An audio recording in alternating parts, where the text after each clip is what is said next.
How did I get here?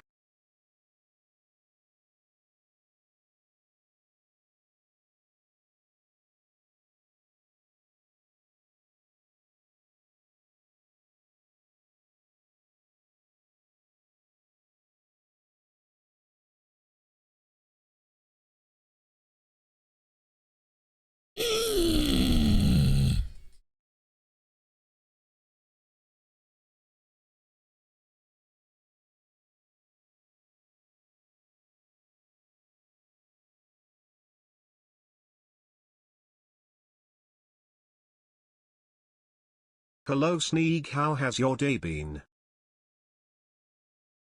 I'm tired. Swag. What do we think, chat?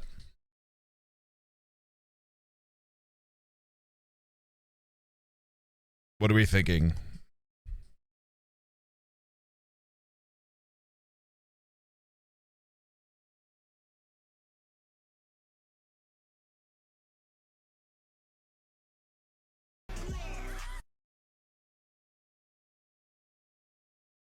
Nothing. I don't.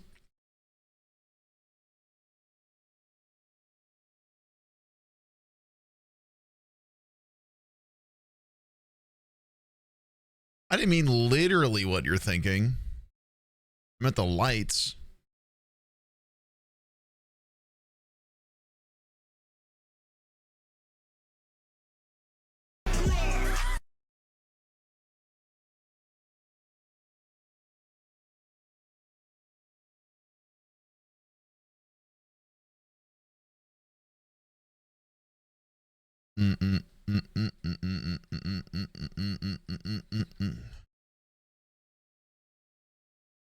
I saw you in a chat room earlier, Sneegster. Who's? Bird.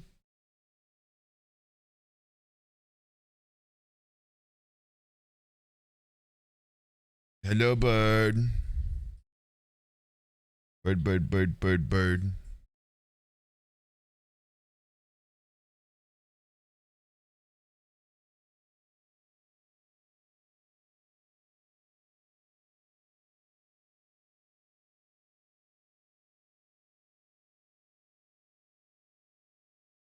Stop. Anyway. Good morning.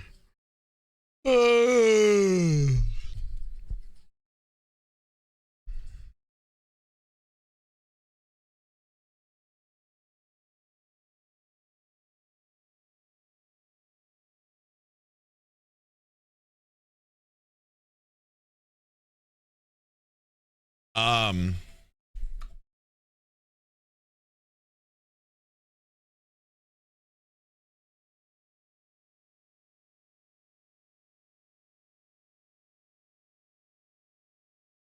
Here we are. So, true crime.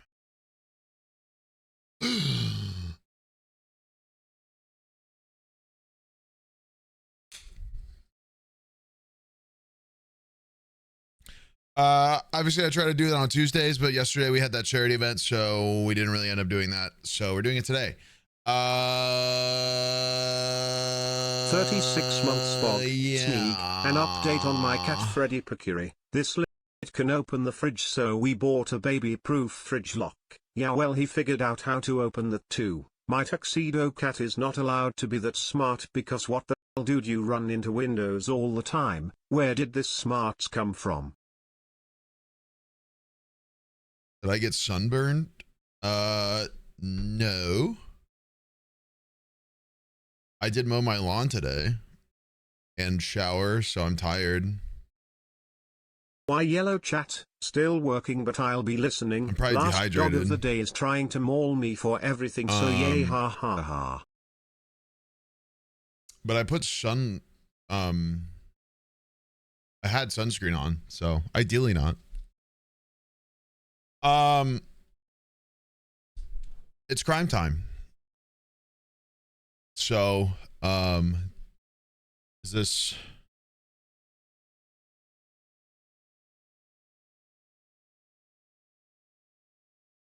Howdy Big Stink and fellow stinkers, hi, I hope everyone is well. Just not used to me not, wait, we're just not used to you being not Ash Baby White. It's the summer. I do things.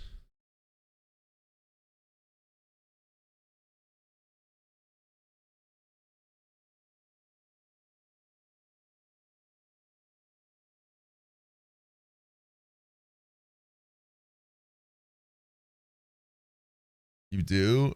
Yeah. Guys, I used to do groundskeeping every summer in college. I used to be like stupidly tan in college.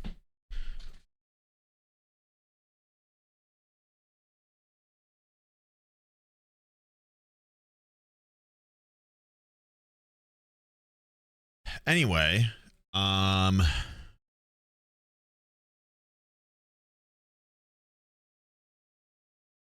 say hi to YouTube chat.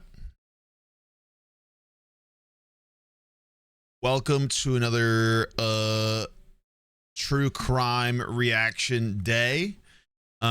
We are watching a handful of things from the YouTube channel. I found you when you did your first crime time, so I always find them extra special in a way. Or I messed that up anyway. Oh, people are subbing. Happy 5 years. Glad to have been here for so long. Hope you all are doing well. Speaking of YouTube, am I going to go live on YouTube?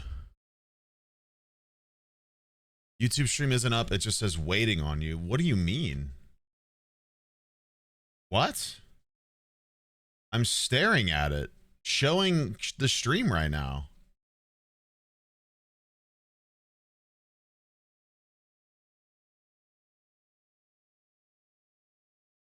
Does it say preview? Bruh.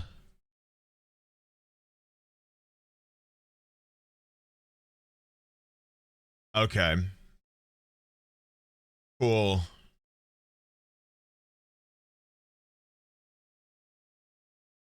All right.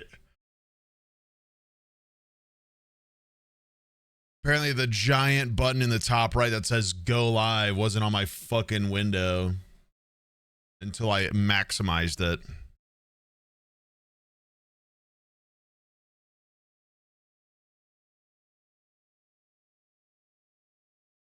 That's pretty cool. Anyway.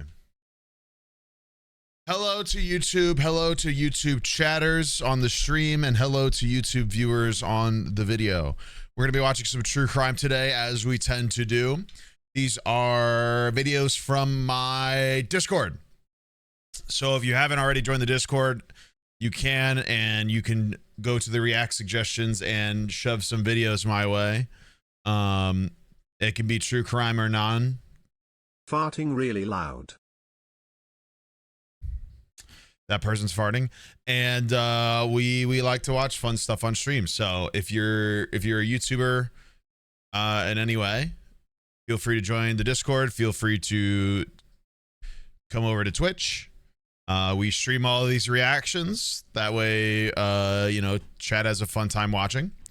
So don't forget to do that. If you're somebody watching the videos, if you're somebody watching the YouTube stream, also make sure to hop on over to the Twitch channel if you want to watch and have a better experience in terms of chat and being able to communicate with me better, etc. Totally up to you. My chat does a pretty decent job, I think. And then, yeah, obviously, if you're a stream watcher, make sure you subscribe to the YouTube channel just so you don't miss out on anything. I think that's it. Only thing left is Dance white boy dance. I already said this on yesterday, and I tweeted it, and it's on every video that's going to be uploaded.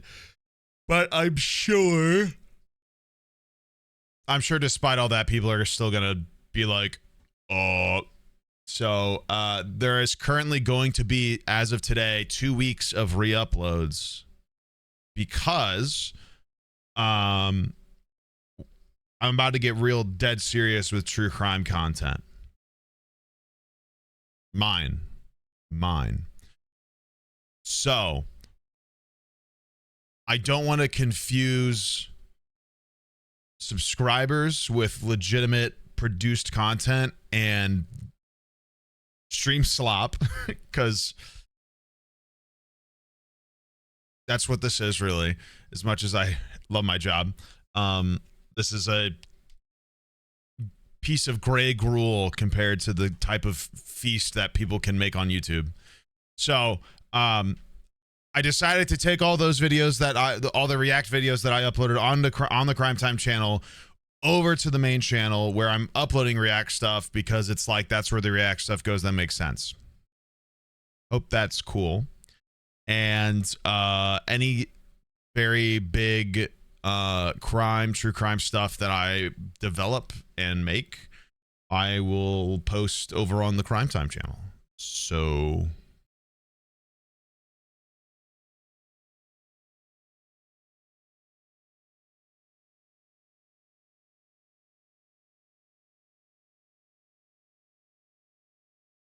that's pretty much it.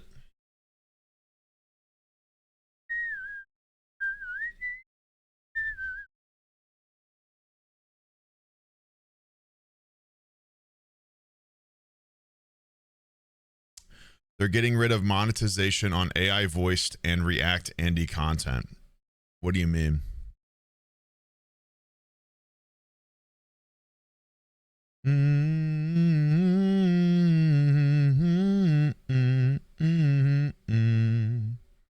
Birdie has something? No, she don't. She's itching herself. Like, is that like a separate thing, or AI voiced React Andy content?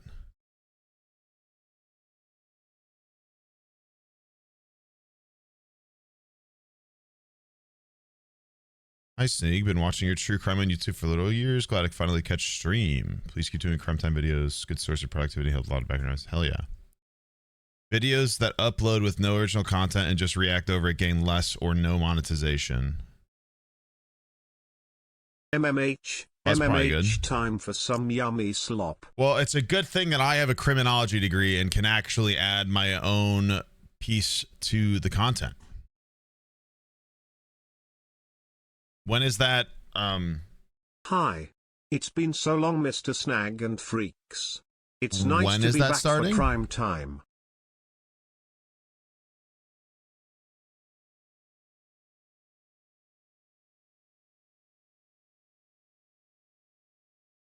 Starting the 15th of July is rumored. What is rumored? The starting time or the fact that this is a thing?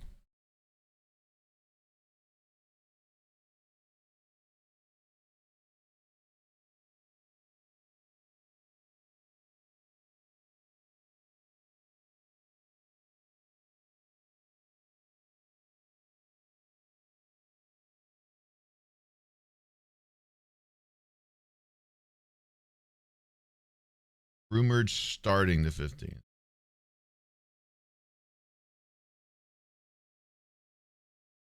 I mean,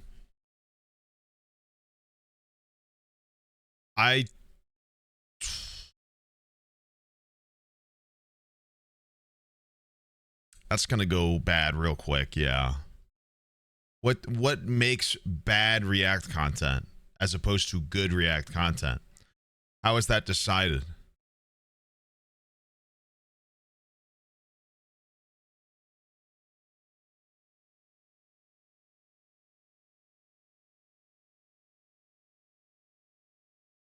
Yeah, are you sure they don't mean like when it's clearly an AI?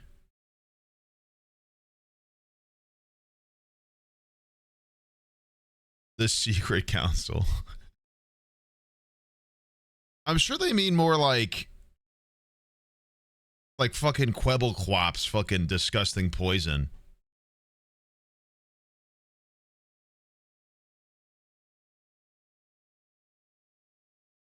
You know what I mean?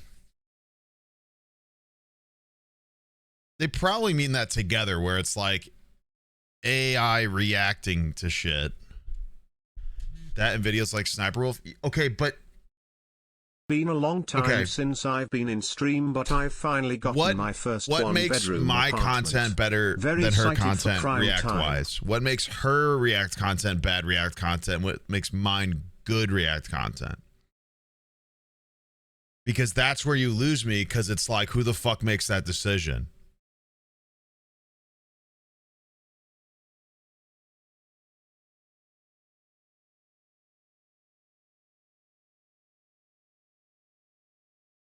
Because of how much you add. But what's the line?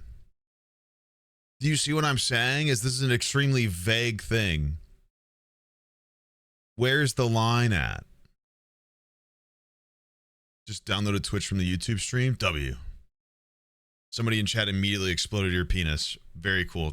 Thank you, chat, you bastards. She doesn't contribute a lot and just makes a face. Okay, but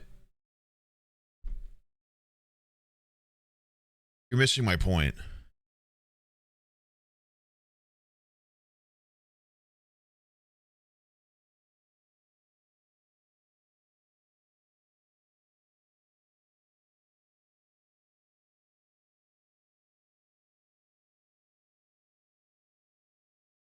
Yeah, I mean, there's no way they're not going to not punish her. She makes them a lot of money. I don't know. We'll have to see, man, because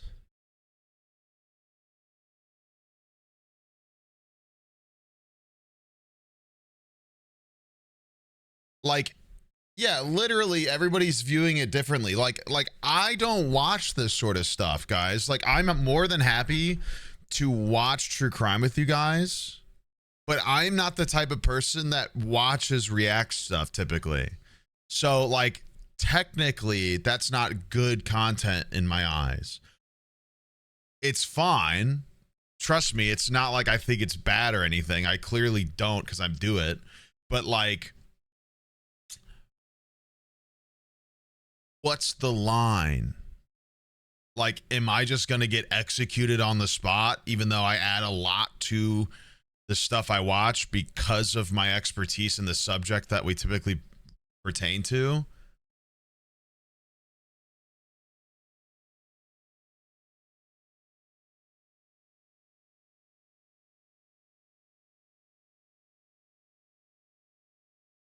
It's got to be AI related. It has to be, because that's the bigger issue. Is there's literally fake people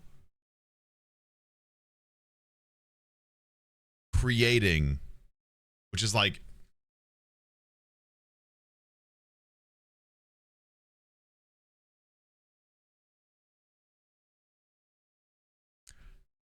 whatever, man.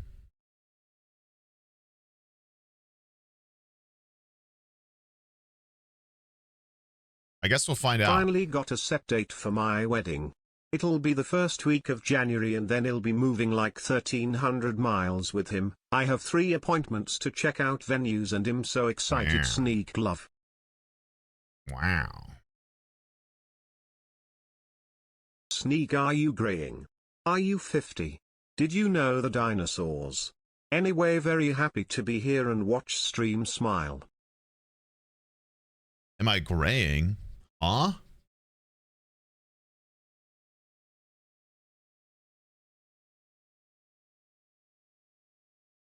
I don't think so. My hair's probably like sun-kissed. Oh, 6 months. Look, if you look closer, you can see my eczema.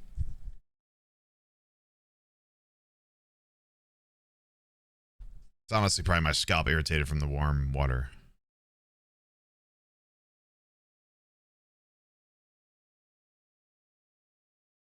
It does look a little silvery.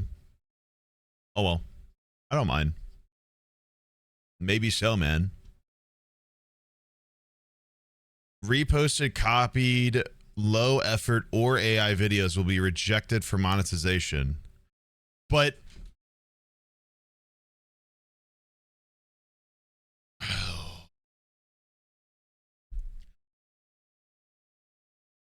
What is low effort to YouTube is what I'm asking. I don't.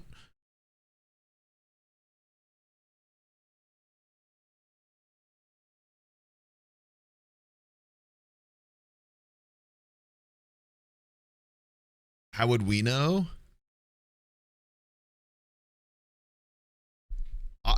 You're the ones that are telling me that this is a thing. Whatever, bro. You know what? I'll just be on my vacation laying on the beach and I'll get a text that my job is over because YouTube has deemed me as low effort. Despite me making a 30-minute video 90 minutes because I can't stop talking about the subject I like. Anyway, we're going to fucking watch some true crime. You already know. I already did the whole intro. Turn off TTS. That's about it. Anybody from YouTube watching the live stream, you're more than welcome to come over to Twitch. I stream on here mostly, always, all the time. Please, if you want to, we'd love to have you. That way you can chit chat with the stream and the freaks and the rest of them. You can even use your Prime sub that I will gladly take, and you won't even have to worry about ads or nothing if you come over here instead. So, there's that. But yeah, we're going to slap on the react window. And then, is this the right one? Yeah. Wait, did I do it this way? Oh, jump scare. Shh. Shh. Shh. Shh.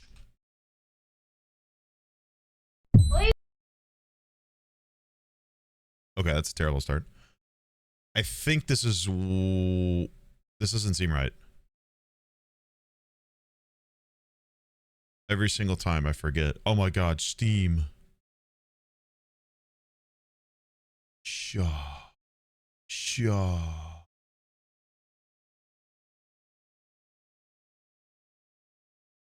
Is it this? No way.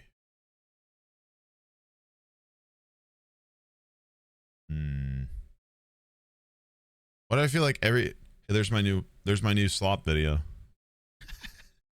Why do I feel like every time I do this, it feels like I've done it differently every time?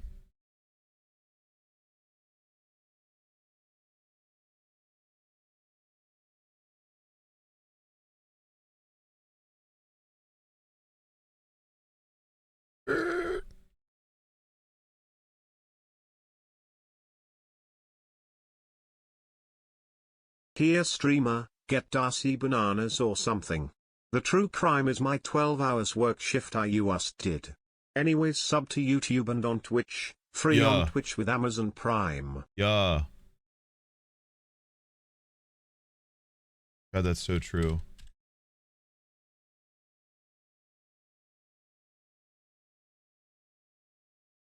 You're so true for that. Anyway. You excited for Silk Song? Isn't it releasing in August? Yeah, it's releasing. All right. Yep. I will be excited when it's in the library of my Steam and I can actually play it. Anyway. The first video we're going to watch today is by Stay Awake, Crime and Psychology, something we're sub to. We know this channel. We like this channel. It's called The Moment She Realized Her Life Was Over. I'm sure this is going to be a sizzler. I have no idea what it's about. I could describe it to you, but I would be lying. It's going to be true crime, and that's what we're going to watch. And maybe some other stuff. Police department, Forceman Police Department! The car is missing. Oh no! Yes. I didn't kill him, no, I didn't do nothing like that. Fort Smith, I'm not a killer. Arkansas I'm so mention? far from a killer out there. I'm just a drug addict. That's it.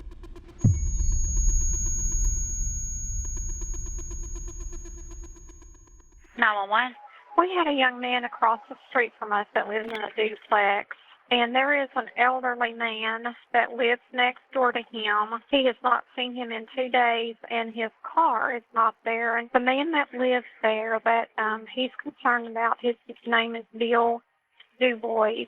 This call was received on July 11th, 2019 to report retired teacher and Army veteran William Bill DuBois missing. He and his red 2013 Ford Focus had been MIA for 2 days. Officers quickly arrived at Bill's home in Fort Smith, Arkansas. They first spoke with Bill's neighbor, who lives in the other apartment of the duplex. Hello. Good. Him? He's not answering? Not answering, but I was laying in my bed the other night, and I can't remember what time it was. I heard something fall. Does he have a car? Yeah, a car, but I don't think Where's his car? his car's been gone for 2 or 3 days. Well, maybe he's gone. Okay. He would told us. Okay. You would told us. Okay. Oh, so What kind of car does he drive? Okay, they said duplex, so he's literally, they share a wall. Do you know what position his bedroom is at? Back that way. I Okay. think. I'll come back and talk to you in just a second, okay? After knocking on Bill's door and getting no response, they tried to look through the side window. While by the window, they noticed something peculiar. A window AC unit? Oh, I'm getting it. Right here. I know that smell. Oh, The smell of decomposition was coming through the air conditioning unit, and with that, the concern for Bill's well-being instantly increased. The front and back door were locked, leaving police with no access to the unit. And from what they could tell, there were no apparent signs of a forced entry. At this point, the officers' main objective was to contact Bill to assure his safety. So they went back to the neighbor to ask if he had Bill's contact information. Can we see if we have a possible number for the subject I'm trying to locate? Try to make contact. Okay, I'm just gonna get your information. Do you have his cell phone number? I don't got it. I don't got it. So I thought I did have. What's his name? Bill. That's all I know is Bill. That's all I called him. You said Du Bois. The call note said Du Bois. It might be that they know him better than I do. Oh, they do? Yeah, Okay. yeah, he goes over there and talks to them. Okay. All the time and find out. Bill would sometimes go to the store across the street and speak with the women who worked there, so that was the next logical destination. Yeah, it's hot, so. Yes, it's hot. Okay, so the neighbor over there says that that man sometimes comes over and talks with y'all? He does, Bill. Is it a regular thing that he comes over? Well, not a regular thing, but we chase with us. When's the last time you saw him or his car? That's what she just said. I don't know. I have not seen it probably 2 days, but That's what he's saying. I'm not sure when the last time that I noticed it 2 days that it has not Okay. been out there. There's some cause for concern. After speaking with the ladies, the officers contacted Bill's property manager, who had a key and was able to let them into the residence. Inside, the smell of decomposition was much stronger. The apartment had been ransacked, and his valuables, including 2 sets of TVs, his gold lieutenant bar, wallet, and other items were missing. And there's no TV in the living room. All the cable boxes, there's no TV. Maybe his door was unlocked. Bill's dead body was discovered lying on the floor in the bathroom. Strangely, officers noticed blood spatter on the walls outside of that room. Is that splatter on the door frame? What? Is that splatter on the door frame? Yes, like Okay. there's stuff right there. Oh, wow. First responders examined Bill's body. I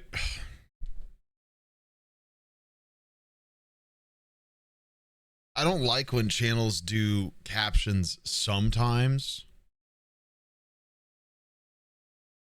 because it's either sometimes I have captions or I leave them on and there's double captions, which can be annoying. And determined that he had died by severe blunt force trauma to the head, with at least 27 points of impact. Inside his hands were clumps of human hair. The blood around his body was swabbed, and the hair on his hands was collected for DNA testing. Bill's body was sent to an Arkansas State crime lab for an autopsy to be completed. At this point, Bill's son, Andy Du Bois, arrived on the scene to speak with the authorities. Well, it's definitely not his hair. That's his son. That's his son. Sorry. That's his son. Yeah. It's like strokes and everything. 10-4. There's Every little, unit out here. black box in the tractor, yeah.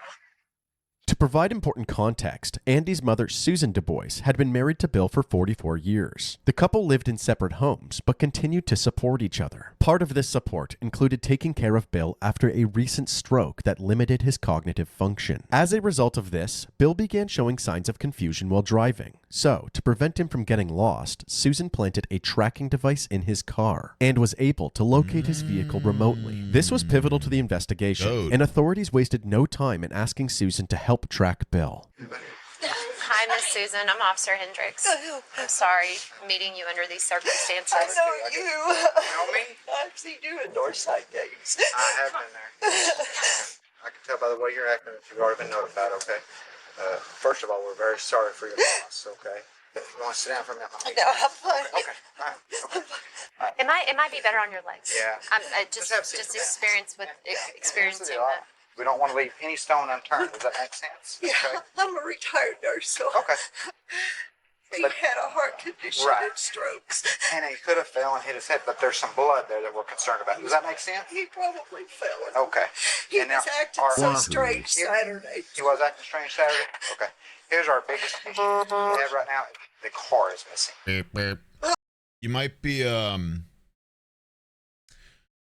You might be curious as to why they're not acknowledging to anybody the 27 blunt force trauma hits to the head. And it's to keep people in the dark, not because they don't, well, in a way, because they don't trust them.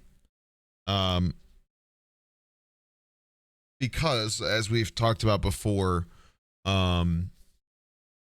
everyone's a suspect, especially close family members. Yeah, exactly. So it's tactful for the police to sort of leave out as much information as possible. That way, if one of these people are the suspect, you can move captions. That's not my point. My point is, here's captions from the video. Here's captions from YouTube. But if I take these away, eventually the narrator will talk. We'll go to here, and there isn't captions from the video, just YouTube, which is fine. But then we go to stuff like this, where there is both, and it's like, how do I, as a viewer, handle that? It's really difficult as a viewer to like I either have to have captions only when they provide them, or just two captions. They just overlap and get like, you know. Her phone, right here. Please, need your finger or your it said fingerprint. Can you move the captions? That doesn't change. Like, I can move them up here, but that doesn't change that, like, there's still two. You guys are not focusing on what I'm actually complaining about. Susan just handed the officers her cell phone look, with now- a map now that the video's indicated captions are exactly gone. where Bill's Ford Focus was now parked. So, detectives immediately kicked into overdrive and rushed to this location. While on their way, another officer reviewed the vehicle's navigation history. This history told investigators that the car left Bill's residence around 4:30 a.m. on Wednesday morning, traveling at 93 miles per hour. Whoever took it had driven all over Fort Smith and even towards Clarksville, which was nearly an hour away. But they made their way back to Fort Smith, and the vehicle was now located at the 4400 block of Armour Street, about 10 minutes away from Bill's house. This address is a common dwelling residence that consists of multiple tenants. It is well known to locals as a trap house where drugs and other types of trafficking take place. Police were once again in an immediate pursuit to track down the car. Upon arrival, they instantly spotted Bill's red Ford Focus. They now knew that they were in the right place, so they started questioning some residents. Right away, they were advised that the person in possession of Bill's car was 21-year-old mother of two, Taylor Elkins. Taylor was inside the trap house, so she was quickly apprehended and placed in the back of the cop car. How many of y'all know this girl? here we go. Like,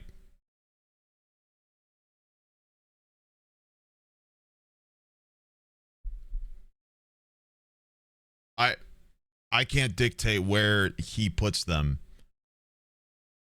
And he's constantly changing where he puts them, so I can't put this somewhere and keep it consistently out of the way.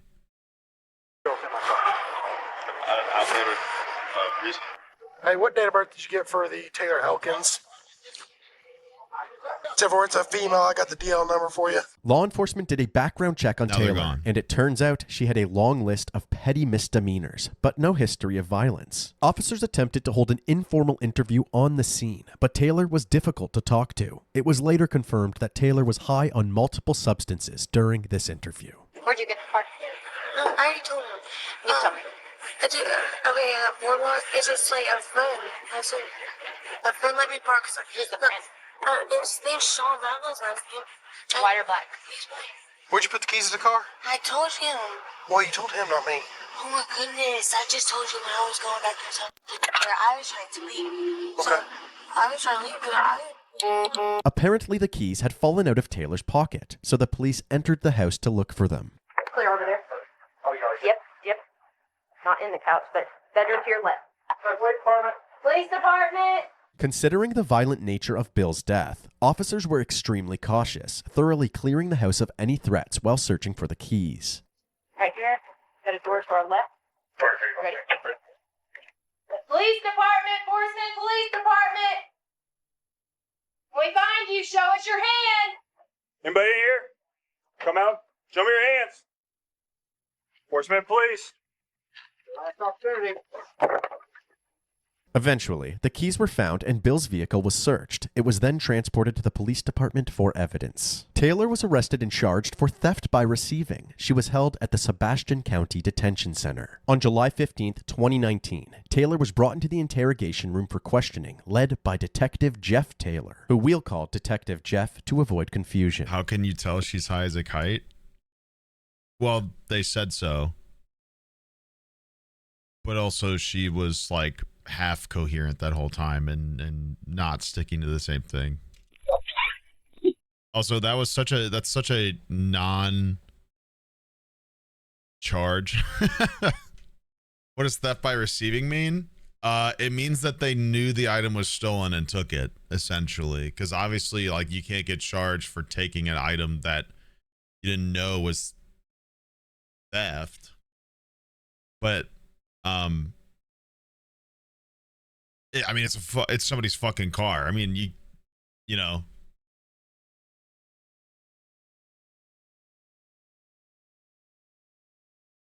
So it's not often used. To be fair, it's likely they likely charged her with that so they could arrest her and question her, because the number one priority was finding his car, and she was the one in possession of it. He's dead. Pretty good idea that she might be involved somehow. So let's get her to be stuck in jail so we can talk to her more and see if we can get something out of that. She's there. We can go. I mean, they could have brought her in for like probably drug charges or something too, but you know. What's up with this colorful ass soundproofing? Is police department a YouTuber? Your tissue. Just by seeing your action right now makes me know that you're a decent person. You have a heart. You have a soul, and you're hurting right now, and it's obvious, and it's understandable. You're a young girl. You're 21 years old, fixing to turn 22. God, now look at you so here. Arkansas. I've got a daughter that's 21. She'll be 22. Such an Arkansas. You guys are almost the same age. After showing some sympathy, Taylor begins to calm down, making it easier to ask the harder questions. You're fixing to be 22. He told me he gave you his car. Very like and what this time area. Did you borrow it? I borrowed on Monday. Fort Smith's like maybe an hour from my house, by the way. Taylor then divulged Sean's address. Actually, but when police inquired with the building manager at that location, they said that they did not have a tenant under that name. Detective Jeff then quickly confronted her. And one time, let's wipe everything clear. Let's wipe everything clear that you told us in the past, okay? Let's start over. The lies of who you got the car for. Hasn't she already been arrested?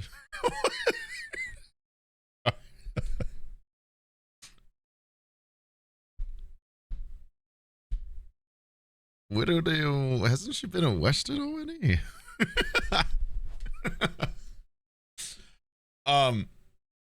It kind of implied at the start of the interrogation that she was there over the weekend because he asked how her weekend was and she said I was in jail. So they probably already like charged her with theft by possession or whatever the fuck they said. Already gone. Somebody gifted 5 subs earlier, by the way. I totally did not notice that. Thank you, that random autist. Plenty of those in this chat. So thank you for those 5 subs as well. Lots of new primes and everything too. So thank you guys. I guess since we're pausing in the meantime, I'll just slap some more calls to action. So if you're watching on YouTube right now, if you're on the YouTube live stream, you can chat and hang out with my actual Twitch chat community over here. Gladly take your Prime sub so you can have an ad-free experience, having a good time. No ads will play if you're subbed to the channel, and you'll be a part of the freaks and all sorts of jazz. And then this is, you know, if you guys have cool videos, send them to my Discord. Go to Discord. Go to the React Suggestions of Discord. Throw some videos on there. We love good videos. So yes. There's a new Prime sub. Big. It worked. That's how you get the money. Let's put that behind us. Okay? Anyway, yeah, I'm pretty sure she got charged and kept over the weekend to let her like marinate a bit. So that's probably why she's in a orange suit already. Do the right thing and tell us what you want to tell us. Tell us what you really know. So then do me a favor. Let's start from that Tuesday evening when all this started. Sub, holy fuck. Where'd you go? Huge. Casino. And what'd you do as soon as you got to the casino? Play. What else you did at the casino? I guess. What else did you do? I was in last night. I would have gambled. She stated that she had gone to the casino on Tuesday evening and met a man named Joe. Joe was apparently desperate for cash, so the two decided that they would rob Bill. They then went to Bill's residence and Joe knocked on the door. As soon as the door opened, Joe rushed inside and pulled the door closed behind him, preventing Taylor from entering. Taylor then left Bill's house and waited at a local McDonald's. When she returned, Joe had already loaded 2 of Bill's TVs into Bill's vehicle. They then drove to a nearby pawn shop where Joe pawned the TVs for cash. What did she have to do with it? You think Joe's going to put this back on you again? Go. Of course. It's okay. Why is it okay? Because I know I didn't do it. Go ask Joe where he was. What are the chances they go to the casino and there was no Joe? At this point, Taylor refused to elaborate and became less and less responsive. She then asked the detectives if she could speak to her mother, to which they agreed. After a short conversation with her mom, Taylor became emotional and seemingly more transparent with the detectives. So now what I would like to ask you for you to tell us the truth. The truth? I mean, I told y'all the truth today, but I didn't tell y'all all of it. But I told y'all the truth. Just start from the beginning. Whatever you told us in the past, we're not going to even bring it up. Just tell us from the beginning what happened and exactly the truth, the way it happened, okay? Joe came over that night, and I told him where he lived, and he asked me what he had in the house, and I told him that he didn't have shit. Like, he didn't have nothing to even do anything with. He's like, will you knock on the door? I knocked on the door. And then he went in, I left. That's when I went to McDonald's. And I came back. He told me he took care of it. And I didn't kill him, though. I didn't do nothing like that. When he said he took care of it. He told me that at the casino because I kept asking him what happened. I kept asking him what happened.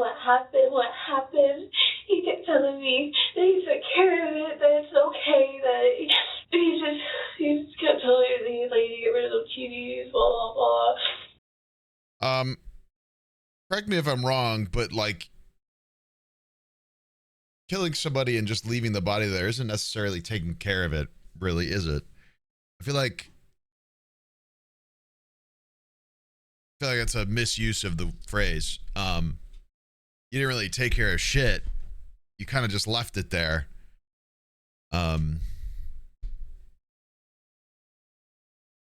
I stupid, or is her story not making sense? Oh, it's making no sense whatsoever. So that's kind of why I also said that, because it doesn't really make any fucking sense.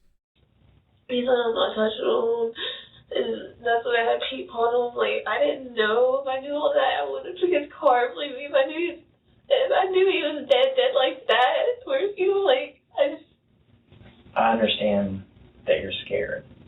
Okay, I'm not dealing with what you're having to deal with, but I can understand that it's got to be hard.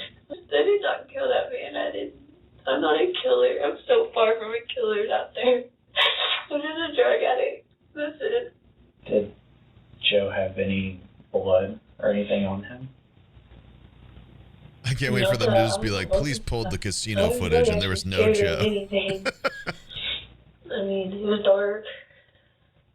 Yeah, dark clothes. She's still high? No. So,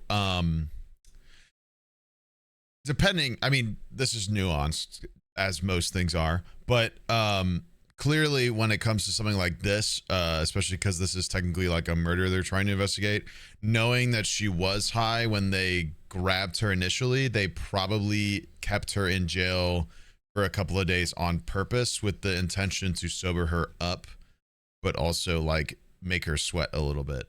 So she's probably just having withdrawals and is also probably just fucking lying. So what was his demeanor like? How was he acting? Like a man, like just bossy. Like, hurry up, just put it in the car. Like stuff like that. Like, it was just bossy and just mean. Why would he be saying put it in the car? Did you help get the TVs in the car? No, I get out there on the key. I was like, what was the car? Where can we find Joe right now? At that trailer. At that trailer? Yeah. Unlike Sean, Joe happened to be a real person. Following this interrogation, he was successfully located and arrested on a drug charge. Joe claimed that he didn't know a Bill Du Bois, nor did he ever go near his residence. However, he was able to provide some crucial information to help the investigation. Joe is real. I'm taking cuffs off, mister. How's that wrist? All right, so this is the real Joe tell Mama me chat. about Taylor Elkins. How do you know her? Oh, from the casino. From the casino? Mm-hmm. Which one? No, cool. Pecola? Okay. How long have you known her? 6 months. 6 months? And you met her at the casino? You know, I did meet her. That's what's the thing. Okay.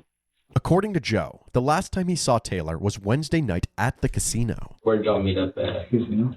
She had 2 TVs in the back of the car trying to Why is his face blurred? Probably for his privacy. Why is she trying to get rid of her shit TVs? to do with this. She said she had to pay rent or electric or something. So she talked to you about pawning some TVs. So, Apparently, Joe knew a friend named Pete who was willing to pawn the TV for them. Here's Police had another guy. access to a database that tracked local pawn shop activity. Using this That's system, true, by they the were way. able to locate Pete, the TVs, and the Very common, in case that's something somebody isn't aware. Police could just track the pawn shop records. It's not like the pawn shop. It's not like pawn shops don't have records, by the way. Like, you can't just steal something and then go to the pawn shop and it's gone. Like, that's very trackable, such like most other things that exist in this world. It's very hard to get away with crimes nowadays. Not that you should be trying that, but the video I want to work on explains in depth why, not in depth, but a huge reason why crime goes down and has been for decades. And it's because the advancement of technology makes it harder for things like this to be done, because there's so many more threads and trails than had been originally. We're never getting that video. Wrong. You can go to the Crime Time channel right now and notice that all of the reactions that I had on there are gone and being scheduled for the regular channel, because I'm currently working towards making that happen. So fuck you.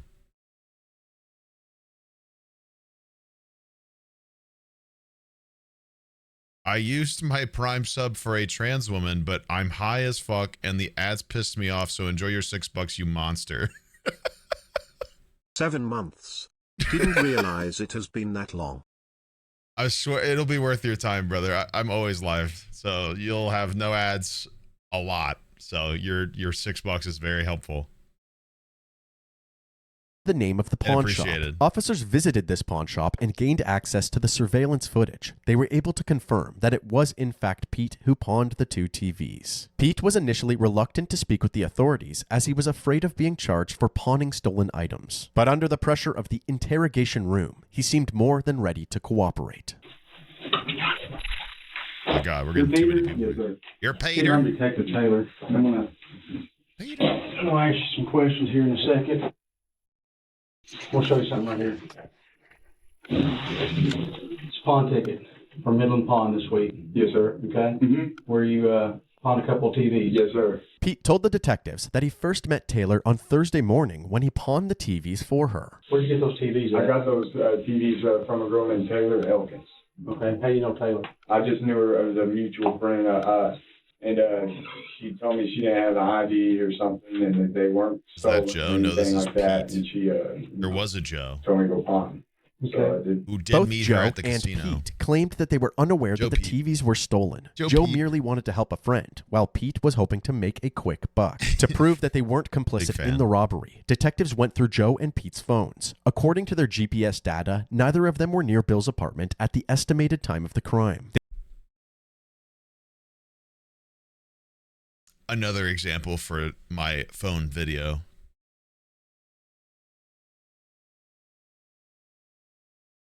Oh, look at that. Somebody's phone immediately exonerating them or catching them. Isn't it cool how your phone is constantly watching and taking information from you? The biggest snitch strikes again. Exactly, dude. Exactly. This meant that Taylor was the only one near Bill's home around the time of the murder. Except there was one more person right next door. I can't remember what time it was. I heard something fall. Remember Bill's neighbor who heard the strange noise? While investigators were looking into Taylor's records, they discovered that she had previously lived at the same address as this man. As it turns out, he is Taylor's grandfather. Upon this new discovery, Taylor's grandfather became a key witness in the case and was brought in for questioning. Well, let me ask you a few questions this morning. See if maybe you can help us out a little bit. What? Talk about your granddaughter, Taylor. Okay.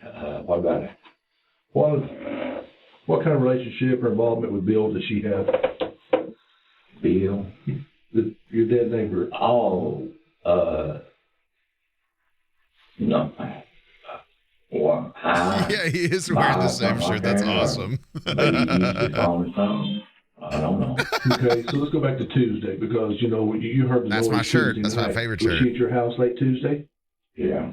And did she leave from there, or did you go to bed and she was still there? When I went to bed, she was laying in the front room and my client had covered up with a quilt. Mm-hmm. He recounted waking up from a loud noise and lying awake, listening for anything else. Eventually, he fell back asleep. He woke up early the next morning, and Taylor had already left. So she was gone, and Bill's car was gone. His car, when I looked out the window, low-key purple looks good on him, bro. It was gone. It was gone.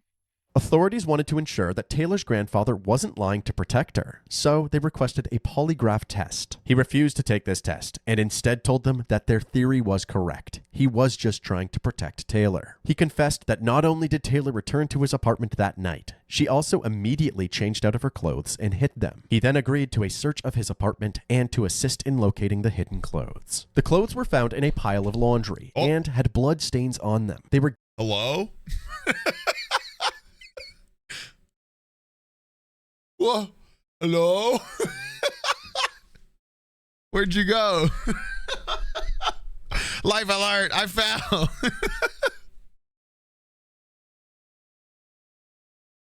Ah, what happened?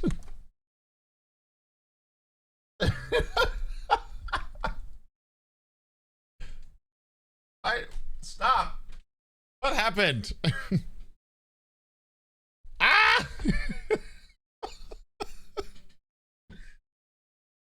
What the fuck? Why did it do that? Why did...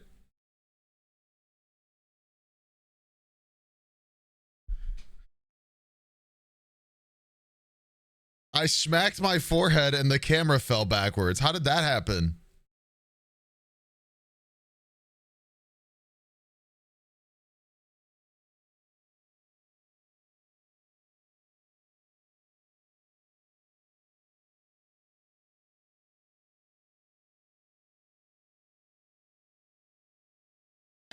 Telekinesis. All right. I don't know what the hell just happened, bro. Gathered and sent to the crime lab for further analysis. I don't While even know what my investigators original awaited thought the was. results, That was crazy. Taylor was subjected to a polygraph test herself. Unfortunately, there is no footage of this test publicly available. However, the moment when she has delivered her results was captured clear as day.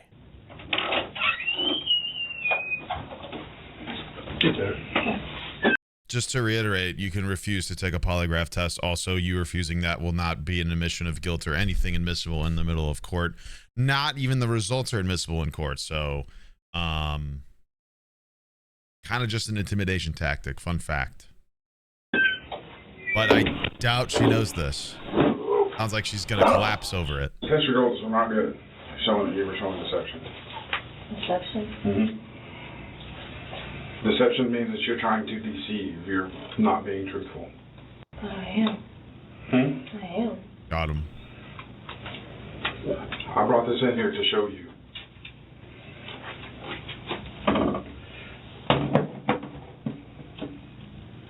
Bruh. You see that question that says R5? Mm-hmm. And that big spike on it?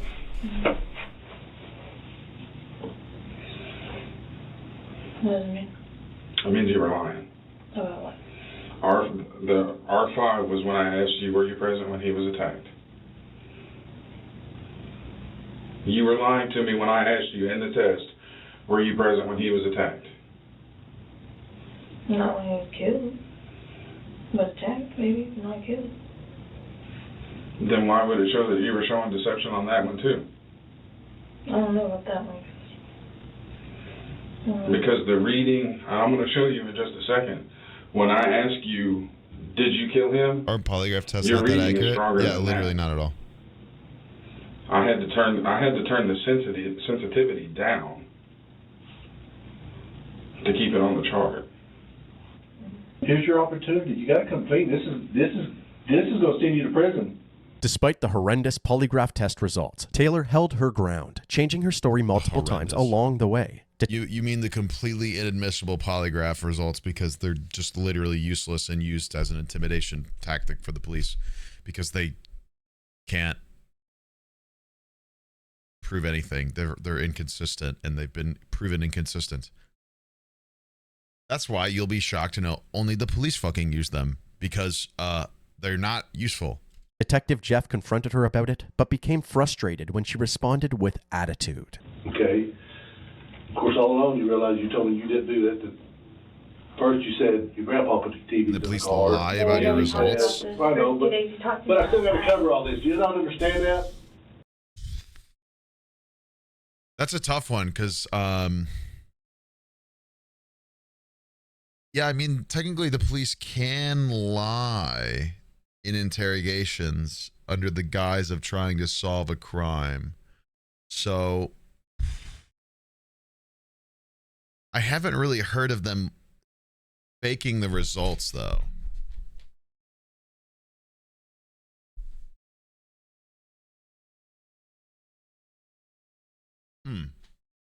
I don't have an answer for you.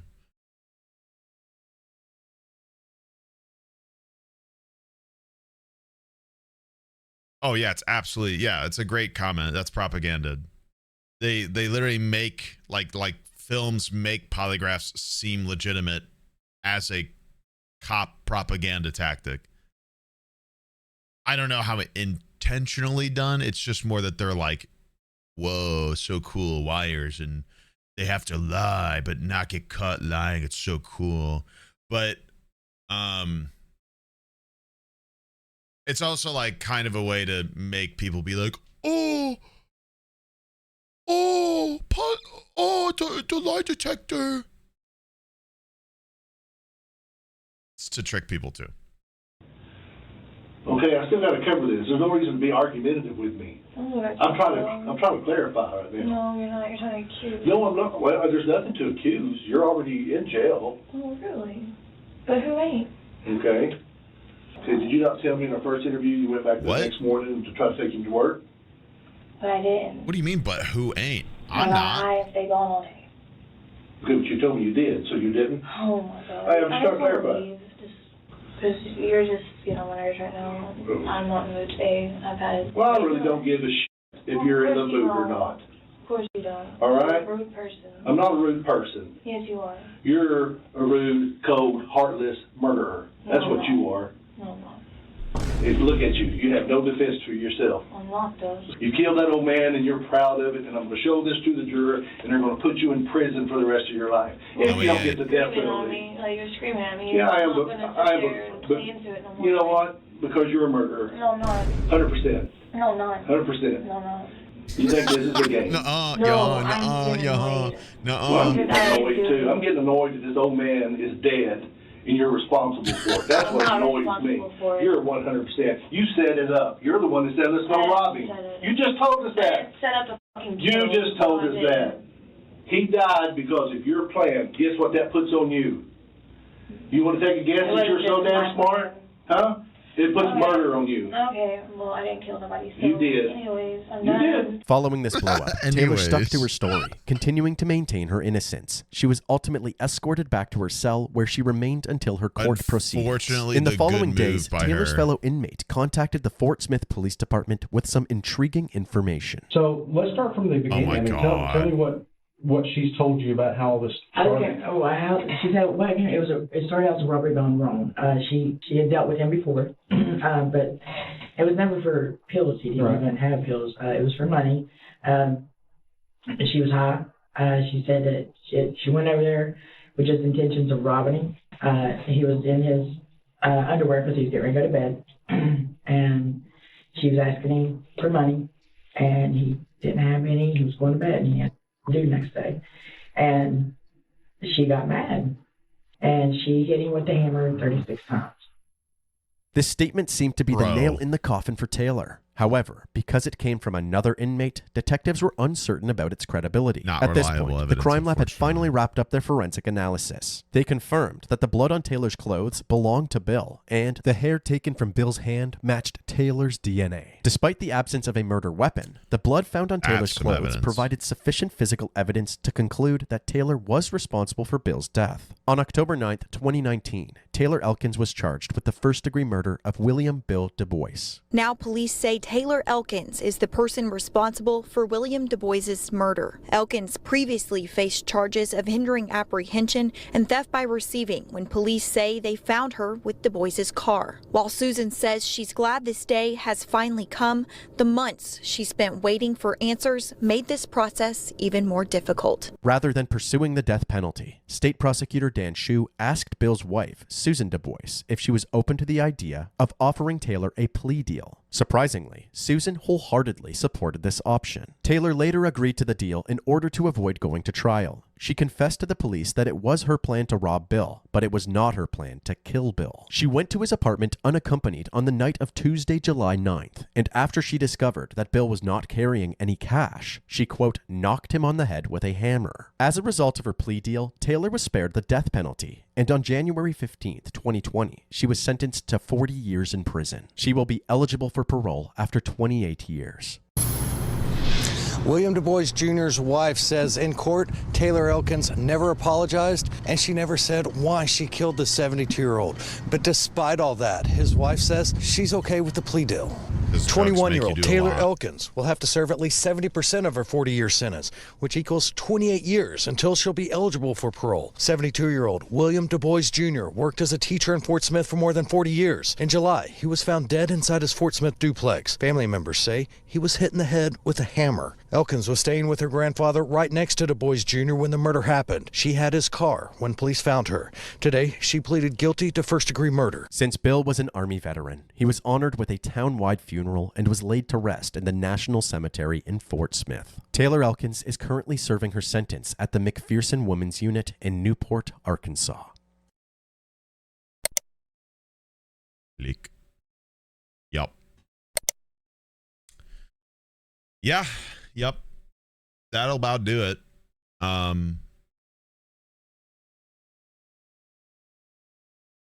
What else is there to say? I mean, drug addiction is a tough thing. Makes people do some pretty awful stuff. She will be a minimum of 48 when she is released, if she gets out on parole after half of her sentence. Or 70%. That is crazy. Minimum, she'll be 60.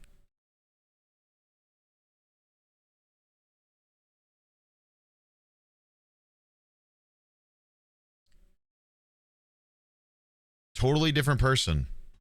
She will live her entire young adult and middle-aged life in jail.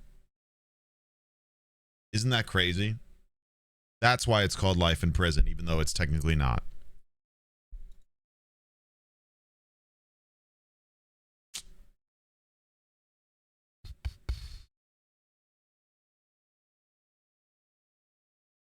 Yup. That's how it goes. Anyway. We're going to watch another video called Facebook Gangster Realizes He's Going to Prison for Life by Red Tree Stories. I'm subbed to one of these channels they have. They have a few, I think. Crazy title. But I'm going to take a bathroom break. I'm kind of snacky too. I might grab a snack and be like a little goblin eating while we watch something. One sec.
I'm scared.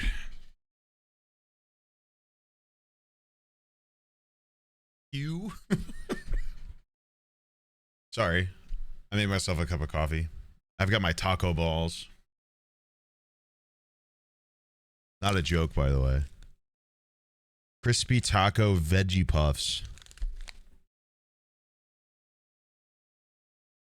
Incredible time to be alive. I can't lie. Just an absolute pleasure to be alive. Get him out of here.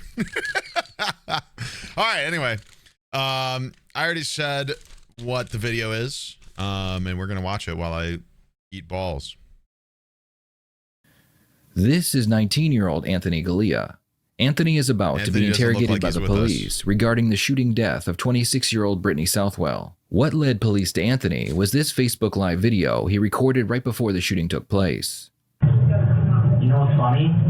I could go over there right now and pop a pig in the head. I could go pop a pig in the head. No law, no nothing for me. I don't give a fuck. I got one in the chamber right now. I have no problem. Okay, Ashley, stand up.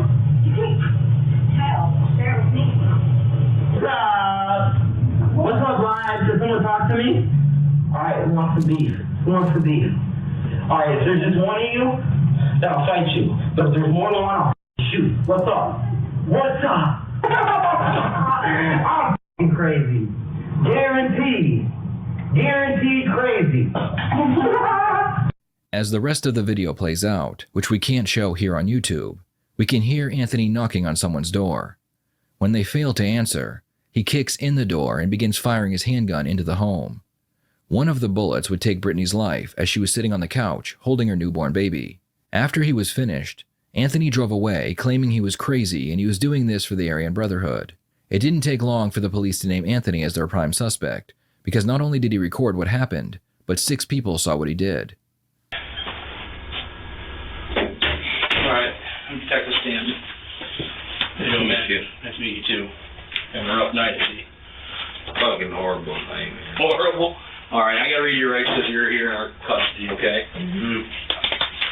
At first, Anthony appears relaxed as the detective begins a friendly conversation with him, but as soon as he asks Anthony why he thinks he's at the police department, Anthony sits straight up in his chair.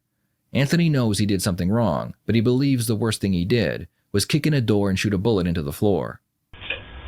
Honestly, I mean, don't waste my time, please. Yeah. I mean, give me some respect here. Yeah. Oh my God. I got a job to do. He's got no idea he actually killed somebody. I got fucking drunk off my ass. I don't ever drink. Ever. I ate a bean and cheese burrito. From Taco Bell? No, I went to Stark's Party Store in Michigan Center. Oh yeah. That's where I got by it. Philly, is that? Yeah. Yep. That's what I did, and Ashley Nicole Boardman. Okay, who's that? The bigger girl that was in the car with me. I don't know nothing that's going on, so I don't know names and I don't know anything like that. So. Okay, they call me up. She's on felony probation. Okay. Boardman. Yep. So you eat a burrito? You're with Ashley? And my girlfriend Amber. She had nothing to do with nothing. Amber didn't? Amber, Sager. Sager, S-A... G-E-R. G-E-R? She had nothing to do with it. Okay. Amber didn't? No, nothing to do with it. Okay. I swear. Alright. Well, honestly, I was drinking. I hardly ever drink because I usually working my ass off. How many hours you work in a week? What is Saint? It's hard to say. Sometimes we work 80 hours, Monday through Sunday, and then sometimes we'll have slow weeks where my boss has got stuff to do, and, you know, well, So Amber didn't have nothing to do with it?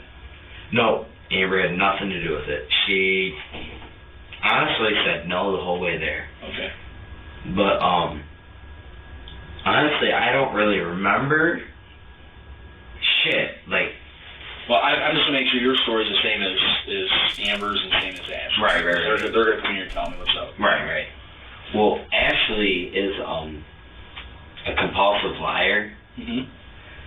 She's on felony probation. Is Amber a compulsive liar? Oh no, that's my girlfriend. I wouldn't surround myself with her like that if she was.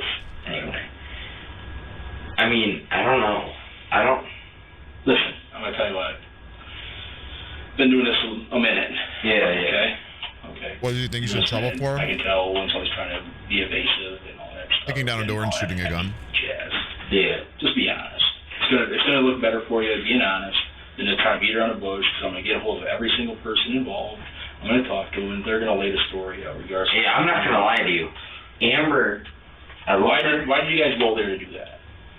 Up on Jefferson Street. Okay, we went to the some tanner place on Webb Road. On Webb Road? Yeah, Webb. Okay. Well, for some reason I got really shit faced at a pint of UV blue. Okay. I probably chugged 3 Smirnoff. Of course, a yellow. The yellow kind. I don't know what kind it is. Of course, a 19-year-old's eating or drinking UV blue and Smirnoff. The bottles? That's like an underage drink. They're like that big glass bottles. Okay. Well, I don't drink that often because I'm usually working my ass off. Mm-hmm. But my mom kicked me out of the house and kept my ex.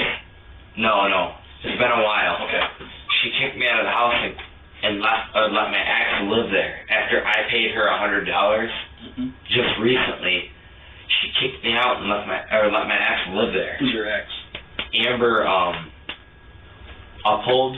I think she's still Amber. married. She lied to me. That's why we broke up. Amber Uphold's your ex? Yeah. Okay. So she kicks you out and lets your ex live there? Yeah. For $100? Well, I paid $100 before I left. Okay. But I paid more since then. Nothing's on record because my mom, I trusted her. Yeah. Well, I finally decided to just say, screw it, I left. Went on my own. I thought you said you got kicked I've out. still been working and all that, but I have ODD. Mm-hmm. And I'm on Social Security because I do have a lot of mental problems. Okay. I do have anger issues. Well, I drank a little too much and I was getting persuaded. By who? Ashley Boardman. Persuaded to do what? Well, this is how it started. My mom kicked me out. Oh. I showed up there after work and I was like, I want to drink tonight. Mm-hmm. Well, I don't know. I just feel like I got persuaded to do something I wasn't supposed to do. We went to Lindsay's and I paid her money and Ashley paid her money for us to stay there till at least Sunday. Okay. Well, when we left, that's tonight. Yeah, we left, and Ashley was with her friend Misty that gave her a ride home from work from Maxable in Brooklyn. Okay. Well, man's just talking. We all got together. Now it's you, Ashley, and Amber? Yep. Okay. But before that, it was me and Amber in my car. Okay. Then we showed up at my dad's house. All right. And I talked to my dad for a little bit, and we hung out in the garage, and we were talking to him, and how Noah was treating Ashley, and all this, and this was before I was drinking or anything. Okay. And I went to the store, and basically bought, what was it, a Slim Jim, a Pepsi, like one of the bigger Pepsis, and then, He was just yapping. what else did I think 4 burritos, like one of the It's probably all true, by the way. Burritos. Okay. Like they're 89 cents ones or whatever. Well, I bought those, and then I went inside, and the only reason why I went in there and bought that is so she could break my or they break my 50. Okay. That way I could go in there because I didn't trust Ashley. Mm-hmm. So that way I could give her like a $10 bill for a pint. Because what I wanted was a pint of UV blue. Okay. And God, so disgusting. she went and got me the pint of UV blue. I drank it. Well, I took the Pepsi that I bought, dumped it out just enough to where I could pour the whole pint in the Pepsi. So I started drinking it like that. But once I started drinking, I let Ashley drive. Because I'm not stupid. I'm not going to drink and drive. Well, once that happened, we ended up going to another store. You're not stupid?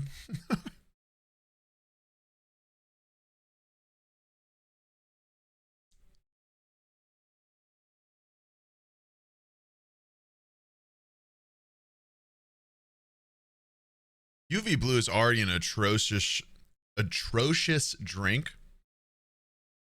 Combining that with Pepsi is like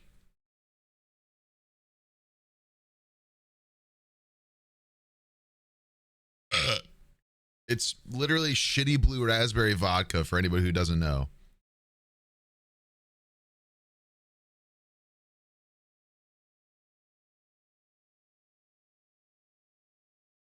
How far in the grave are you? What the fuck are you talking about?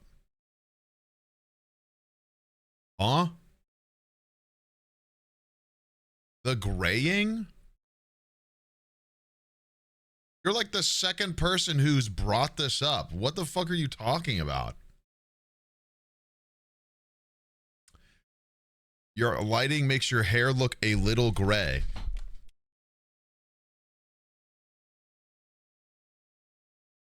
What the fuck are you guys talking about? Fucking where?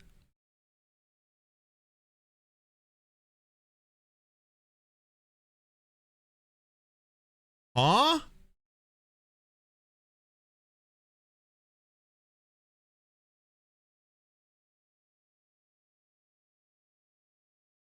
I don't really care, dude. Like, we're not doing this again. Lucky. Oh, actually, it's orange. It's actually orange. Straight off page F. God forbid a light bounces off from above me. Yeah, yeah. Right there. You guys heard a little hour store right there. Yeah. We ended up going there, and she ended up getting me a Smirnoff, her a Smirnoff, and Amber a Smirnoff. Well, I paid for it though. Okay. So yeah, I ended up paying for it, and what a hero.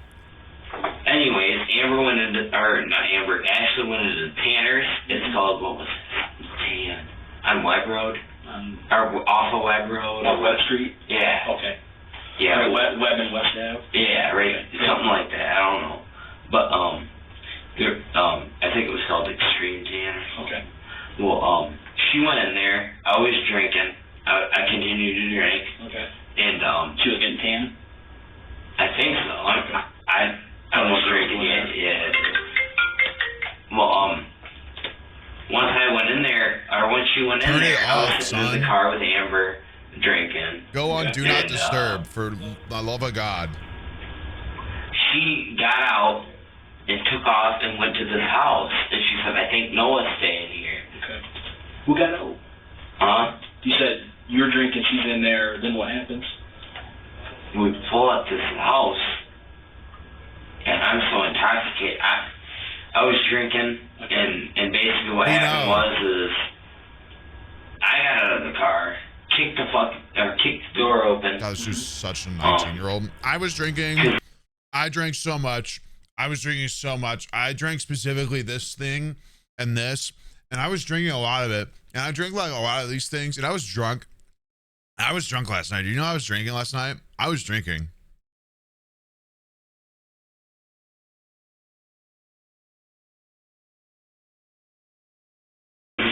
Where was Ashley and Amber then? Still in the car? No, Ashley got out. With you? Yeah. Okay. And then, basically, I knocked on the door. Nobody answered. I looked through the window. I seen my ex Amber in there. Okay. And then, Amber Uphold. And then Amber Uphold's in there. I think that's what her name is. I'm not even sure. Because when I was with her, she told me her name was Amber White, and then I found out that she was married. Okay. And then I was like, whatever, I left her. Okay. I was like, I'm not playing this shit. Yeah. Well, basically after that, I got out of the car. My stupid ass fucking kicked the door open. So you kick it open, Amber goes in, or Ashley goes in with you, right? Yep. Okay. I Everybody goes in. Oh wait, I don't. Ashley goes in with you. I'm gonna have to think for a minute. And Amber stays out in the car. You should. They're gonna tell me. So. Oh yeah, I know. But I don't care what Ashley has to say. I know she's a manipulative liar. So. But I have to go based on what they said. Well, yeah. Basically. Do you have the gun in your hand when you go in? I have the gun right in here. Right in there? Okay. Yeah. Kick the kid out. So, anyways, let's back up. You kick it in, you have the gun in your waistband. You go in first? Yeah. Then who's behind you? Ashley? No more taco balls. I'm done. Honestly, I wasn't paying attention.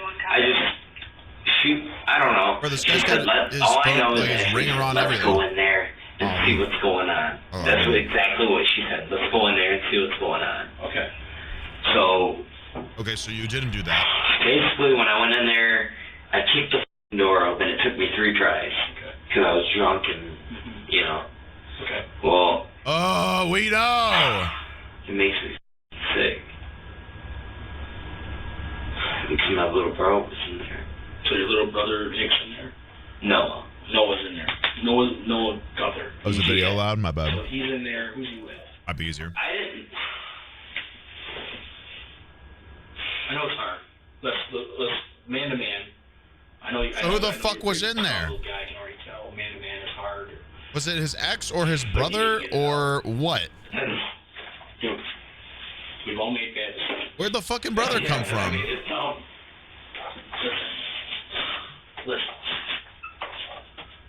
Oh, baby's upset. You're going through a tough time in your life, okay? You're going through a very tough time in your life. Your mom kicks you out. God, I would have told him to shut up so fast, bro. I've made bad decisions. Unfortunately respectful of this cop to let him just yap the whole time, but like,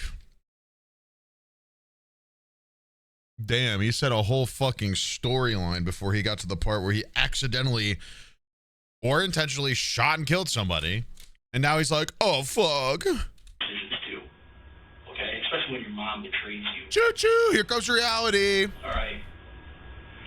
I feel like I'm wasting the apple. I've been in your shoes too, believe it or not. Yeah, you are a cop, so you probably have killed somebody. Sitting here, you know, and he's at our side table. But I've been in pretty dark places too in my life. Okay. All right. You need to get it off your chest. You'll feel much better. When I went in that house, I didn't intend on hurting anybody, and I didn't know what I was doing because I was so intoxicated.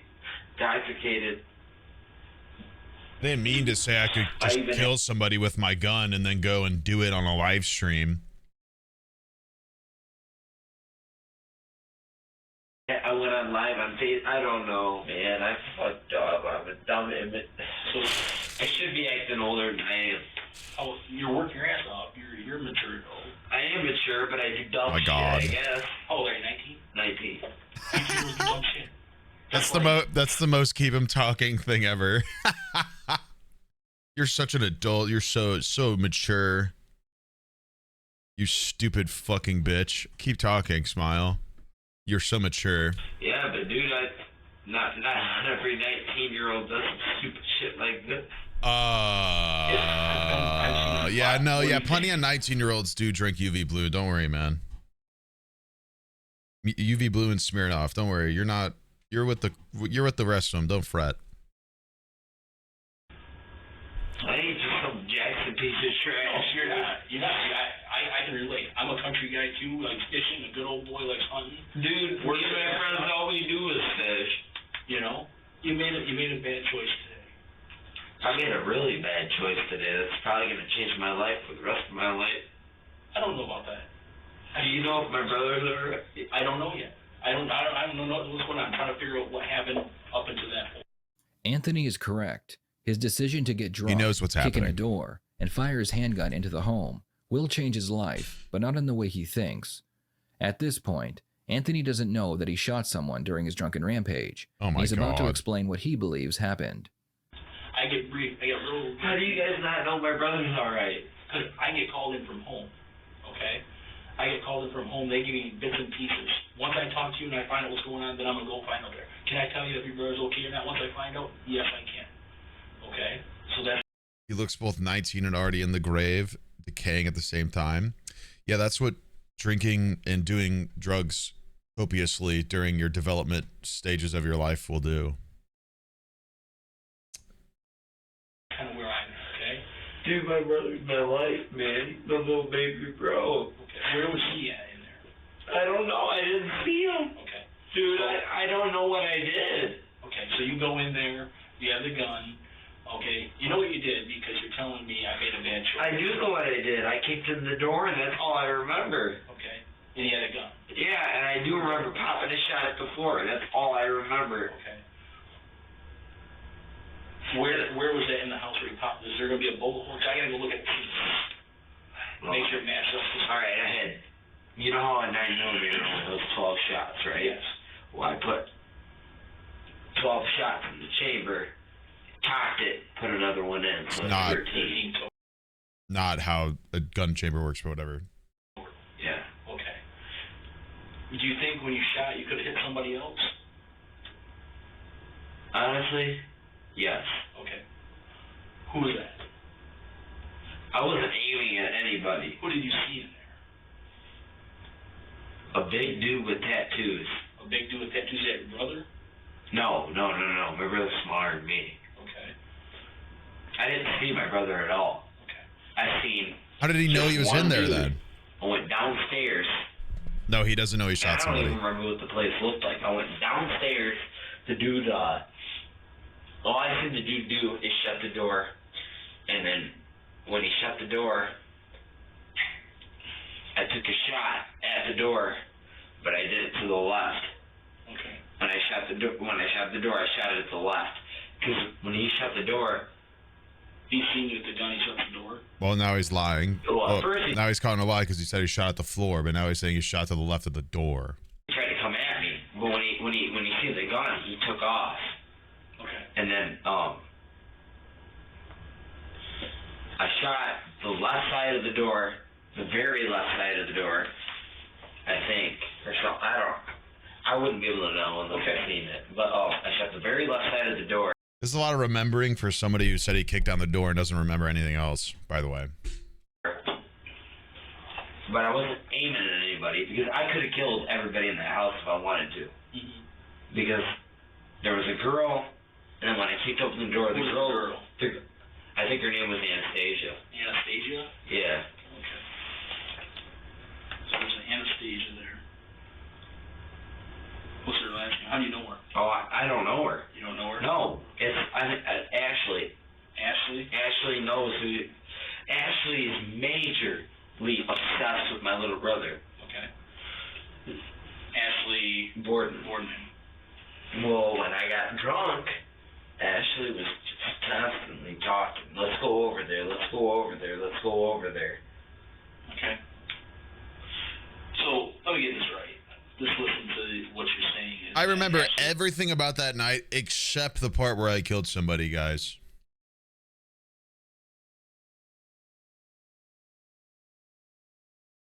So am I free to go or what? You are obsessed with Noah, right? Oh yeah, majorly. Noah's over there, okay, with another girl.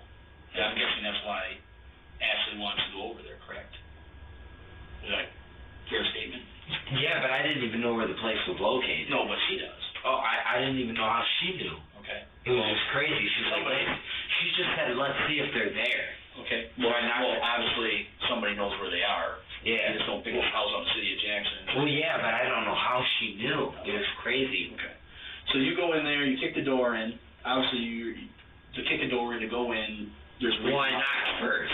Okay. I did knock. You knocked, you kicked the door in, okay, because nobody's coming to the door, right? Well, You I knocked, heard was, guys. oh, shit. Okay. And who said that? Somebody from inside? I think my ex. So your ex, which is? Amber, I don't know. She lied to me. Amber Uphold. Yeah. Okay. Amber Uphold, but she told me her name was Amber White, and then I figured out she was married, so I ditched her. So she says, oh shit, you think it's your ex. You go in, okay, you said you go down the basement right away? No, I kicked the door open. The front door? Yeah, I kicked the door open, and then basically I saw Amber run downstairs, and I didn't see anybody else. So I went downstairs. But how did he get in the door, guys? Amber tried grabbing the gun from me. Okay. So I went like this, like I had the gun in Where's my this hand. coming from? I pushed her off the gun just so she wouldn't have the gun, because I don't trust her. So I pushed her off the gun. And then I seen the big dude shut the door. I didn't know if he had a gun, because this Anastasia girl threatened Interesting pause. I don't know, 3 different Mexican dude names. Well, when she threatened me with them names, I figured that dude was the dude that she threatened me with. So I didn't know if he had a gun or not. But Why did we take a shot around the left? You said you took a shot into the door. Why did we do that? ignorance. Ignorance? Pure Trying to ignorance. scare somebody? Dude, I dude, I'm probably gonna go for fucking 20 years or something. No. I mean, even if I did, you know, I do care, but you know, I probably deserve it, dude. Nobody's dead or anything like that. Okay? Alright. So, felonious? Felonious assault? Probably. Of our, when I was 16 years old, I got that. Well, that's your 16-year-old stuff goes away. Okay? The detective tells Anthony that he doesn't have to worry about a long sentence because nobody is dead, but he fails to mention that someone was hit by a bullet. At this point, they didn't die? Brittany is still alive at the hospital, so the detective isn't exactly lying when he says nobody is dead. I don't know, dude. Oh, she did die. Because I'm getting bits and Well, I mean, I'm giving you the truth. I'm not lying to you. I wouldn't bullshit. So after you take the shot into the door of the bedroom, okay, you don't know if you hit anybody, right? Well, 20 years wasn't exactly how long he's staying in jail anyway, either. Holler like it sound like you got hit? No. Okay, did you see anybody hit? No. Okay, and you said Ashley's in there with you. Ashley Boardman. So they all came. I was only paying attention to me. To you. But I think Ashley was right behind me. Okay. Right behind me. Okay. My girlfriend, I think, stayed in the car. Okay. So you go in there, you take a shot, you're not sure if you hit anybody. How many times did you shoot inside there? So I'm going to find the casings, that's why I asked. Oh, yeah, I know you guys are going to figure it all out either way, so. That's why I asked. Yeah. So why fucking do it then, idiot? Get it off your chest, you're going to feel a lot better. Well, I mean, I'm going to try to be sincere, but I really don't know. I was intoxicated. Bad. Okay. Can you guys, like, find my videos that I deleted? I was so drunk. It was all on camera. Is that on Facebook? I was so drunk. I don't even know. I was so drunk, guys. Did you know I was drinking? I'm so intoxicated. I don't even remember. God, it was so crazy. We went crazy last night. It was such a... Oh, God. Oh, it's all on camera. Okay. You have a phone? Yeah, you guys probably have it. Is it in the car? Yeah, it was in the car. Okay. Is it an Apple, Droid, what? No, it's an Android. Android, do you have a password to it? There's no password. No password? Okay. Color is it? Blue. It's got a blue case on it anyway. It's gray without the case. Case. Okay. All right. So anyways. Frame of the cop right here. Go in there. Last night was such a movie, bro. I got so intoxicated. Okay. You. And I kicked down a door. I kicked down the door 20 times. Well, Ashley helped hold. No, that's Amber. Yeah. So you follow her down there. She tried to take the gun from you? Yeah, she tried to grab the gun from me. And then you saw the big guy with tattoos all over him? Yeah, and then I aimed it at him. Okay. And then he shut the door? He shut the door. Did you shoot back into the door? So I kicked the door 30 times. I aimed away from where he was when he shut the door. I aimed towards the left. Okay. Like, towards the scene. Okay. And why were, see, it's still kind of fuzzy of why. Okay? Why we're kicking doors in, why we're pulling guns. Just be straight. What was it all over? Great question, really. Here we go. I don't know. I was so drunk. I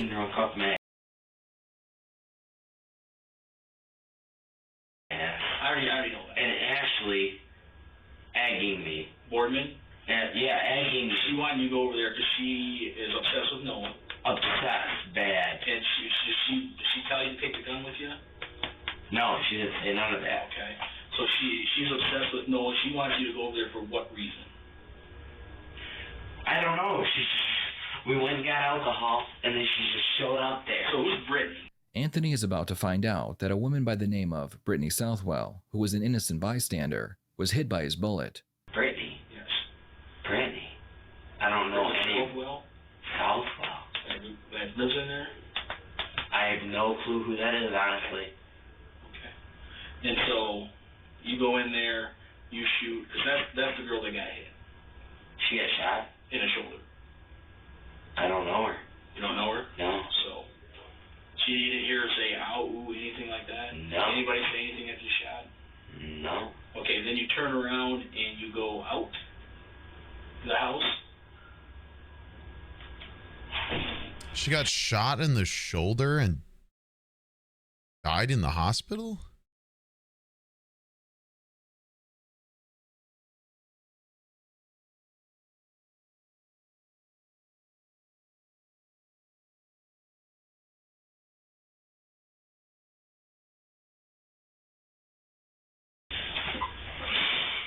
Honestly, dude, I don't know. So somebody in the house, somebody that was already in the house, gave us your name, car description, who you're with, and that's how they stopped you out on, was it? Well, yeah, it's probably my mom. No, I don't think it's your mom. It could have been my dad, it could have been my brother. So anyways, after you shoot, what happens from there? You just guys turn around and go get out? Yeah, I got out of the house, yeah. Okay. So is now Ashley followed behind you? Or, because you said she was standing behind you when you shot. Honestly, dude, basically what happened is there's little visions. All I know is I did shoot when I went down there. I shot at the basement door. Okay. And then I came upstairs, shot at the floor. Okay. And then basically after that, I don't know. Okay. So you guys eventually get back in the car. I don't know who followed me. I don't know. I don't really know until you ask me in 5 minutes, and then all of a sudden I know a little more. Nothing. I was so you guys get in the car, you take off. Where were you planning on going? Oh, I was gonna grab all my money out of my safe and head to Mexico. Because you know you messed up. Yeah, I fucked up, dude. I wanted to go. Okay. I wanted to leave. Okay. That's what I would do too. Well, shit. You gotta make it. Now you're gonna get no bail. About it, dude. Dude, honestly, I had the gun in my head the whole time. Where did they stop you at?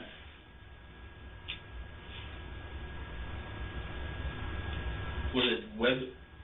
What address did you have out in Columbia? Is it Wheaton? Was it Wheaton and Silver Lake Highway? Because I think they were waiting for you out there when they saw the Oh yeah, because my mom snitched on me. Yeah. Is that who it was? Yeah. So they stopped you. You had the gun to your car. So rude of the mom. You made a mistake. So obviously you knew you shot somebody.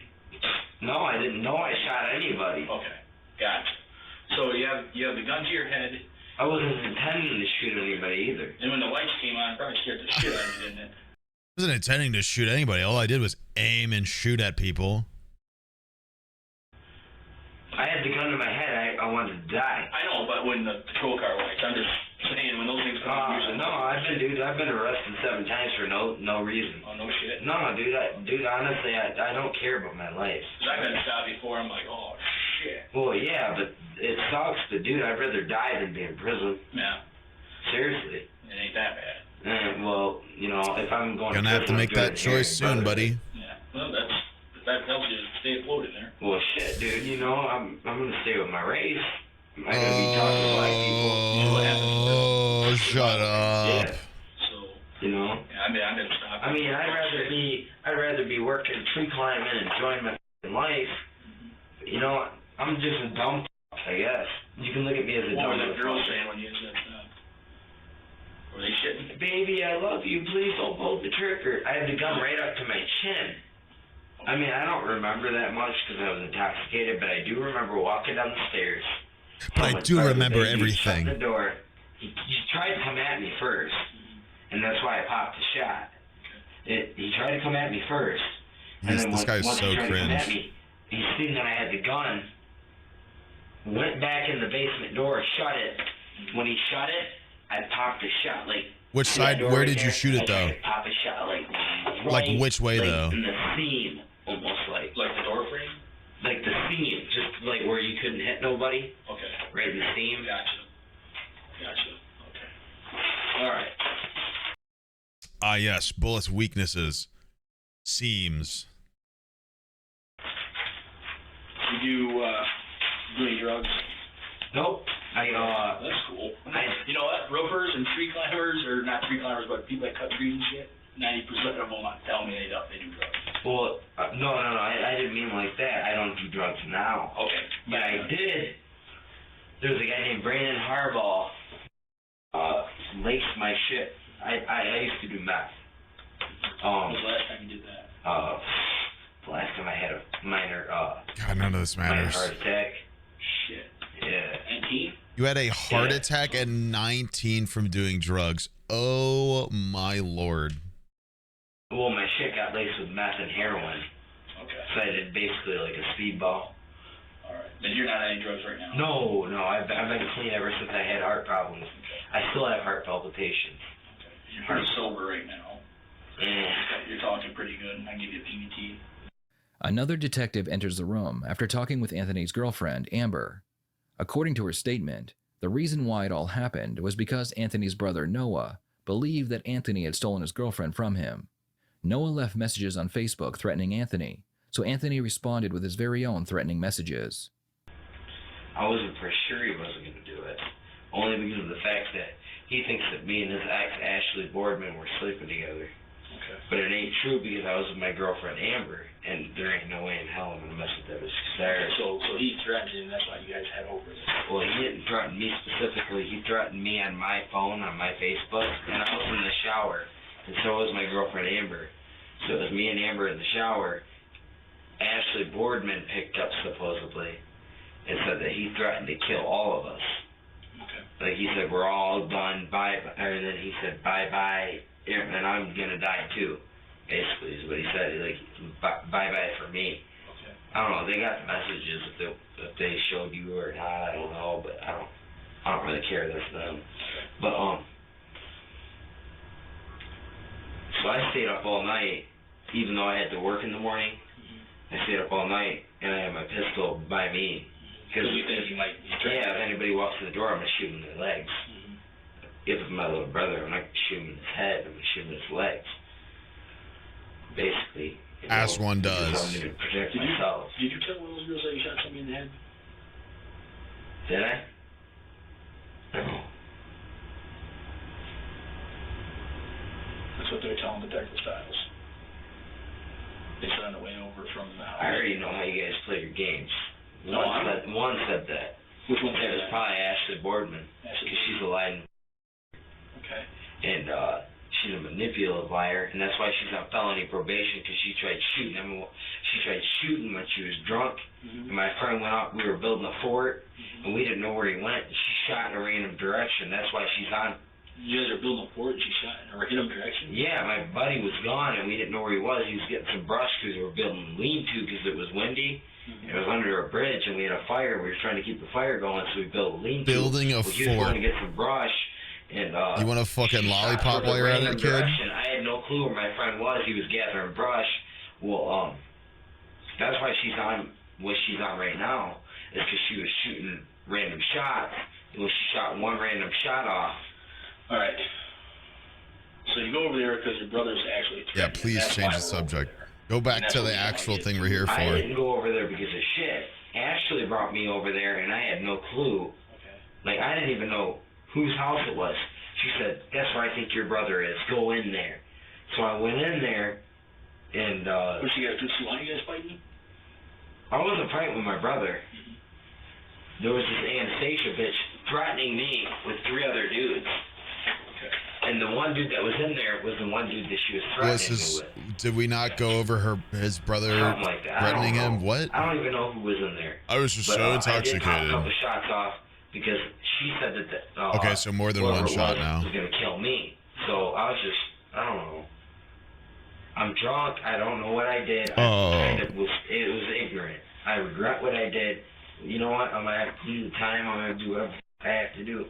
Anthony, are you intoxicated right now? Yeah. Wow. I'm not asking, man. I just blew a breathalyzer, didn't I? Yeah. I mean, How quickly he answered. How quickly he answered. Yeah.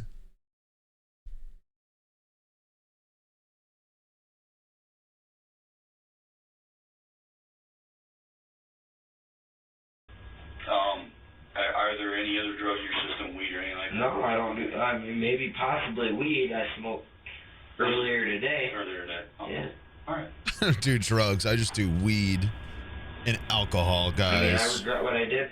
I'll do the time. Pause. Dude, you know what? I don't care. Ashley pulled in there and said, that's that bitch's house. Well, that bitch was threatening me with 3 dudes with Hispanic names. I have no clue who it was, but all I know is that my brother threatened me and said that we're all gonna die that night. So I kicked in that door and I was gonna kill whoever the threatened me, because I ain't gonna go down like that. In the end, Anthony would be charged with first-degree felony murder, first-degree home invasion, and felony firearm possession. Anthony's lawyers would argue that he should only be charged with manslaughter because he did not mean to kill Brittany. Bruh. The jury was provided with all the evidence, and they quickly reached a guilty verdict. I can't believe it. Anthony was sentenced to life in prison without the possibility of parole. What a shocker. What do you think about this case? What are your thoughts on how Anthony threw away his entire life with one bad decision? Please share your thoughts in the comments below. One?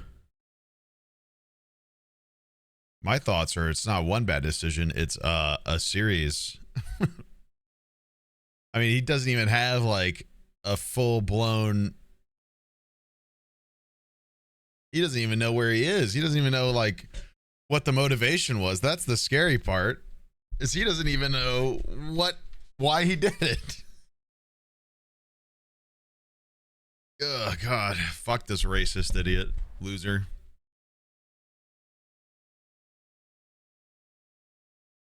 More than happy to have that person sit in prison forever. On to another one. Next video is how the government tricked 2 YouTubers into killing a man in public. We'll see how clickbaity this is. This is by Brew. I'm not sure if this is like a setup or if this is real or what, but it's too good of a title to not figure out what the fuck's going on. On February 13th, 2017, a middle-aged man hastily made his way through Oh, I forgot. I love this guy. This is Brew's the guy that's like little avatars always like, Kuala Lumpur Airport to make it on time for his flight. I need to sub. Suddenly, a woman approaches him from behind, covering his eyes as though she were a romantic love interest, asking him to guess who. However, it quickly becomes clear that there is nothing cute or fun about this embrace when he begins to react, struggling to wrench himself free. The man then seems to escape her grasp as the woman slips away into the crowd. She can then be seen here walking away calm and confident in a sweater emblazoned with the letters LOL. LOL before staring right into the camera as if to say, yeah, I just did that. But what did she do? Well, according to the victim himself, who immediately went to report this incident to security, the woman had slathered his face in a strange Another month oily of paying you to be but my she friend. wasn't the only one. It may be hard to see from the security footage, but there was actually a second woman, pointed out here by the yellow arrow, who also put her oily hands on his face, but from the front at the same time as the first woman before running away in the opposite direction. From first glance, it appeared to have been some sort of weird but ultimately harmless prank. But the man knew better. His face was already burning. A security officer and an airport employee, more confused than concerned, escorted him to a medical clinic. However, shortly after entering the clinic, the man's legs, which had been gradually losing strength, finally gave out. He collapses and suffers a seizure. Medical staff rush to his side. They load him onto a stretcher and rush him to an ambulance. They speed off to the nearest hospital to get him the help, but it was too late. The man died in the ambulance just 20 minutes after he had been attacked. But who were the 2 women who had attacked him, and what had killed him so quickly? Well, after examining the dead man's body, doctors found that his face was covered in a rare substance known as VX, a powerful nerve agent. It is odorless, colorless, and similar to motor oil in consistency. When absorbed into the body through the eyes, mouth, or even the thin skin of the face, VX functions as an acetylcholinesterase inhibitor. Normally, as you try to move your body, your motor neurons release the enzyme acetylcholine, which tells our muscles to move or contract. However, VX prevents acetylcholinesterase from acting, which results in the receptors of this enzyme to become fatigued. This eventually leads to violent contractions between the muscle groups. As this blockade continues, the muscles begin to suffer from total paralysis. It is this paralysis that causes the diaphragm to clam up, ultimately leading to death by asphyxiation. Previously to being smeared on the face of the man at the airport, VX was reported to have been wielded by Cubans during the Angolan Civil War, Saddam Hussein during the Halabja chemical attack, and Doomsday cult member Masami Sukiya to kill 12 people in a subway attack. As part of the Chemical Weapons Convention of 1993, every country in the world, except 3, signed an agreement to halt production and destroy any stockpiles of VX and all other chemical weapons. So, as you can imagine, the fact that 2 women had used VX to kill a man in a crowded public space was very strange. But there is also another form of the chemical weapon called VX2 that can be made by mixing together QL, known as isopropyl aminoethyl methylphosphonate, together with sulfur or a liquid dimethyl polysulfide mixture. My brain's which on gonna their explode. own are harmless. This is crucial to our case because each woman could have carried one component of the VX2, which would explain why 2 of them were needed to complete this brazen attack. After the first woman smeared on one of the components, the other woman would synthesize the nerve agent directly on the man's face by adding the other component. This would be certain death for the man, but would allow neither of the women to suffer any of the serious effects. Now, it is entirely possible that the second woman to apply their part of the mixture would get some synthesized VX2 on their hands, however, only enough to make them ill if not washed off immediately, which is exactly what the 2 women did, immediately rushing to separate washrooms before fleeing the scene. Meanwhile, emergency personnel went back through the belongings of the unidentified man who had suddenly died. Guards find that his backpack is filled with $100,000 in cash, 12 strange vials of liquid, as well as 4 North Korean passports all bearing the name Kim Chol. The ridiculous amount of money was one thing, but the 4 identical passports were another. They scratched their heads, slightly clueless. Nevertheless, the Malaysian authorities now had what they assumed was his real name, the murder weapon, and now they had to find his killers. This, funny enough, would be the easiest part of the investigation. The first woman was identified through CCTV footage as Duan Thi Hung from Vietnam, and found with comical ease, helped largely by the distinct LOL sweatshirt that she wore again when she returned to the scene of the crime 2 days after the killing. The second woman was slightly harder to track down, but not by much. CCTV footage also helped authorities positively identify her as Siti Aisyah of Indonesia, and a day later, she was arrested at a hotel nearby. Siti and Duan, who at this point investigators assumed must be trained assassins due to their coordinated use of VX, were now in custody and would soon be facing the only punishment given to murderers in Malaysia, the death penalty. It seemed that the case was clear-cut and closed, especially with the damning CCTV evidence. However, under separate interrogation, both women claimed to have no idea what was going on. While they admitted to spreading an oily substance on the man's face, Siti and Duan each insisted that they had no clue who he was or that he had even died. In fact, according to them, the whole thing was just a harmless prank, a stunt for a video to be uploaded onto YouTube. The investigators couldn't believe what they were hearing. And how could they? These 2 women had killed a man in broad daylight with an internationally banned chemical weapon, and now they were saying it was just a prank? It was insane. But so true. As it turned out, the women had an equally insane story to go along with it. Siti Aisyah was born and raised in committing chemical warfare as a prank. It was a relatively peaceful life. Her parents were farmers and the community was close and tight-knit. Siti was a bright child, it's a but little she had to something stop for the studying YouTube. As soon as she finished 6th grade, she had no choice. There were no secondary schools in the area. Instead, she began to help her father sell wares at the local market. The days were long and hard. As she looked out into the distance with her father's bag on her back, she imagined living in a bustling urban jungle. The nearby capital city of Jakarta called out to her where she dreamed that she could one day live a glamorous life. And at the age of 14, Siti left home to pursue her dream. She found employment at a sweatshop in Jakarta, earning a mere $50 a month sewing clothes and sweeping the floors of the factory. A month? Here, she My soon gosh. began to develop a relationship with a man named Gunawan, the business owner's son. The frequent interactions around the factory eventually bore fruit. The pair fell in love, and just 2 years later, at the age of 16, she married Gunawan and welcomed their own son, Rio, into the world. As the sweatshop came upon hard times, they decided to move to Kuala Lumpur in Malaysia. Lord, I with want better my financial jorts back. prospects. It 26 wasn't Jakarta, months. but City Good had found a video, life better than BTW. being trapped in a sweatshop all day. After all, she found a loving husband and birthed an adorable little boy. She found work overseeing a small store, while her husband. And how worked as a old was waiter the at a husband? restaurant. But then the couple began to fight and eventually came to the mutual decision to divorce, citing in a handwritten letter that they had irreconcilable differences. There was no longer harmony between them. The two went their separate ways. Gunawan returned to their native Indonesia with their son Rio, while Siti remained in Kuala Lumpur, finding work as a masseuse, or at least that's how her line of work was referred to on paper. Just like that, she had lost her husband, her son, and any hope of making her dreams a reality. But then, one early morning, Siti was approached by John, a cab driver she was on friendly terms with. He told her about a man who had approached him about finding some women to act in prank videos. It wouldn't be hard, he explained. All it would entail Classic was John. doing embarrassing things to random strangers in public. But what really captured Siti's imagination was how much she'd be paid, as much as $100 per video. At the time, she only earned $15 each day, and even with all her extra freelancing on the side, she needed more money if she wanted to live in comfort and stability while also sending enough home to her mother and son. Though she was hundreds of miles away, I wish I got $100 she a still video. cared deeply for her family. She wanted to build a home in her native village. Yeah, John, last name Prank, yeah.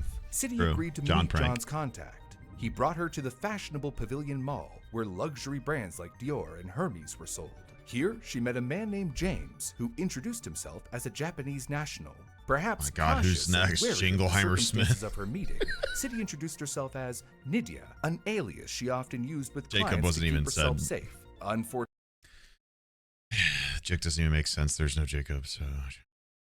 Fortunately, there was a rather big language barrier. James, it appeared, could not speak Bahasa Indonesia. They struggled to communicate, but with the help of choppy English and Google Translate, James eventually managed to communicate that he was creating a hidden camera prank show on YouTube. City was then directed to smear some baby oil on an unsuspecting Vietnamese woman while James recorded the whole thing. For her involvement, City was paid $100 up front. City performed multiple similar stunts at other malls, as well as hotels, over the next month with compensation ranging All right, from now do $100 this to special $200 baby oil. per prank.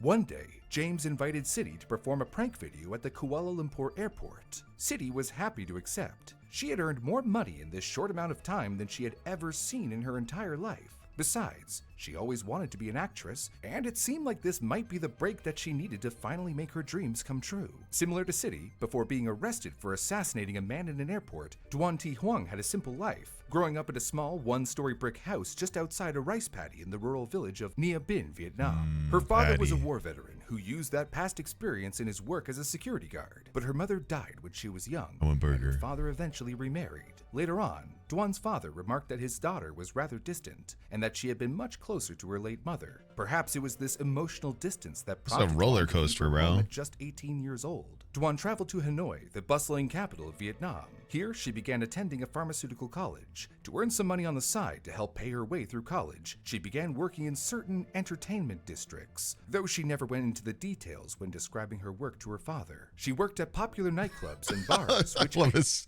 little character. way through college when describing her and working in Certain districts.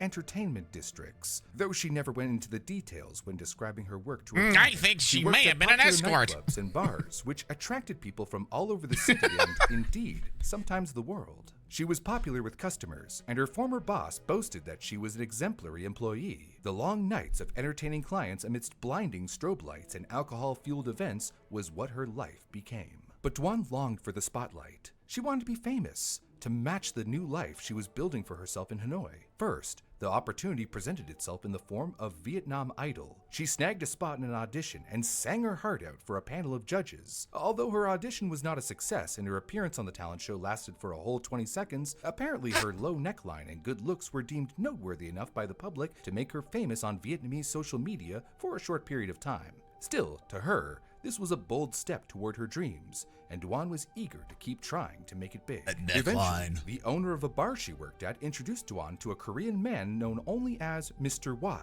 He invited Duan to work as an actress for a series of funny videos, which, to Duan, seemed almost too good to be true. Here was another chance to make it big.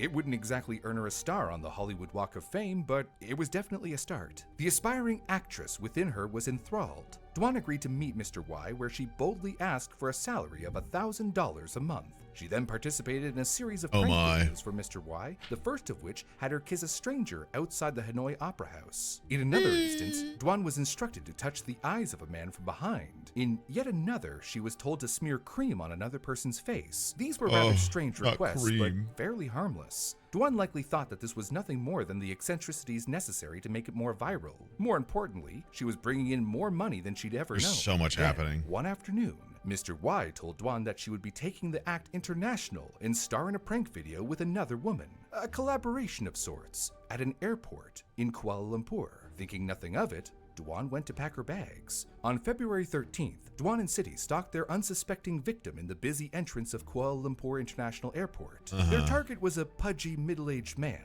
It would be an embarrassing few moments for him, but it mattered little, especially with how much money was on the line. The two girls didn't know each other, but it appeared to them that their bosses did. Their prank was the same as the dozens of pranks they've done before: apply a liquid on a man's face and disappear as he stands there like an idiot. The cameras and video editors would do the rest of the work. Dwan and City thought nothing much more of it. Their target was on the move, and when they saw their chance, they sprung into action, executing their prank in a matter of seconds. City slid out from behind the pillar and wiped liquid on his face. Dwan was next, applying a similar liquid over his eyes and mouth. Mission complete. The two women sprint in opposite directions, leaving their victim confounded and confused. As they run to separate bathrooms to wash their oily hands, the liquid on the hysteric man's face begins to do something no baby oil or lotion is capable of. It begins to kill him.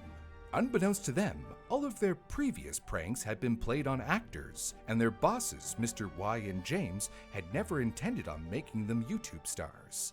They were spies, covertly sculpting these women into unconsenting assassins. And now, months of preparation had culminated in a murder of a man in Malaysia, where such a crime carries with it only one possible sentence: the death penalty.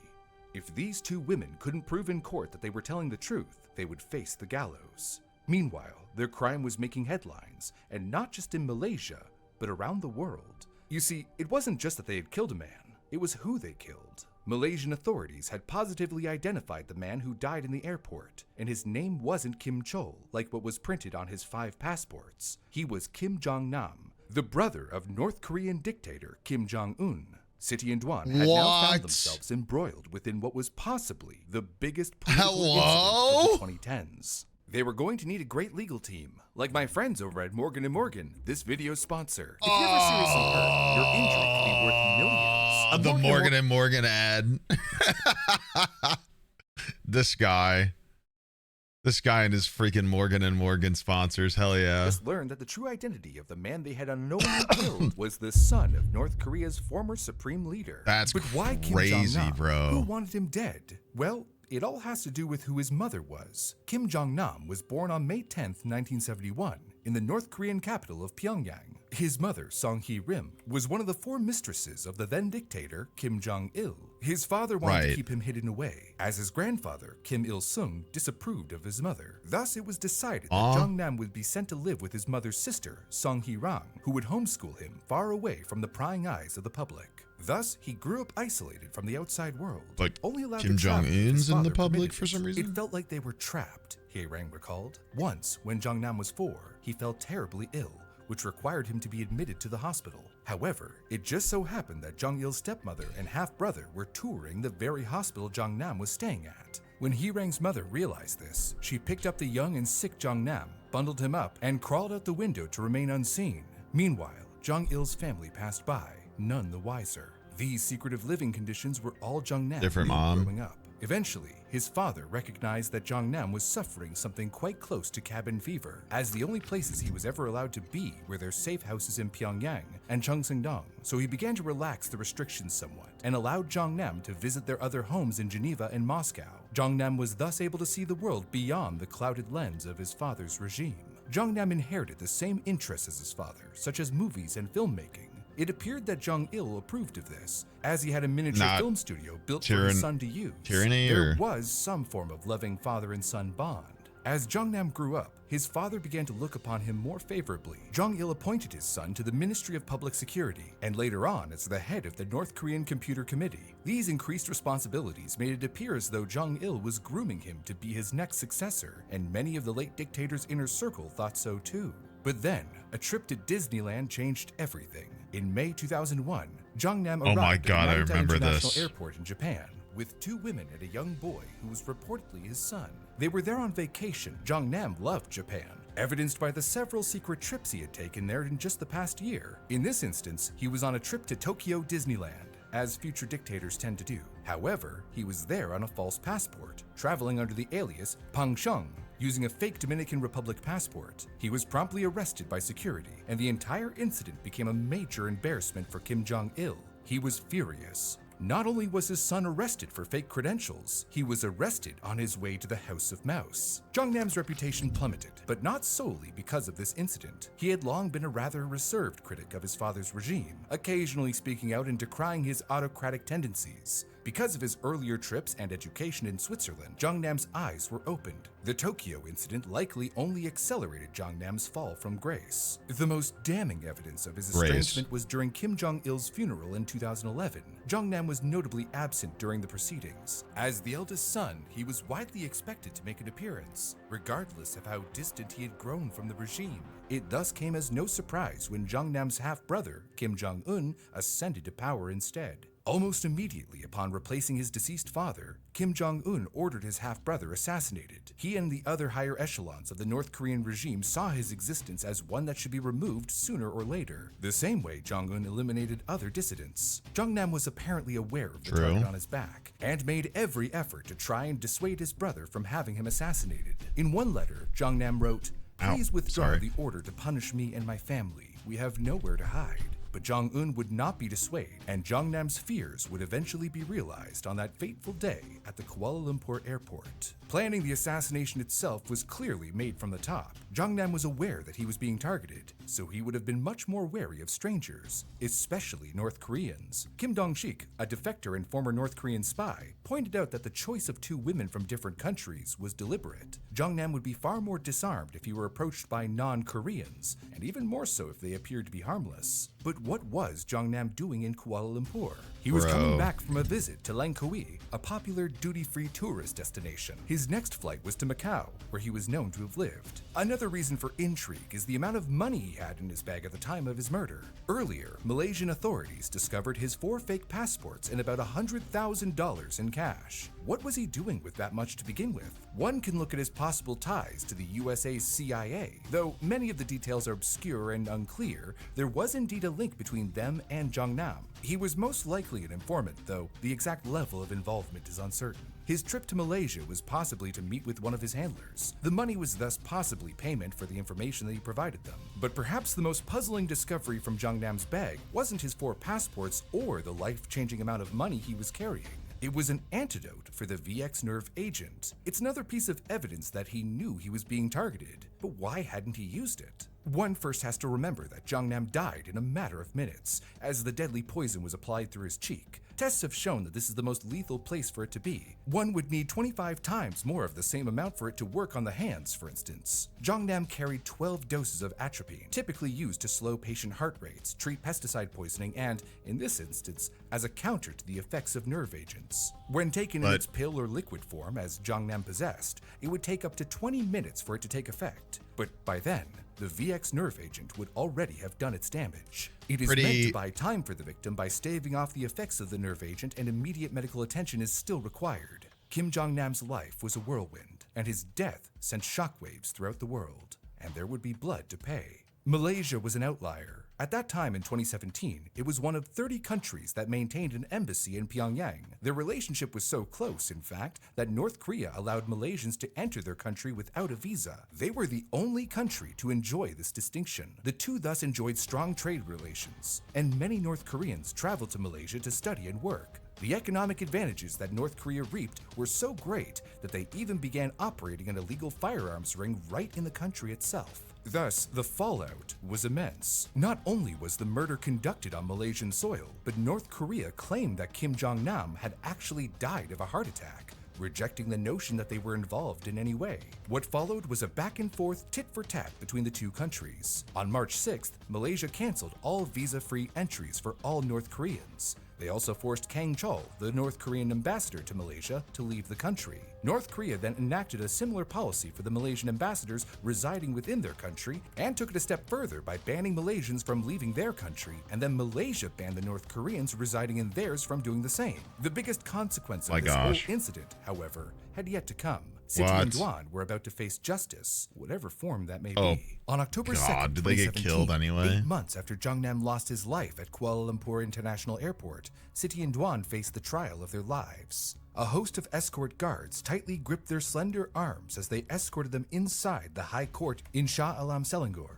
Equipped with bulletproof vests, their heads hung low, avoiding the glare of flashing cameras and inquisitive reporters hoping to get a soundbite for their articles. If they were found guilty, they would receive the death penalty. So basically, they trained assassins to kill the trained assassins that they tricked into being assassins. At the preliminary hearing, both Siti and Duan entered a plea of not guilty, professing their innocence and repeating what they had told the police several times before, that they did not know that they were killing a man. They were just filming a YouTube prank video, nothing more. But the prosecution was there to convince the court that the two women were lying. They pointed out that the attack appeared highly coordinated and well orchestrated, and that each woman immediately went to washrooms to clean their hands. They thus found it extremely improbable that two women were unknowingly handling such a dangerous toxin. In return, the women's defense lawyers presented CCTV footage, which showed 4 North Korean men, Hong Song-hak, Ri Ji-hyun, Ri Jae-nam, and Oh Jong-gil, who seemed to be directing the women and closely observing Jung Nam's movements at the airport before fleeing to North Korea upon his death. In a subsequent hearing in January 2018, Duan's lawyers presented recorded testimony from a woman named Bik Tui,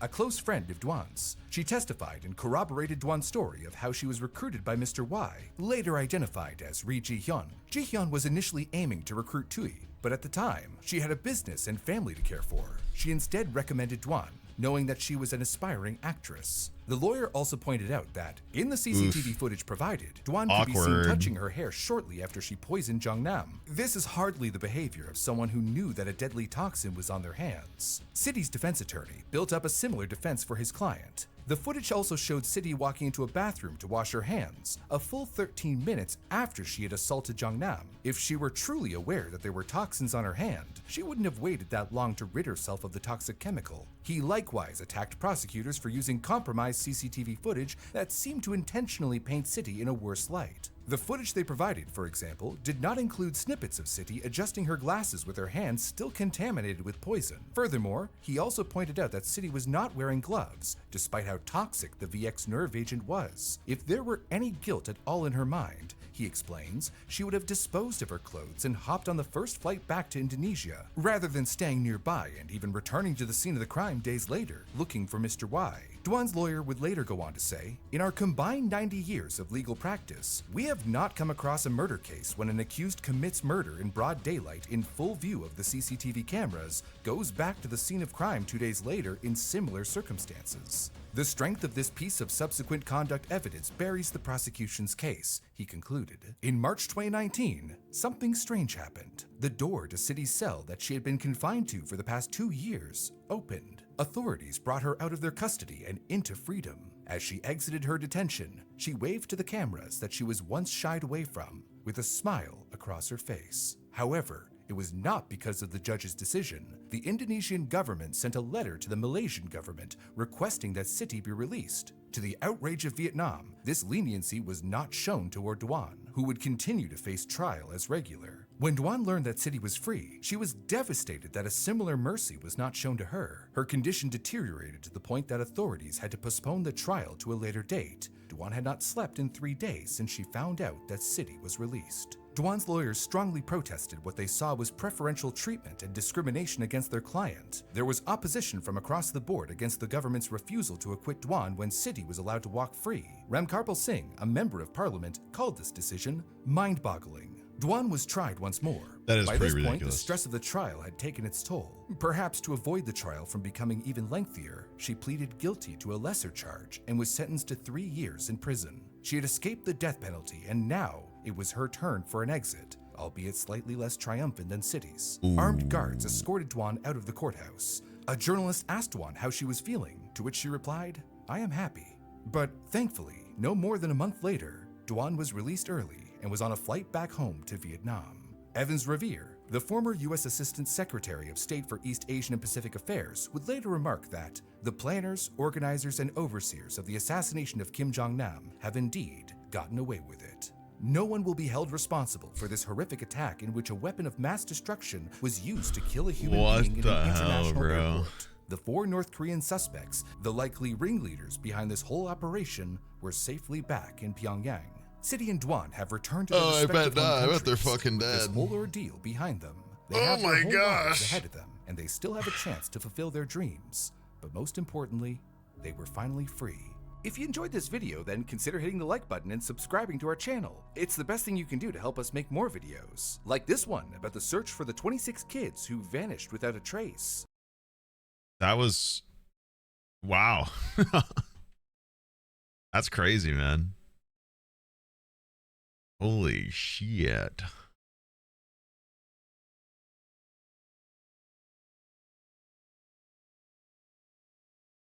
That's, what a roller coaster. Oh my gosh. All right. We got one more. And it's an interesting one. Oh, chill out. It's by The Right Opinion. It's about JCS.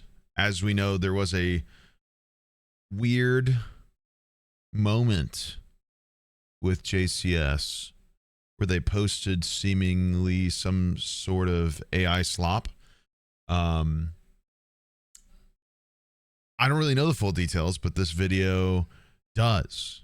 So The Right Opinion has a pretty, does a really good job of breaking down a lot of stuff like this. Also, I'm shown in this video from time to time, apparently. So that's cool. Hi, chat and streamer. Before we get into it, I'm going to take a quick break. And yeah, we'll get into it once I'm back, okay? Do we not like JCS now? No, it's, they made a statement eventually and kind of retracted doing it and was very apologetic, kind of was like, I didn't really truly understand. I was just trying to get more stuff out there because I felt bad over how much time was between uploads and stuff. They were basically like, I'm not gonna do that anymore. So I mean, unfortunately, guys, this goes down to nuance, and we can love some growth here because we're gonna have to watch the whole thing to just get the full story as well. But at the same time, not everybody's gonna know the exact same things you do and not learn about it the same way you do. Some people, unfortunately, have to make the mistake in order to learn not to do it. So, if we don't give people grace if we don't give people grace, they won't grow, and then we're not people. So, anyway, be right back, and then we'll get into this when I'm back, okay?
Oh, yeah. All right, gamers. Let's do this. Let's watch an interesting synopsis on this weird little moment JCS had. Right Opinion does some pretty amazing videos, so I doubt this isn't I have no doubt that this isn't extremely like well researched and reported on, so I'm interested to see this full thing. As a frequent indulger of JCS's content, I think it's important to know.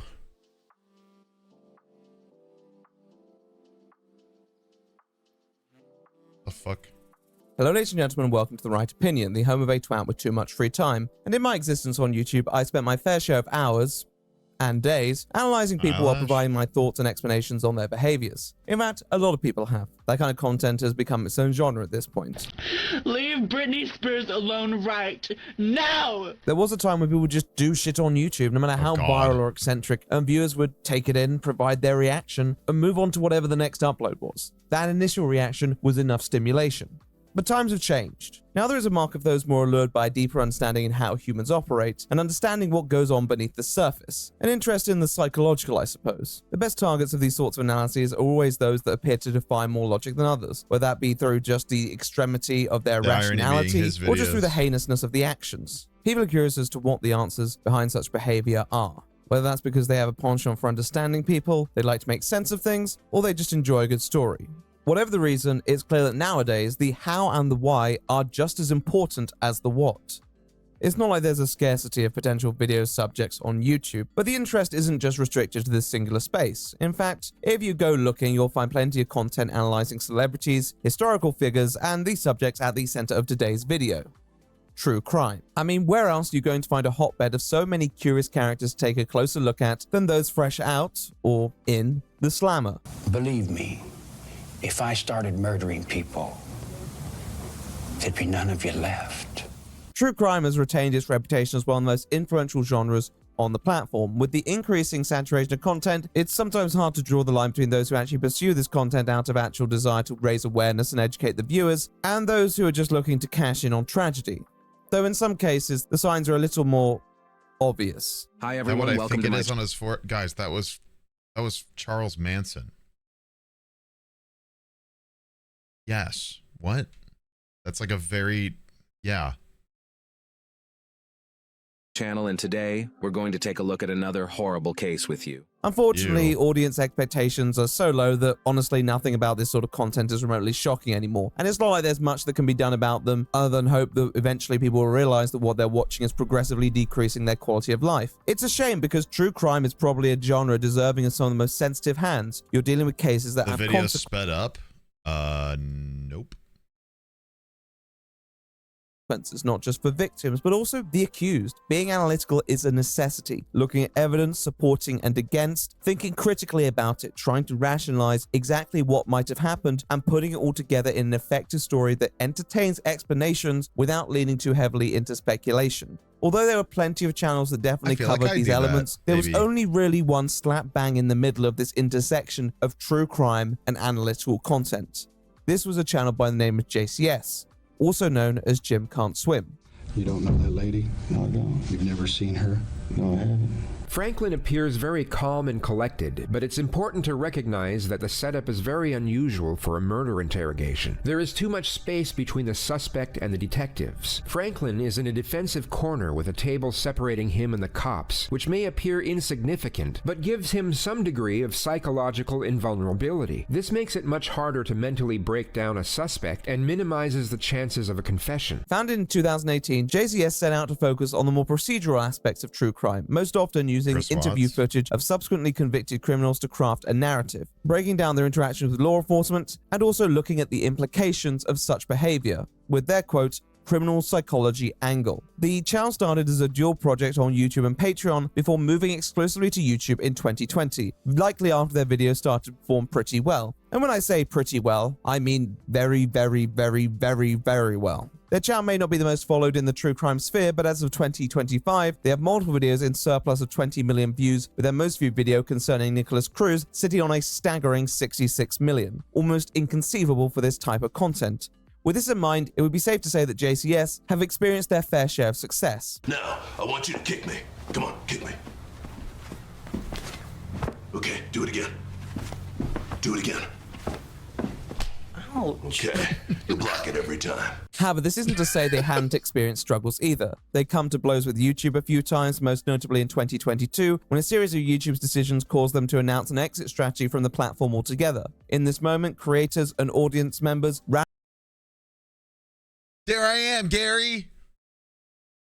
rallied around the channel and put pressure on YouTube to walk back their attacks against JCS. As many articulated at the time, Jim Can't Swim was a true crime channel that served a purpose on the platform, creating high-quality, detailed content that was enriching the community with its educational value. If anything, YouTube should be lifting them up.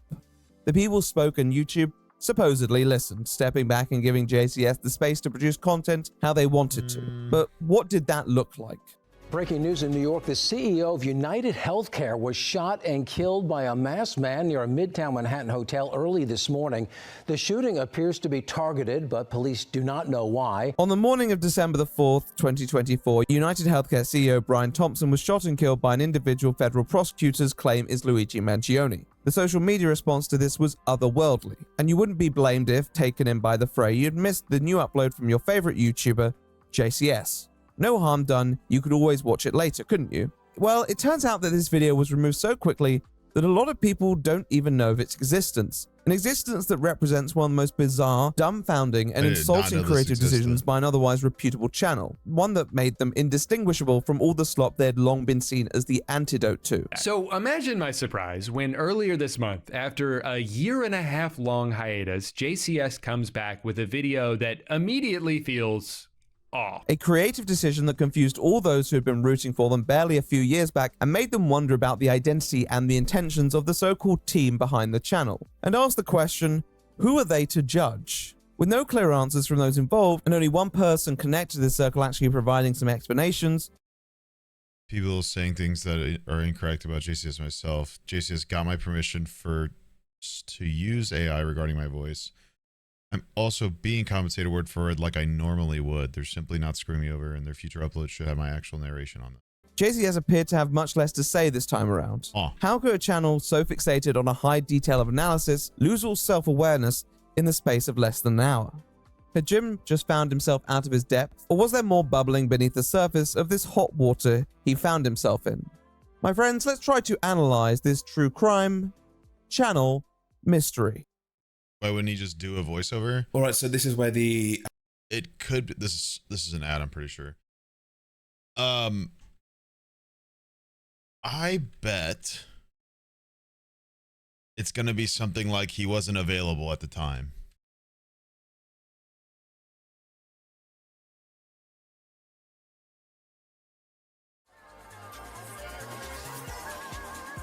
I don't know, I'm interested. I'm very curious. Then just postpone it? Don't ask me, man. Jim Can't Swim was launched in February of 2017. It's hard to exactly say when their first upload was posted, but we know they were gaining subscribers for any of their newest recorded content, so they likely experimented with the genre before settling on a style. Going by an old channel URL, they might have been known as Prison TV at one point, but I couldn't confirm if that was the case or just a placeholder. There are a litany of theories as to where the name Jim Can't Swim came from, and because I want in on the fun too, I'm going to say it came from this online grammar test. Nowadays, JCS is known for the large intervals between uploads, but back in 2018, they actually uploaded on a fairly regular basis. In fact, archives of their upload schedule say that they would upload at least once a week, often more. Their original upload model was somewhat different as well, covering different aspects of criminality, with videos not just on police interrogations, but on young offenders, inmate perspectives, and even some more general videos on subjects like narcissism. Most of these videos have been lost to the sands of time because they were removed rather soon after their upload, presumably because it wasn't long before one series stood out amongst the others. Modern interrogation is a study in human nature.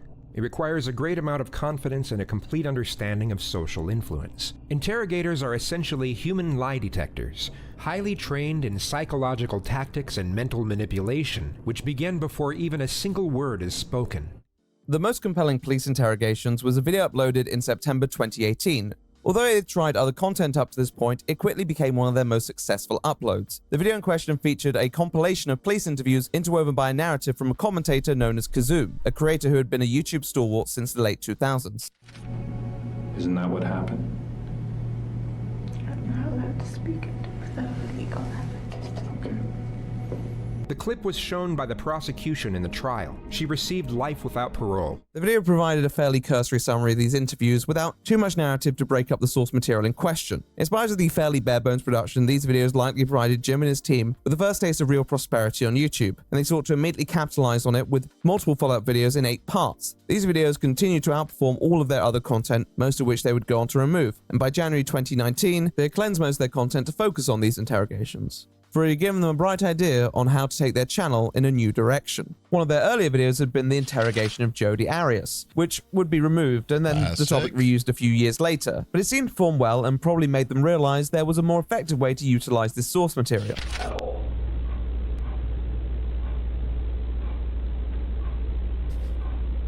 This is what is known as the pause technique. After the suspect answers a question, the interrogator will remain silent while maintaining eye contact. This physical demeanor gives off the subtle cue that he expects more information to be divulged and may already know more than the suspect realizes. Their next video was the first of a 4-part series on Chris Watts, who became known for the rather unflattering accolade of murdering his entire family. JCS had planned to upload a multi-part series on his interrogation, his failed polygraph test, and his confession, with a soon-removed 4th part on his extramarital affair. These videos were accompanied by a far more thorough script than previous interrogation analyses. Alongside the credit to Kazoom was another by the name of True Crime Loser, who is also believed to work with JCS in some capacity, possibly script writing.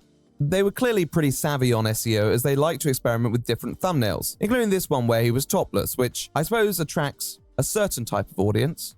Throughout this time, they also ran the channel in tandem with their Patreon, which they would upload exclusive content to. It seemed they had a pretty good system down, but nothing that was going to break any records. This was until 2020, when our favorite recurring character, COVID, hit, and more people than ever were spending time online. It was this time JCS took the very bold decision to discontinue posting on their Patreon, saying that it was becoming a streaming service and that all content would be posted onto YouTube from here on out. It's hard to exactly say what their reasoning was behind this yet, but maybe they just wanted to focus their energy on something they thought had the potential to really blow up. And they weren't exactly wrong.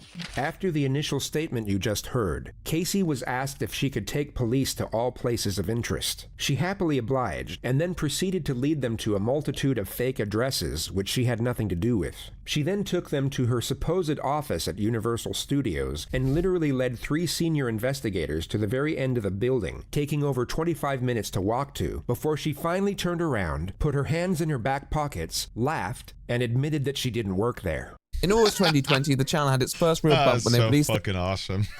I hate how awesome that is. The video, There's Something About Casey, which covered the now prolific case of Casey Anthony. This was obviously a great sign for the channel, but they wanted to build on it, and they did, with a video titled Jennifer's Solution. Although this was a notorious case to those who were interested in crime, the name Jennifer Pan probably didn't ring as many bells for the general public. Yet this ended up performing better than their video on Casey Anthony.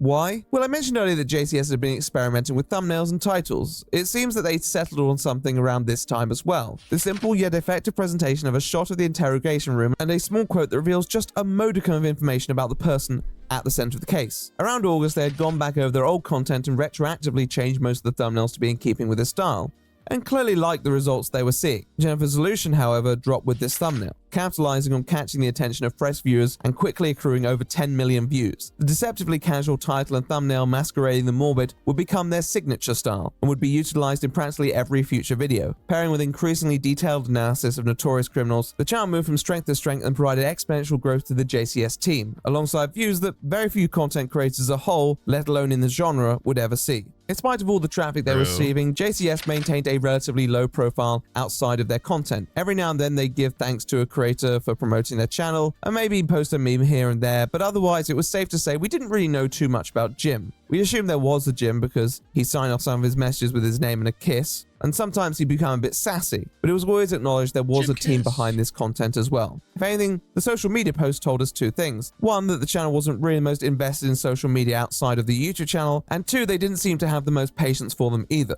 Yes, if they weren't thanking someone, they were normally not happy with someone, whether it was TikTok, YouTube, or Hassan. It was these moments, though, you saw the more human side of the channel and its operations. They were grateful for the attention, but appeared anxious about a variety of matters, such as their content falling into other people's hands, people impersonating them, and the issue as old as time, monetization. These were human struggles that many creators experienced, and when you see those emotions seep through in their words like they did with JCS, you begin to trust that they care about these cases as much as you do. With all that said, though, they'd still crafted out an impressive niche on the platform, with a pioneering style that felt personal to them, but also possessed a wide appeal, backed up by actual substance that seemed to inspire people to take an interest in criminology, while also handling these cases with the respect they deserve. It seemed like they were setting an example for creators all over the platform. So how would YouTube repay them? Not great. Not great. Ooh, I like that text. By the time 2022 had come around, true crime content was dominating YouTube, with numerous creators drawing millions of views for videos covering the world's most dangerous and depraved criminals. So there's clearly something compelling about true crime, and the way it lets us consume content about grisly murder from the comfort of our couches. But what does that say about us as human beings, and as a society? Are we all secret wannabe serial killers, nosy voyeurs, or both? However, with popularity soon followed pushback, and it wasn't long before some began to ask questions as to how respectful and ethical much of this content was, and YouTube's own part in promoting it. Now, true crime content has always maintained a reasonable amount of popularity with the general public, but for YouTube, the cold feet around having their platform manifest into a dark place with topics that had potential to veer into apocalypse territory had always caused them to be quite censorious. Although Jim Can't Swim hadn't drawn any great controversy with their content, the style they employed in their videos, which relied on clip-heavy analysis of killers and their often grisly crimes, was bound to set off some alarms at YouTube HQ. JCS already had their fair share of friction with the platform, not being monetized, not having a YouTube support team, and having to fight tooth and nail to have their videos considered suitable for the platform. They went through a lot of stressful scenarios, however nothing could quite prepare them for the new year of 2022, where a couple weeks after their newest upload they came to blows for the platform once more. Tweeting on January 6th, they tagged Team YouTube requesting they respond to their ticket regarding one of the most viewed videos, Wrath of Jody, a video which primarily covered the criminal interrogation of convicted murderer Jody Arias. It had already been uploaded for over a year by this point and hadn't seemingly drawn any notable backlash, so YouTube's decision to remove it didn't make much sense, but YouTube responded quickly saying they would look into it. A small problem easily solved. Looking into it. Well, apparently not. Over the next few days, Jim took to Twitter to say that multiple further videos were being messed with, including their Christmas with Cliff, which was their newest upload, the McDaniel video, and the Nicholas Cruz upload, pretending to be crazy. In two quickly deleted tweets on January the 8th, they claimed YouTube were running ads on reaction videos to their content, despite those channels being monetized, all while demonetizing their own content, implying that YouTube were fine pocketing the money as long as it was beneficial to them. YouTube again responded to their other tweets tagging them, stating that they were looking into this, but obviously not fast enough, as JCS continued to vent their frustrations on social media platforms, now calling on people to mobilize in attracting YouTube's attention.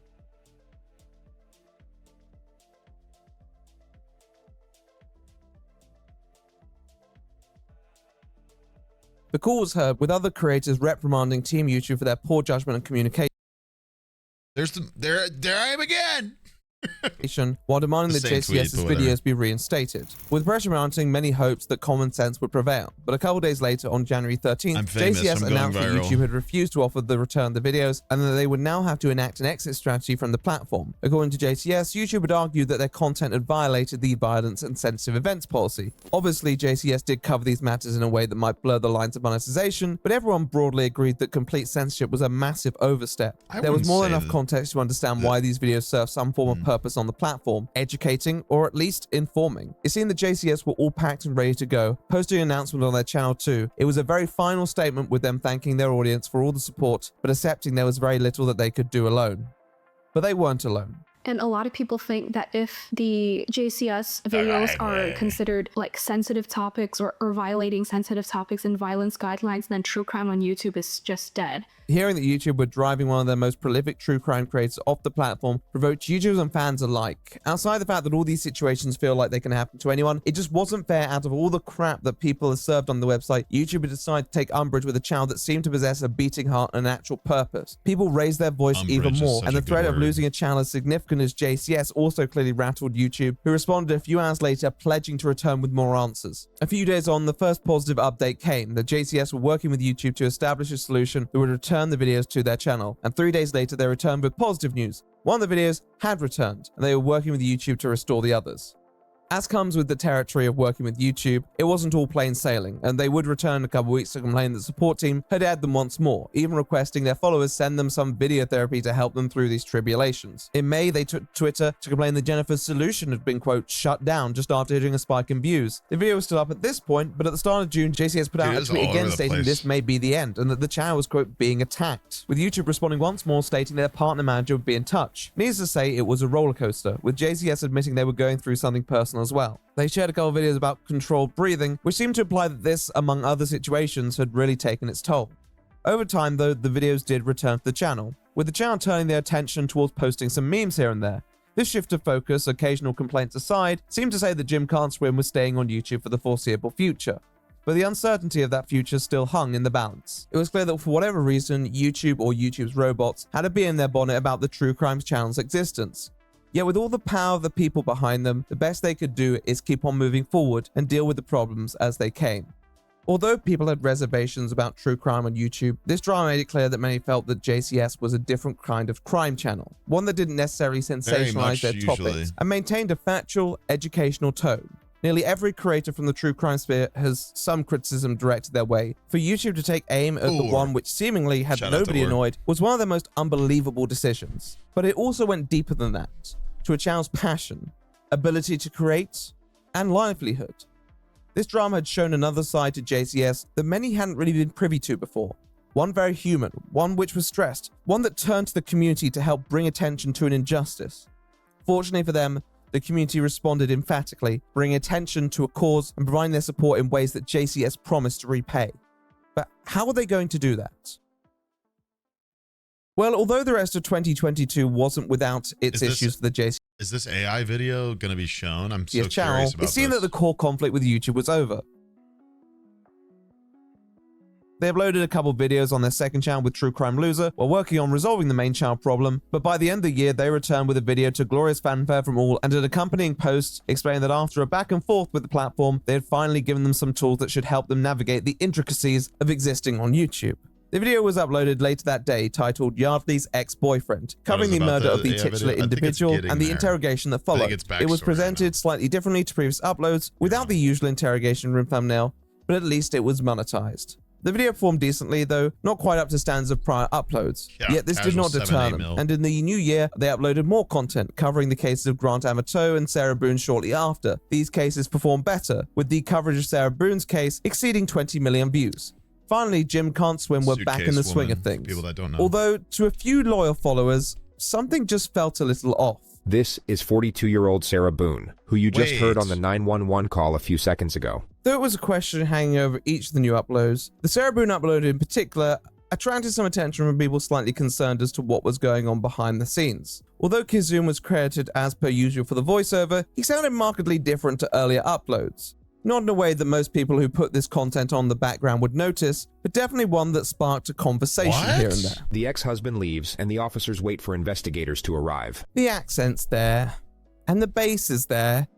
It does sound like his voice, but something about the intonation is off. This police officer was brilliant. Her temperament was perfect for the situation. The investigators simply asked Sarah to stay somewhere else for the night. Is this what we watched? Or did we watch a different video on Sarah Boone?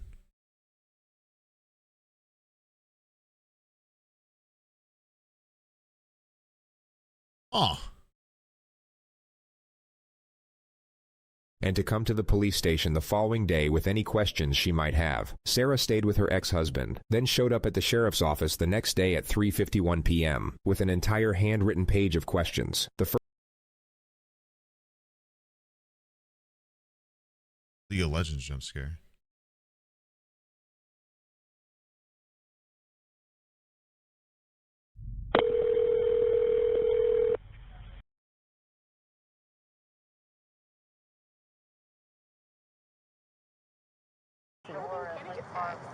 We'll keep checking on you. This police officer was brilliant. Her temperament was perfect for the situation. The investigators simply asked Sarah to stay somewhere else for the night, and to come to the police station the following day with any questions she might have. Sarah stayed with her ex-husband, then showed up at the sheriff's office the next day at 3:51 p.m. with an entire handwritten page of questions, the first of which was about when she's getting back her phone. What? First of which was about when she's getting back her phone. The voice here just didn't seem to pay much attention to the syntax. Each line felt somewhat... I never noticed that. You're bad at discerning this stuff? There's no... I mean, he's about to mention it. Listen to what he's saying about this. Detached from the other, and there was this strange repetitiveness in how the vocal tone fluctuated that just didn't sound right. It's very flat. And it's like if every single sentence was as if a new sentence was being formed. Yeah. And certainly didn't sound like the voice we'd come to know. The only problem is that the lead interrogator really doesn't like Sarah, and abandons the task of pretending to, which makes this a significantly flawed, yet remarkably entertaining process to bear witness. Now, Kazum is a competent commentator. He's been creating on YouTube for God knows how long. And although you are prone to misreading sentences when reciting a script that's been given to you by someone else, he'd already proven himself more than capable of performing to a professional capacity in previous videos. This just wasn't right, and some people had a hunch that maybe this manifestation of JCS wasn't quite as human as the previous. They had been flirting with something known to many as artificial intelligence. That didn't sit right with some. In spite of its increasing use and popularity, AI had grown a highly contentious reputation in the creative industry, particularly due to concerns that people may use it to replace actual human labor while stealing from it at the same time, but also just because it almost always ends up depleting the quality of the actual creative output, with more than a fair few examples already proving this point. However, without any clear indication from JCS as to what they were doing, a netizen bit the bullet and just asked Kazum if this was indeed the case. The response was, well, uncertain. Kazum In this last video, it's similar to AI, but it's temporary. I'm still working with them. I can't go into details, but don't worry. Says that in the most recent video, they used something similar to AI, without confirming any of the theories. A few people quick to respond and say, AI or not, it was definitely worse than previous videos, and that they also felt the script just wasn't as good either, but something was afoot. This was repeated in a small Reddit thread where a few people gathered to try and work out what was happening. There were many different claims, including that JCS had lied in the past as to the reasons why their content was taken down, and that anyone pointing out these lines and discrepancies would be censored on their platforms. There was this belief that something was going on behind the scenes that JCS were attributing to publicly identifiable issues to keep audiences off their back. This was purely theoretical at this point, but it was also clear these concerns weren't just isolated to a handful of people, that if at least a small portion of people noticed the exact same thing, there's probably some merit to it. There was one reassurance from Kazum that this was apparently a temporary measure and that future videos would return to the usual voiceover. It does make you wonder why they did it in the first place, but who knows at this point? All people would have to do is wait for the next upload to find out if this promise was accurate. So the fans waited, and they waited, and they waited. But is this going to be the All video? to no avail, and JCS's audience became increasingly impatient and confused. As far as we knew, JCS was back, but now they were quieter than they had ever been. Their socials were completely inactive, and people took to replying to their most recent tweets, inquiring of their whereabouts. Had they finally succumbed to YouTube? Well, going off previous posts, you'd think there would be more noise if that was the case. But they weren't posting anywhere else. Had the stress just become too much for Jim and his team? Possibly, but you'd think they would have done that at the peak of their conflict with YouTube. It all felt strangely uncanny, especially with the rumors surrounding the channel. Who the fuck was that at the peak of their conflict with the YouTube? Whose profile is that? Whose Twitter account is this? It all felt strangely uncanny, especially with the rumors surrounding the channel's team. Now, it was easy for people to theorize, given that they often didn't reveal much about the individuals behind the channel. But it didn't feel completely baseless either, especially now they had gone radio silent, barely a year after fighting so hard for their channel. It just didn't make sense. Spilled water all over myself. As soon as they had triumphantly returned, they disappeared into the abyss once more, and people were left wondering what exactly was going on with a channel whose premise and production seemed so straightforward. I didn't get any water. Would they ever return? And what would they return with? Behold. Well, towards the end of 2024, people would receive their answer. Uh-oh. But it was an answer that would only leave more questions. Oh no. Ooh, that was a cool intro. The wait for the next JCS video lasted over a year, and some probably gave up in believing there would ever be another video. I really never even picked up on that. That's crazy. That's like upsetting a little bit. On the channel again. However, as a great philosopher once said, don't stop believing, hold on to that feeling. And on December 4th, fans finally received a new Jim Can't Swim episode, this one covering the cases of Amelia Bassoon and Joshua Ramsawmy, an admittedly fascinating case of a supposedly loving couple who rushed to throw themselves under the bus when interrogated over a double murder. This had been covered by other creators, but JCS could always bring their own signature style to the content, right? Well, Behold, the sacred union that unites two souls into a lifelong journey. What the hell? On the 2nd of December of 2017, Amelia and Joshua got married. The video's introduction is a completely gravity-defying experience, and certainly not in a good way. Whereas in previous videos, the slightly synthesized voice flew under the radar given it was matched by a script pretty detached from its subject, here the opening declaration, "Behold," demands a human delivery, and it just is not given it. However, if that was your introduction to the video, this wasn't going to become any less bizarre as the intro proceeds, trying to tell a story, but with the AI-generated voice immediately removing any intrigue there could be.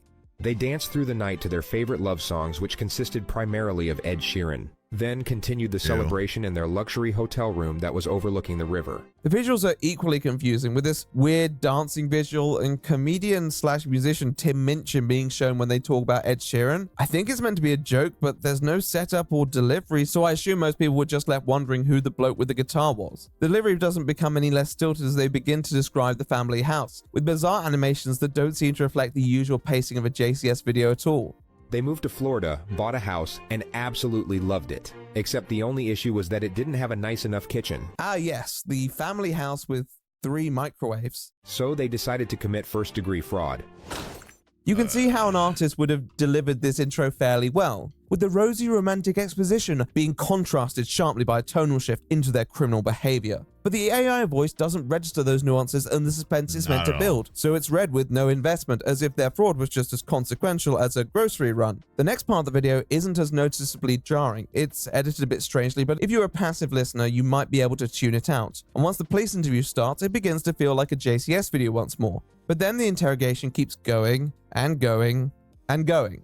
And there's not really that much commentary either, let alone the sort of in-depth psychological analysis that people had come to expect. She asserts that Josh left midday and returned at roughly 9 a.m. the next morning, claiming to have been out with his friends. The second detective will now contribute and engage the suspect from a completely different angle. You know, before we met today, we obviously researched some things, and your relationship with Matthew was abusive. Would you agree with that? Like, you could at least explain what the angle is, but I digress. The video proceeds now fairly ordinarily with some usual interjections until they decide to try another creative angle. The secondary voice. The detectives re-enter Josh's room 14 minutes later at 5:52 p.m. The other narrator will now be taking you through the second phase of his interrogation. I'm sorry, but who asked for this? Putting everything else aside, just imagine being Josh right now. One moment you're in dreamland and the next you're jolted back into interrogation room reality, being asked if the blanket is helping with the cold by the guy who's controlling the thermostat. Just as you might begin to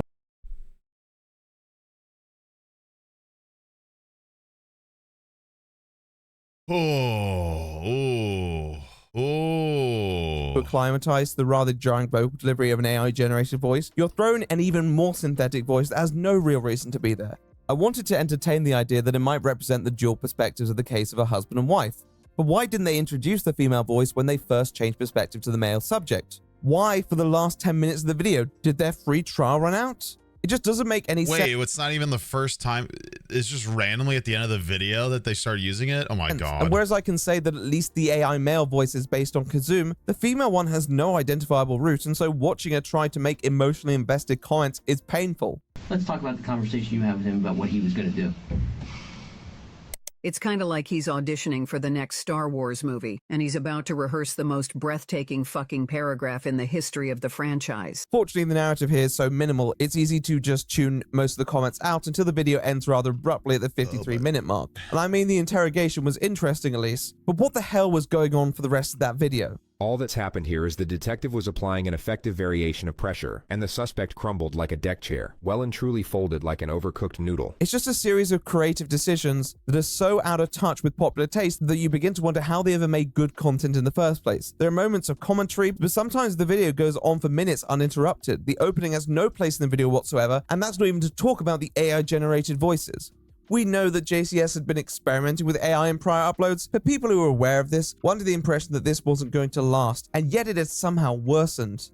The male voice had no tonal awareness in delivering lines that require human interpretation, and the female voice is downright laughable. What were they thinking? They had over a year to create something interesting, something that would bring people back to their channel, and somehow they thought this would work? It didn't, and the glaring AI was immediately picked up by viewers who expressed their bemusement and disdain for its use in covering this. Not just from a quality perspective, but from a moral one as well. And around 24 hours after it was first uploaded, the video was set to private, attempting to clean its stain from the channel. JCS would leave one comment saying that they heard people loud and clear, and that this would be fixed by the next video. But it left people asking one very significant question. Why did they break what wasn't broken in the first place? JCS had something good, and after a hiatus longer than most channels would take, they returned with whatever that was. What on earth was going on? People wanted answers.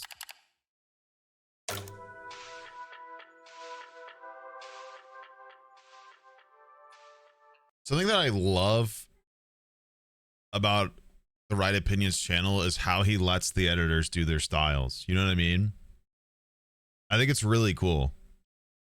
Like they have like a baseline of how they do the production or how they do like the flow of the video, but like each segment is a different editor, and they're able to do like their thing. You know what I mean?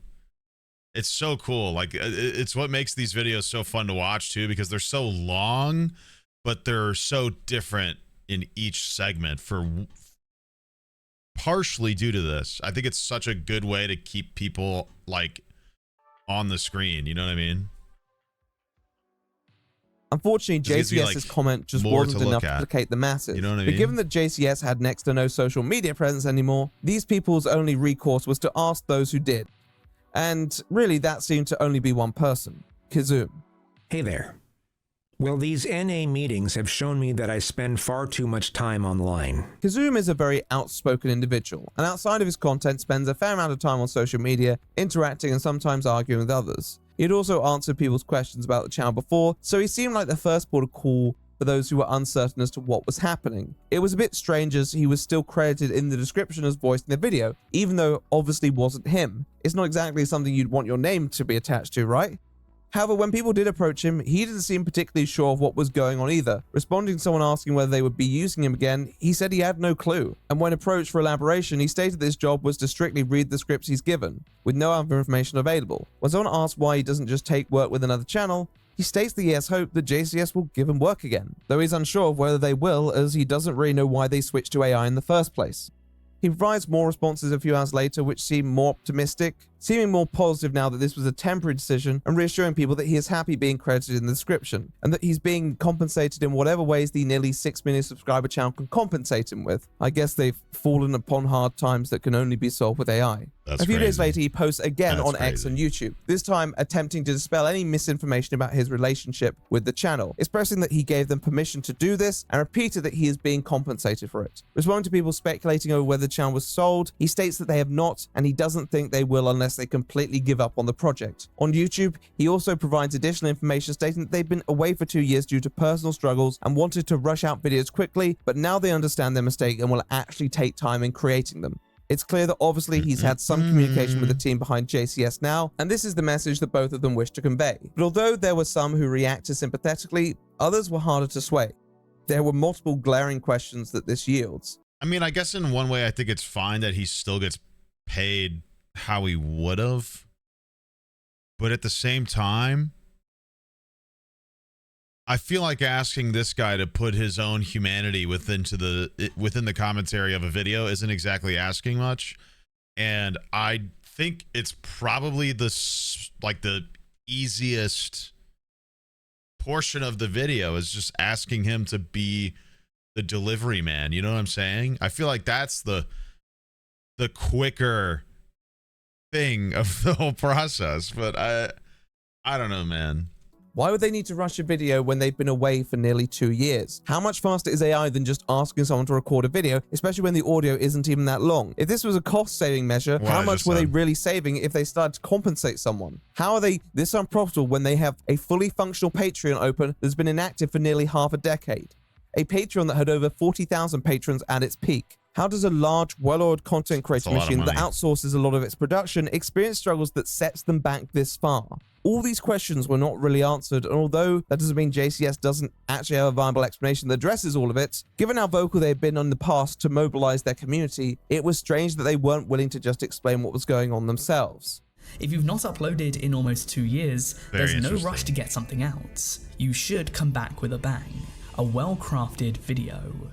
People did not buy that this was an issue of rushing quality. Some believe they wanted to cash in on December ad revenue, and although it's certainly not impossible, I'm sure a lot of creators will tell you that December ad revenue hasn't been what it used to be for a while. They probably would have made more money waiting a week to put out a better video, and I'm pretty certain that quality control wouldn't have taken them more than an additional week, given that most of the problems they created take more effort the first time around than just doing it the way they used to.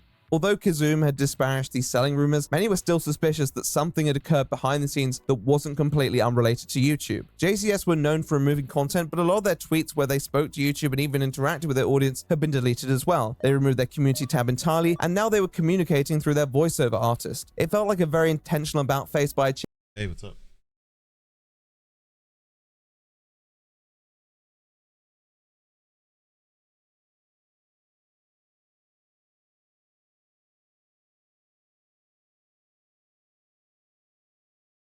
They have food almost ready, apparently. Very cool.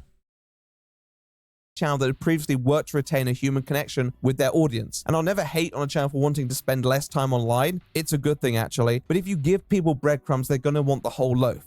And something just did not add up. Why was a channel that prided itself on integrity, on not bowing down to YouTube overlords, and which appeared to prioritize the creative process above all else, resorting to sloppy AI-generated voiceovers with minimal analysis and no heart? Due to how quickly they removed the video, discussions mostly remained inside circles of people who were actually following the channel. And as said, the shooting of CEO Brian Thompson coincided with the video release, so the irony was the True Crime channel was at least save some additional hassle by an actual true crime. JCS would return a few months later with another video. This one confirmed to be using Kazum's real voice. Here, they actually address the prior situation, or at least they acknowledge it. Channel wasn't sold. I remember seeing this comment. We've just been dealing with this outside YouTube related stuff. We'll make it up to you and start putting out consistent content. Give us a second chance, but in any case, love goes to y'all. I still can't believe you got us this. Apologizing and pledging to do better. They attest the issues were outside of YouTube and pledged to make it up to their audience with more consistent content. It was like a really bad thing. Now notice how quickly he manages to pull himself out of the depths of despair and into casually talking about his house flipping show. You notice how quick, like how easy it is to tell that that's actually him. Like here, we'll go back to listening to this. The intonation is off. This police officer was brilliant. Her temperament was perfect for the situation. The investigators simply asked Sarah to stay somewhere else for the night. Himself out of the depths of despair and into casually talking about his house flipping show. Many fans. You see what I'm saying? Like it's the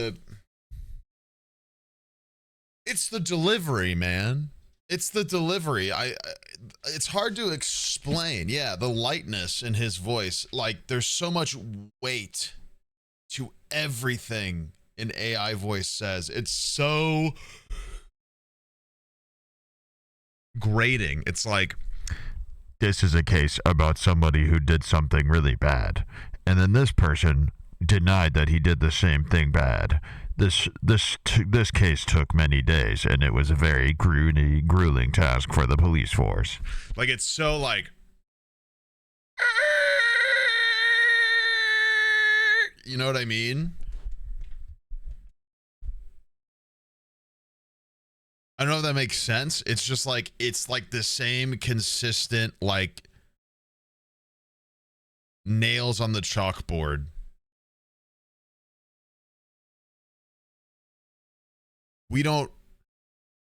Why can you do that so well? Because I know, because I took public speaking. Because when you know how to speak and present correctly, you know how to not present.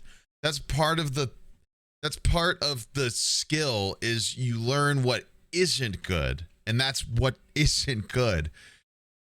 Hello, welcome to the video today. Sorry for letting you guys down. The channel wasn't sold and we haven't quit. We've just been dealing with some outside YouTube related stuff. We'll make it up to you and start putting out consistent content if you're willing to give us a second chance.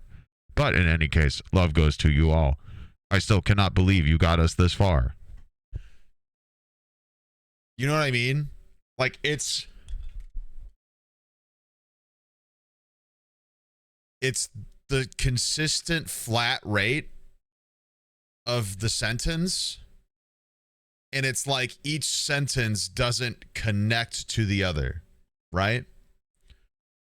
It's like for some reason AI doesn't know how to discern what sentences do and don't go together. So when it's just reading out, it just like reads sentence, goes to next sentence, goes to next sentence. It doesn't understand the connections between sentences nor the context that they can give each other, because it's shit.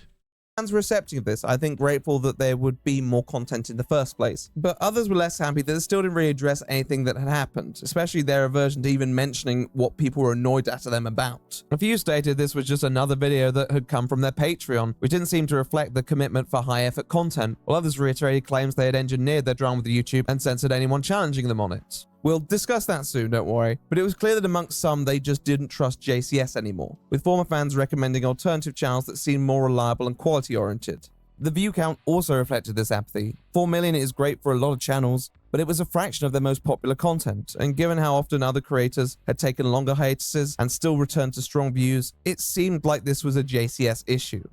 The lack of clarity paired with their inconsistency seemed to have just exhausted a lot of viewers into giving up on the channel. And that was a shame. But whose fault was it?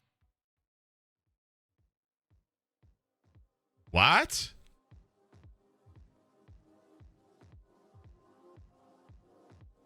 I think it's very difficult for most people to grasp exactly how a channel without any changes to its personnel or operation can experience such a serious nosedive in quality. But that is exactly what happened with Gym Can't Swim. This genre is never going to be completely consistent because it is based on observational practice rather than science. But those with experience in the area of reading body language should never spontaneously lose grasp on the skill of building a narrative from observing human interactions. And yet JCS did not just do that, they did it while sabotaging practically every aspect of production. I firmly believe that they used AI to write the script. They did. The reasons and responses didn't quite make sense. The communication that people were given from Kazum almost implied it was a budgeting issue that didn't quite make sense. The communication that people were given from Kazum almost implied it was a budgeting issue, that they were compensating in ways that they could, like a YouTube channel with a Patreon with a massive viewer base and in a genre that was at the pinnacle of its popularity, couldn't somehow make sustainable money from creating content that made them popular. It really doesn't make any sense. Yeah, there had to be a reason for all of this, one that managed to explain all the confusing, contradictory behavior at the heart of this situation. Honestly, this is one of the hardest analyses given how little there is actually out there. But the first one has to be the one that JCS regularly put the responsibility of their dire straits on: YouTube.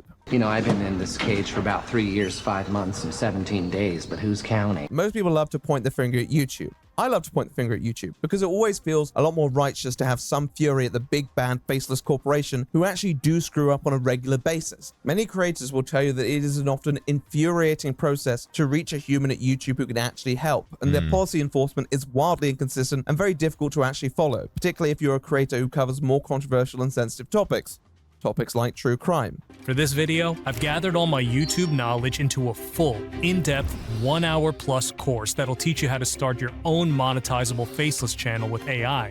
After watching this video, you'll have the entire blueprint I used to go from $0 to $150,000 a month. It seems to me that it's actually easier not to try investing in creating actually interesting content when there's so much mass-produced crap that is constantly rewarded. To viewers sympathetic with their plight, JCS were a victim of not merely YouTube's ever-changing culture, but their guidelines. They committed a lot when they committed to YouTube. They had built up a strong Patreon following and chose to mostly put that on hold. It was clear when they came to YouTube they had the expectation that such content would be supported. yet the reception was lukewarm at best. This is Jeff.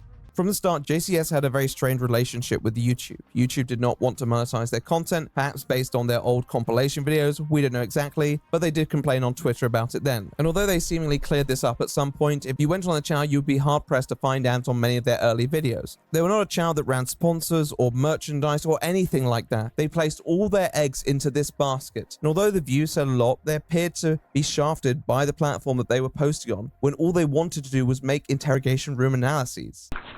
You would have loved to have a motherfucker like me in Iraq, wouldn't you? I'd gut them fucking tile heads.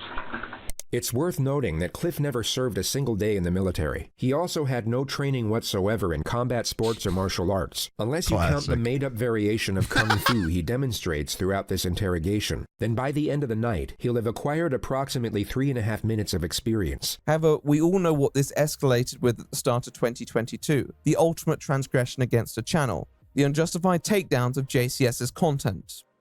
Dude, that is fucking nuts. What is happening? Why are they doing this? Like, why are they taking down the JCS videos? They are an incredible fucking channel. Why was Hassan's ring light so fucking bright in this? I don't know why the fuck YouTube is doing this. There are few situations more provocative than when a creator is targeted by YouTube, particularly when the website seems to target multiple videos at once. Every creator knows that means their channel could be up for deletion, and JCS had multiple videos taken down in quick succession. This drove them to the point where they needed to develop an exit strategy, one that YouTube ultimately averted, but only after months-long discourse. Who knows what that conversation entailed, but it did result in return videos that were monetized. JCS relayed that YouTube had given them more tools, but those tools clearly hadn't been of any use. And if their science after March 2023 didn't tell you that they'd given up on the platform, their upload in December 2024 certainly did. Was their AI upload just an exasperated attempt from a channel that was constantly fighting for its existence? Were they another casualty of YouTube's often censorious policy? Well, it's a strange one, with one really burning question at the center of it. If JCS were treated so awfully by YouTube, why do they seek to consolidate their presence solely on that platform? We know that at their peak, they had at least a 5-figure a month Patreon page. If YouTube weren't treating them fairly, then surely they could consolidate their income by referring people to their Patreon and giving it a little activity. The principle of it is still frustrating, I understand that. YouTube has rendered your platform unsustainable alone, and it shouldn't have. But if it would keep you producing high-quality content while you're trying to sort out your place in the online world, then surely it was a much better option, not just for you, but for your viewers as well. Yet they just didn't seem interested in this. One of the recurring comments I found from JCS fans was just about how they had actually been scaling back their Patreon since they stopped using it, removing videos and then recutting them for uploads. I don't know the specifics of this, but if anything, it said that JCS were trying to increase their presence on YouTube, despite the fact the platform had been evidently hostile to them. Why would you be relocating content to a website that has, by your own claims, repeatedly removed your videos? Surely it'd be a great idea to at least have a paid platform where you show what YouTube doesn't want you to. That's what the Patreon was set up for in the first place. The whole point of a Patreon, yeah. Maybe YouTube was to blame in part for failing to support a creator, but it still felt like we didn't have the full picture, which explained JCS's side of the story. So what puzzle pieces would help us fill that in? Well, let's return to the central conflict between JCS and YouTube, where witness testimony and physical evidence tells us an even stranger version of events than the one that we know so far. I love that the segments are named after videos that he's made. One of the more cynical readings of JCS's behavior I would encounter is that every decision was just really to increase their earnings. It's on the such surface, clever little script writing, because he's making true crime references and then literally titling the segments after JCS videos, like the legend of yeah, like literally every single one. Jennifer's Solution. Something about Casey. Like, there's plenty of them. That's so funny. Surely the more financially sound decision would be to return to their at least 40k a month Patreon. However, a former patron commented on a recent upload by YouTuber Aziz, claiming that JCS left Patreon after crashing out over their content being pirated from the site, which of course caused them to lose money. Now, this is actually interesting because I remember we watched something. We watched something of theirs, and I remember getting an email from his team saying that it was from their Patreon and to please unlist it. And I happily obliged. I remember getting an email because I think it was like literally labeled as a deleted JCS video. So I just thought it was like a regular main channel video that they got rid of. And I remember receiving an email from JCS being like, this is on our Patreon and can you please get rid of it? We're going to keep listening. I'm going to see if I can find that email. Content will always be pirated, and this seemed like a strange thing for someone with 40,000 patrons to complain about. But we do know JCS were very, very protective of their content, while also regularly removing old videos and deleting social media posts. When someone tried to archive their videos, JCS threatened to strike them. When someone uploaded them onto an archive site, it was removed, probably at JCS's behest. And when people asked them about access to unlisted and private videos, JCS would refuse. In fact, when someone asked them if they could watch an unlisted video in September 2021,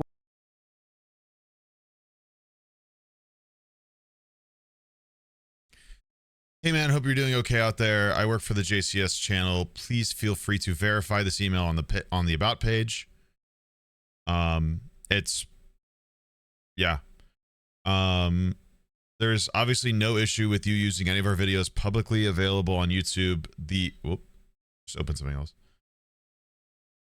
This video is paywalled. Can you please take that down when you have a chance? Many thanks.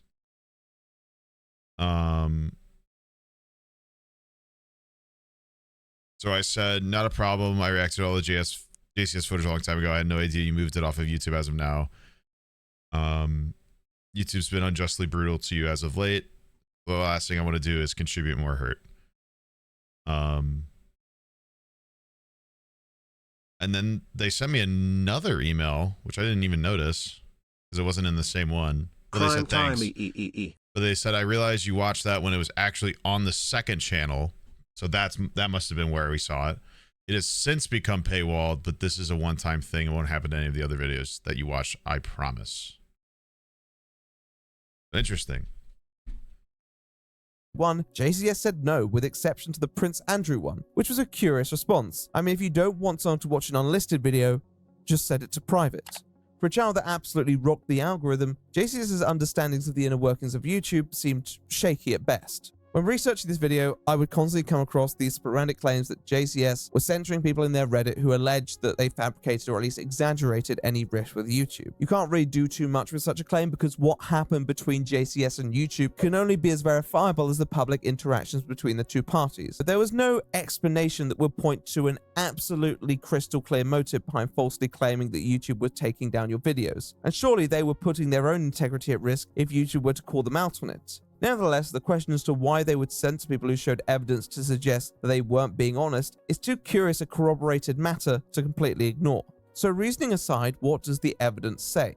Well, the videos taken down this time were What Pretending to Be Crazy Looks Like, Wrath of Jody, Christmas with Cliff, and the bizarre case of Stephen McDaniel. The best chance of working out where these videos were is looking at the archive Such a good video. sites. That fucking cop being like way back here. Stephen McDaniel does not have any clear archives around the time of the drama. However, the other three do, and they do tell us at least an interesting story. On January 13th, the same day that JCS announced they'd received no leeway from YouTube, the Christmas with Cliff YouTube video was archived, while the archive page says the video had been set to private. This is also the case with What Pretending to Be Crazy Looks Like, which YouTube says is privated on the same day. But the Wrath of Jody video is slightly different. On January 10th, that one is archived, but it's unlisted. Now, everyone knows what happens when YouTube takes down a video. It's not private or unlisted, it's just removed. And sometimes they'll give you an explanation, sometimes they won't. One thing is probably true though, that it's not the archive sites that are lying. Now, this doesn't preclude every possible explanation. It's still feasible that YouTube took down the videos and then negotiated them, but JCS left them unlisted or private while they negotiated their return to the platform. But it's certainly not the impression we'd received going off the tweets, and there are other red flags as well. First, there's the tweet the day before all of this on the 5th of January. This concerned annoyance at the monetization on their channel. It was certainly a coincidence this came a day before they started making a variety of claims that videos of theirs had been taken down. And although JCS are known for deleting a lot of their tweets, this one was deleted more quickly once their conflict with YouTube began garnering more and more attention. Then there's the tweet announcing the exit strategy on January 13th. Here they show what appear to be guidelines relating to their video's removal. This was the first time they'd shown any sort of screenshot regarding this. The issue is that this isn't actually from YouTube's guidelines for content removal or its susceptibility. This is their guideline page for monetization at that time. And hell, in the screenshot, it literally says that. Even if we're going off vibes alone, JCS are very vague as to what's happening with their content. If you had any videos removed because of a violation of the guidelines, you'd end up with warnings or strikes, something that you'd think they would be mentioning. With this in mind, it's very easy to see why some skeptical viewers cast doubt on whether they actually had content taken down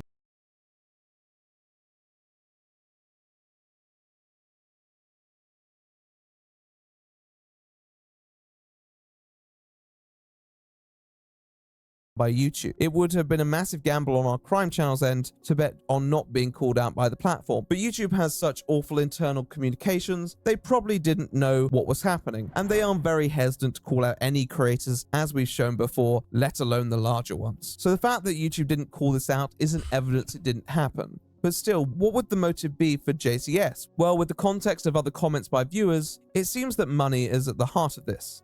It's an interesting concept to think of how you might respond to what would normally be an easy question.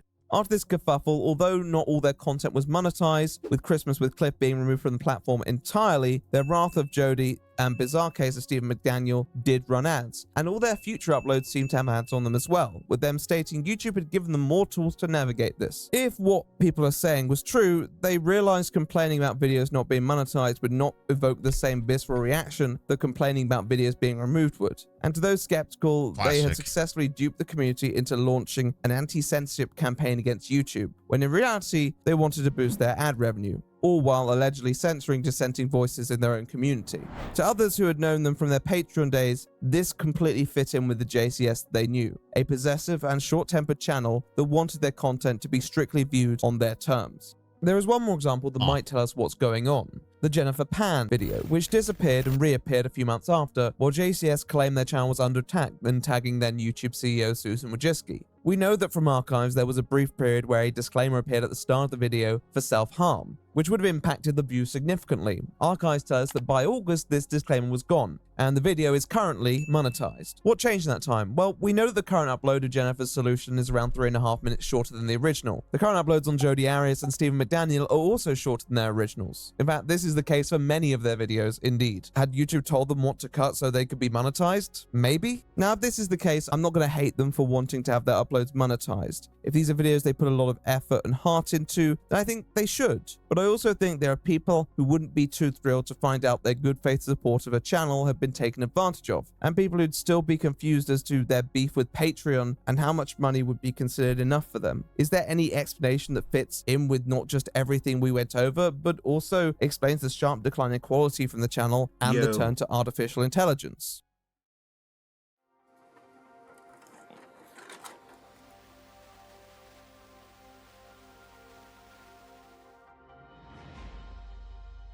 Whoa.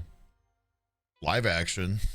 You know just as well as I do that this is all utterly confounding. We're like that one It's Always Sunny scene trying to connect these largely unrelated situations that nonetheless seem accented by the slightly anomalous behavior not expected of a channel of this size and influence. The truth was that as reasonable as the suggestion was that the channel had been sold or that ownership had changed hands, the evidence that pointed towards them always being like this was also present, and the theory they wanted more money even though they probably had a lot wasn't complete nonsense. Probably about 5 things we could have got. Unfortunately, not complete nonsense given the amount of people who just want money no matter what all the time. Like, just there are just people out there that the making the money is the part that they want, not the amount or not the like not a certain amount, not a whatever. They want like to know it's making money. You know what I mean? Like they don't even care how much they have because they typically have a lot if they're that motivated by just making money. That's all they care about is like making money. They don't care about the amount or how much. They just want to make money. It's crazy. And done differently last night, but It's unfortunate it turned out the way it did. It is.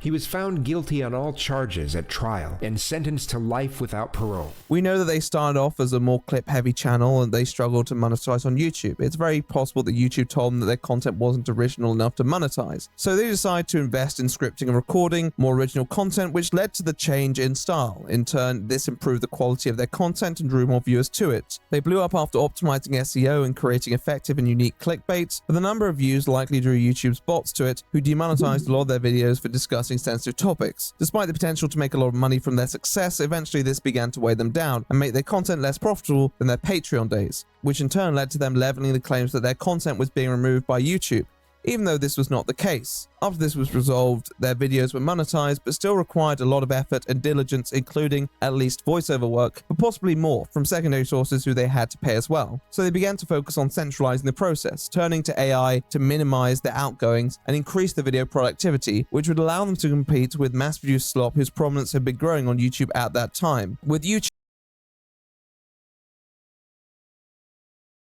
of course, it's going to boil down to money.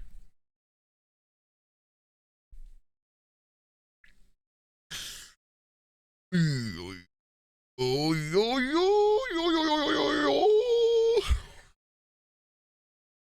be right back.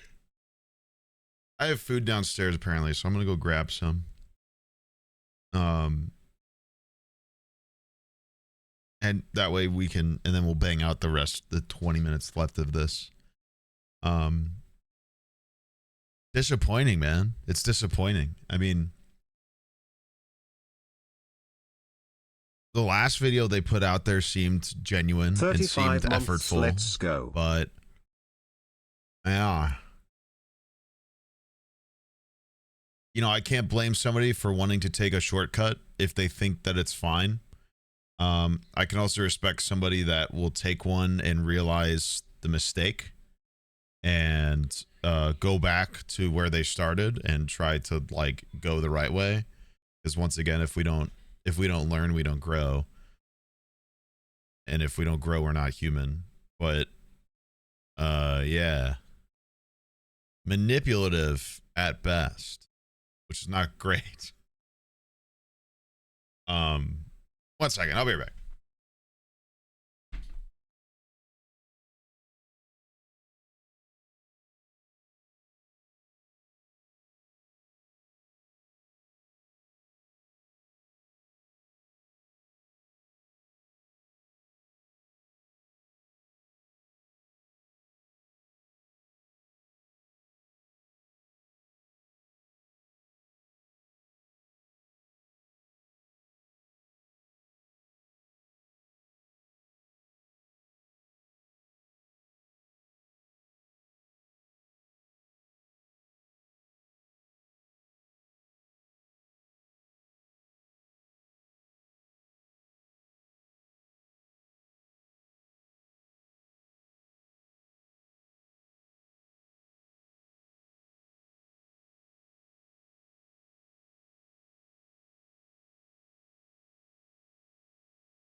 Oh yeah, it's time. Time to see the justification of slop by one of my favorite YouTubers. About one of my favorite YouTubers.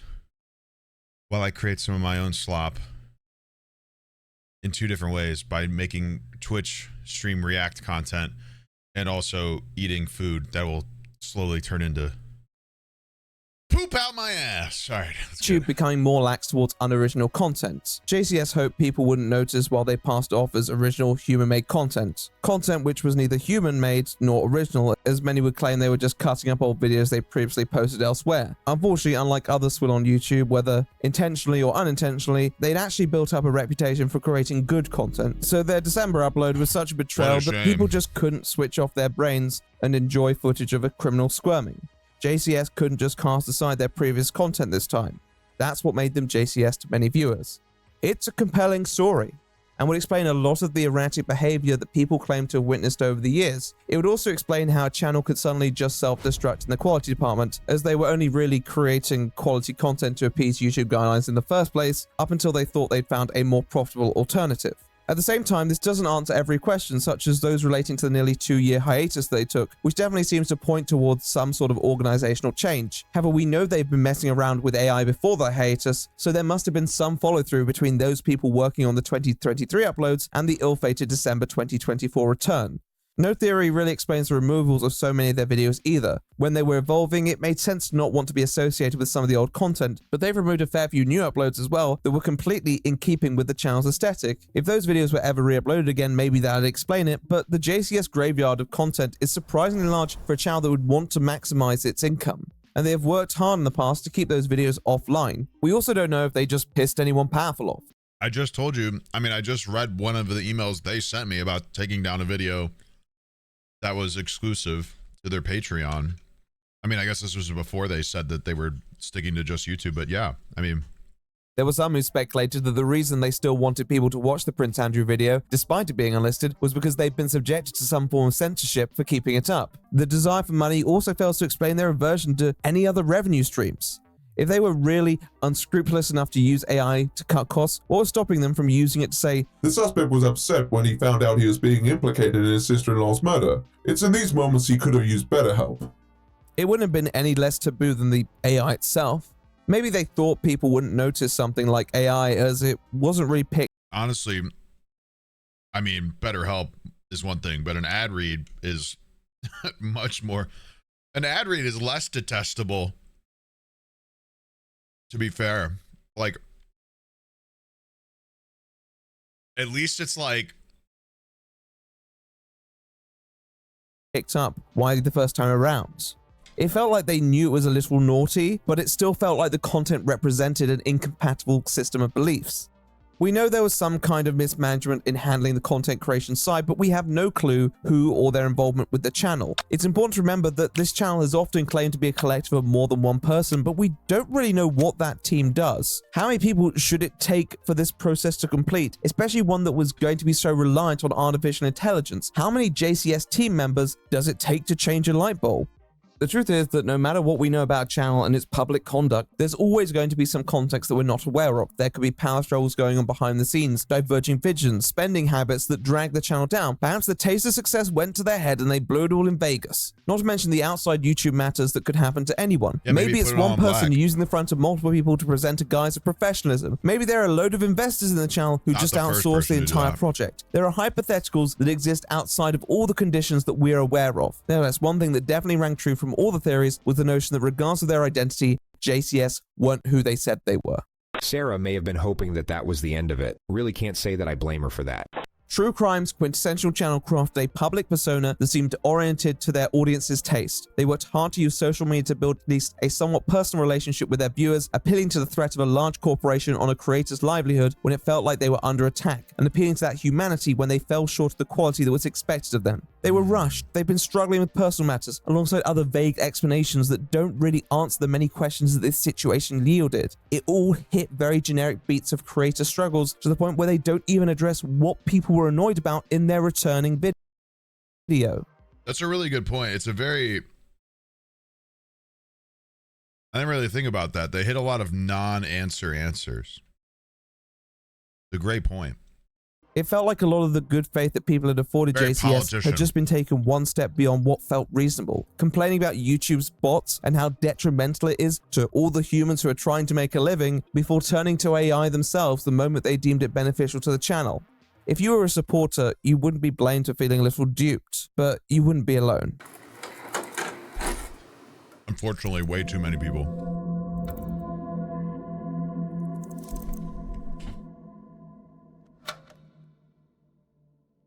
We don't know how much of what JCS said throughout their lifespan was true. They probably did have their struggles. I don't doubt that. Lifespan. Unless the channel was entirely run by AI, I'd be surprised if someone didn't experience struggles. But I think what people found strange was actually connecting that behavior with the explanations. Something that JCS should have been a professional in doing, but maybe they'd had it a little easy this whole time. She elaborates on the inconsistencies while David just sits there and nods. The newest JCS videos are of course corrected by the standards that they're not objectively bad. There are some who say their videos are still just recuts of old content, and they may well be right. But for those who find their new uploads comforting, I'm not going to take that away from them. Nevertheless, the feeling that there was still a hole left where JCS once was couldn't be shaken. This isn't to say there aren't creators in this genre that can craft content at a high quality level. Matt Orchard was a recurring name who many think is the spiritual successor to JCS, but that content has mostly carved out its own space with a decidedly different tone. Nor is it to say there aren't channels that employ that clickbait style and use footage in a similar way to JCS. But the thing is that a lot of them do feel somewhat manufactured. What exactly did you do to your mother? I killed her. How? I stabbed her. Okay. While Sarah may have admitted to the killing several times by now, it's her twisted motive that's going to leave the detective reeling from shock. We now know that JCS was at least somewhat manufactured too, but for a few years they were able to sell authentic interrogation analysis like no other channel had, or has since done. They had one of the most unique yet high demand niches of noteability to JCS. Is it to say there aren't channels that employ that clickbait style and use footage in a similar way to JCS? But the thing is that a lot of them do feel somewhat manufactured. What exactly did you do to your mother? I killed her. I feel so vindicated I right now. stabbed her. Okay. While Sarah may have admitted to the killing several times by now, it's her twisted motive that's going to leave the detective reeling from shock. We now know that JCS... I feel so vindicated that he's also roasting this fuck-ass channel. Hell yeah. I totally blanked out on what Right Opinion was saying because I was so mad about seeing him. Can I tell people to stop posting their videos in Discord? I mean, I can't. There's just going to be somebody new every time. That's like, I mean, what you can do is just ignore it. Like I do. Like what?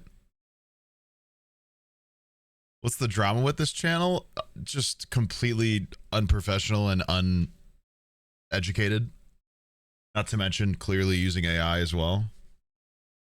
They emphasize body language as ways to tell things in crime scenes or interrogations, but it doesn't exactly in any way prove anything. They're just using hindsight bias to look back at things and say they're lying because their body twitched, even though they just know they're lying because they literally know how the case plays out because they're literally watching posthumous footage. And when I pointed this out and said it was very dangerous to imply that like certain things are evidentiary when they're not, he went on like a tirade for a week on Twitter saying that I was unpopular and stupid, and I only got views if I watched his stuff. To which I never replied because like, what the fuck are you talking about? I was just like, he basically got really upset that I was criticizing what is clearly low effort true crime content, which pisses me off to no avail. It's just, you know, it's similar to what he says in this video, where it's like, it's a slippery slope because people get really obsessive over the popularity and the numerical gain of sort of this content, but then they fail to bring the responsibility of what reporting on this sort of thing accurately and sympathizing with this sort of thing accurately really should bring. So there's people more focused on the popularity rather than the accuracy. So they make everything sound exciting and fun. interesting, which is exactly why that channel emphasizes stuff like body language, because they have no fucking idea what they're talking about. So they talk about random shit that actually doesn't matter because they just want to say something that sounds exciting and clever, when in reality they're not. They're picking at nothing. They're just using hindsight bias to pretend they know how to analyze an interrogation room when they actually fucking don't.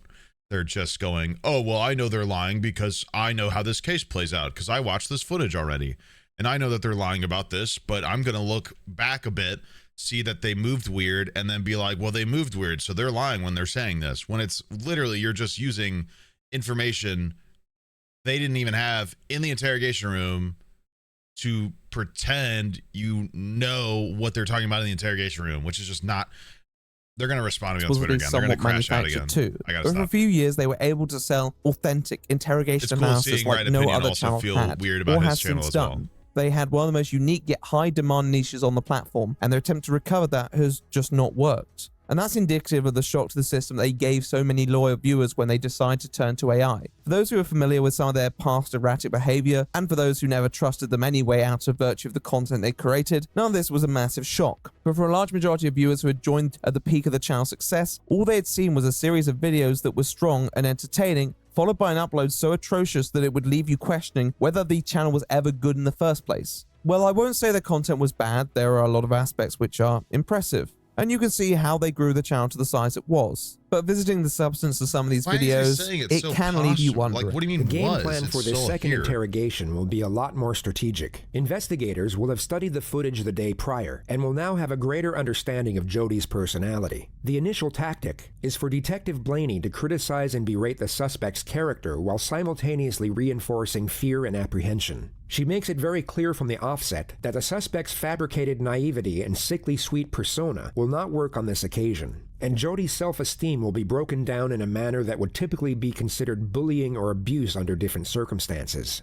I briefly mentioned earlier, but despite the fact that JCS had criminal psychology in their name, it's a very loose interpretation of the word psychology. Anyone who studies psychology will tell you that you're not really interpreting face value behavior that much, but moreover you're connecting the behavior to all the scientific processes that occur, something that JCS has barely ever done. Their style of analysis is always post-mortem, so there's the confidence in interpreting a liar with the knowledge that this was a criminal. They seem more familiar with police procedure than actually knowing how effective it is in these scenarios. There's an excellent video actually by YouTuber Mooncat who breaks down JCS amongst other channels, illuminating how often misguided this kind of analysis can be. But wait, channels. I debunked every body language expert on YouTube. Fire.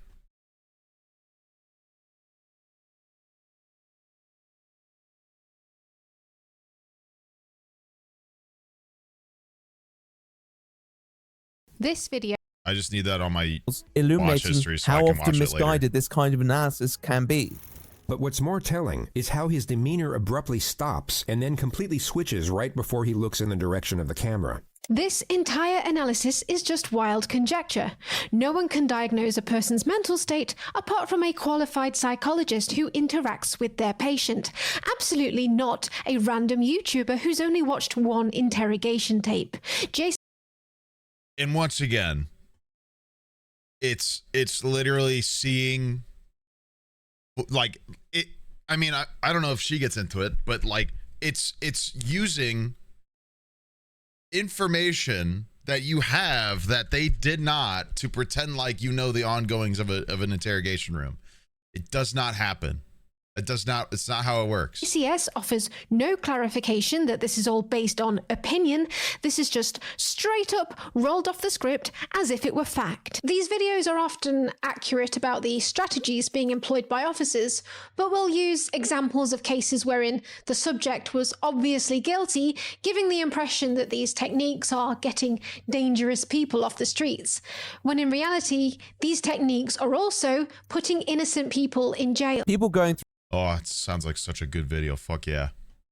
I can't wait to watch that. Through extreme grief can be just as wild, erratic, and unpredictable as someone who is guilty. And that doesn't even begin to account for the often underdiagnosed mental and developmental conditions that might cause someone to act differently. Hello, chat. Oh God, I haven't existed in so long. I changed my username. Thousands of police detentions and voluntary interviews of vulnerable people may have been carried out without an appropriate adult present, and a report has been found.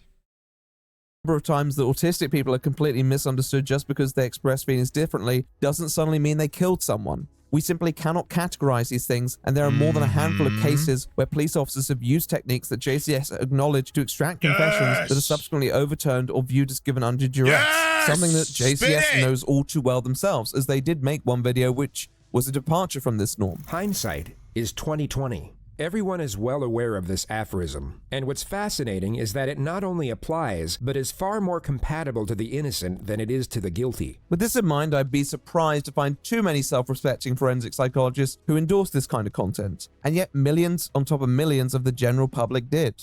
Why? I just find it strange that you're not upset by all what's going on right now. This was already a closed case before the interrogation started. The detective already knows she is responsible for the crimes, and unbeknownst to Adele, he is only trying to see if there are any signs of remorse or lack of remorse for the crimes committed. The Crown's evidence, the judge said, just didn't meet that high bar of proving beyond a reasonable doubt that Adele Sorella committed the crime. Well, probably because it wasn't psychology. It was entertainment disguised as it. With the fact that many of these cases were done and dusted, it enabled JCS to build a narrative that was interesting, difficult to dispute without defending someone who had already been prosecuted, but as unverifiable as it was unfalsifiable. The idea of psychology probably made viewers feel a bit smarter in learning about some. Which is why when I watch interrogations and say something and then like immediately the video's bringing it up, especially when it's psychological or criminologically like related, like the interrogation. That's why I feel so fucking good, because I'm picking up on it without knowing. I mean, like, there are some cases that are very obvious on who's doing what or like who did what, but there are plenty of good channels that leave like ambiguity in the title and in the thumbnail as to like who actually did the like who did whatever we're watching. And it feels really good when I like don't have that prior information and then I discuss it before the video brings it up. Always feels really good. Stuff. Maybe it gave an impression of this coming from an academic source, but it's fluff. And if anything, JCS merely tapped into the behavioral aspect of human nature to find answers and explanations where it will probably be impossible to do so, especially just from watching someone through a screen. That's why I won't sit here and say that the fact that JCS has acted in ways they probably analyze in their subjects is positive confirmation of any theory we've spoken about today. The truth is, physical evidence is more valuable than any behavioral analysis, and shifty behavior can explain a public backlash, but it can never prove guilt. Yep. Like JCS, interpreting what is visible is never actually the full picture. But for individuals who emphasize awareness of rationale and reasoning, they know you don't rush a return video after a nearly 2-year hiatus out of sincere worry over not delivering content. They know you don't suddenly desert all the aspects that made your videos effective without understanding the ramifications. And they know you don't swap out the most iconic aspect of a channel for a pale AI imitation if it makes no financial or ergonomic difference to you. The ultimate betrayal in the JCS saga was the fact that their channel built on the idea that people like to explain what's in front of them, but they couldn't explain themselves. And I think for as long as that is true, the JCS-shaped hole will always be there. Did those experiencing a form of struggle just take erratic behavior to the next level in attempting to manage it? Or did a mask that had been slipping occasionally just fall off in the end? It's a question that JCS and other channels, myself included, have asked over the years. But in the end, does it even matter? Sorry, random call from my wife.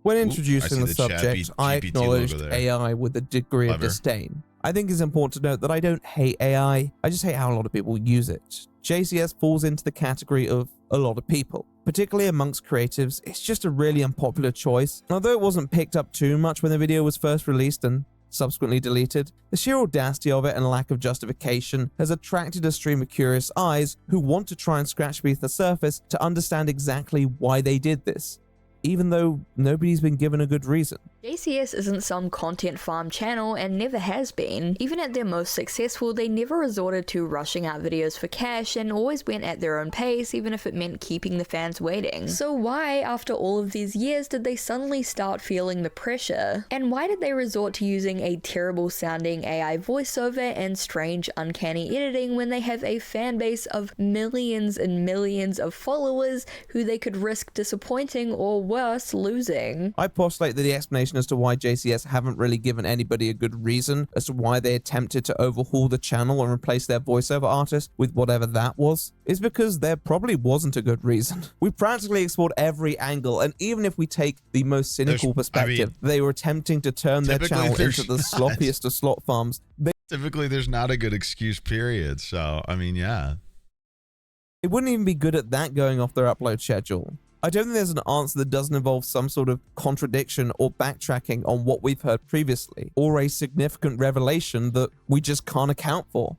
The essence of the matter is that regardless of who they had compensated, how ethically they went about it, or how much stress they may have been under, JCS took an AI-generated voice to replace the work of someone who very sincerely wanted it, didn't acknowledge it, even crediting the original voice artist in the description, which gave more than a few people the impression that this was a human, and they thought it was a good idea for the channel. They were apologetic when people expressed their dissatisfaction, but many just didn't really buy the fact that they'd made a sincere mistake and rushed it out, especially given they'd done this the year before. AI aside, newlyweds tell on each other is a video so lazy that it couldn't have been produced with the hope of creating something of good quality, and yet it's so blatantly awful that surely its creators couldn't have expected people not to notice the sharp decline in quality, nor surely they could not be aware of the ire it might draw, given that people are quite critical of content that isn't dealing with its subject matters respectfully. Either this was content from people who had no self-awareness whatsoever, or the channel was being run by those who had completely given up on YouTube, both of which should probably steer you away from making deeply personal analyses of other individuals in front of millions of viewers, whether they are terrible people or not. The thing about analytical content is you can be wrong. I can be wrong. We all can be wrong. But this isn't just internet affairs, which are still consequential, by the way. These are real-life people who are forfeiting their privacy and prospectively forfeiting... Holy moly. Paperback, thanks for the raid, dude. We're watching The Right Opinion, talk about JCS, which is a channel I've often watched and discussed because I have a criminology degree and we watch a lot of true crime, and it's disappointing. Yeah, appreciate the raid, man. We're chilling. We're almost done with this video though. Their freedom for the rest of their lives. If you can pass judgment incorrectly on a guilty person, you can pass judgment incorrectly on a not guilty person as well. This doesn't mean I think this content doesn't have a right to exist, but the least you can do is try. How can you care about the integrity of such consequential behavioral interpretations if you're willing to half-arse it? It's fair that after this, some began to ask serious questions as to whether the content had ever actually been good. Maybe they were just lucky in the niche they found, hitting a sweet spot between narrative and intrigue. But it still felt like they were working towards an image more carefully curated. I don't know. I mean, I feel like there is some body language nonsense that they've expressed in previous videos, but not compared to some of the other channels, dude. Some of these other channels that we have like come upon are just disgusting in terms of how they handle this sort of thing. And I mean, and that's kind of like where we've discussed this sort of stuff about before. Like, and this is how that whole channel crashed out on me, because I said what I believe to be an extremely good viewpoint in which it's dangerous to not lean on analytical when it comes to this sort of stuff. Accurate analytics, because you get stuff like that channel where they care way more about sounding good than being good. And the normal person isn't going to know or care about the distinction. So it turns into this like, well, I'm just going to sound good. It's going to sound, I'm just going to make it sound interesting. Even though there's plenty to go off of. I feel like I've been doing this enough to literally prove to anybody that you can just talk plenty about plenty of true crime related tactics and psychological stuff, etc., without resorting to literal pseudoscience that has no backing whatsoever. None. So, also shout out to, I just remembered that channel, like the Explore With Us channel definitely tweeted at me saying that they were going to make like a slam piece about me and how body language is like proof or something. I definitely remember this.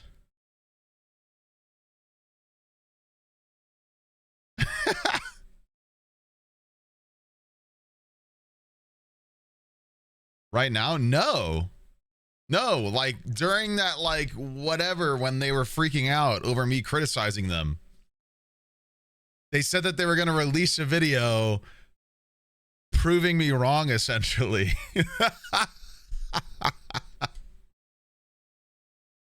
Yeah, and they were like actively tweeting about the stream. This is so funny thinking about it, because I remember responding to none of it except on stream. And I just remember them tweeting like a bunch of times, like even actively about the stream, like clearly actively watching me laugh about it. And I definitely remember seeing a tweet basically being, "We are going to be releasing a video soon on the science of nonverbal communication." And did they? I certainly didn't get told. I feel like he would have dropped it and been like,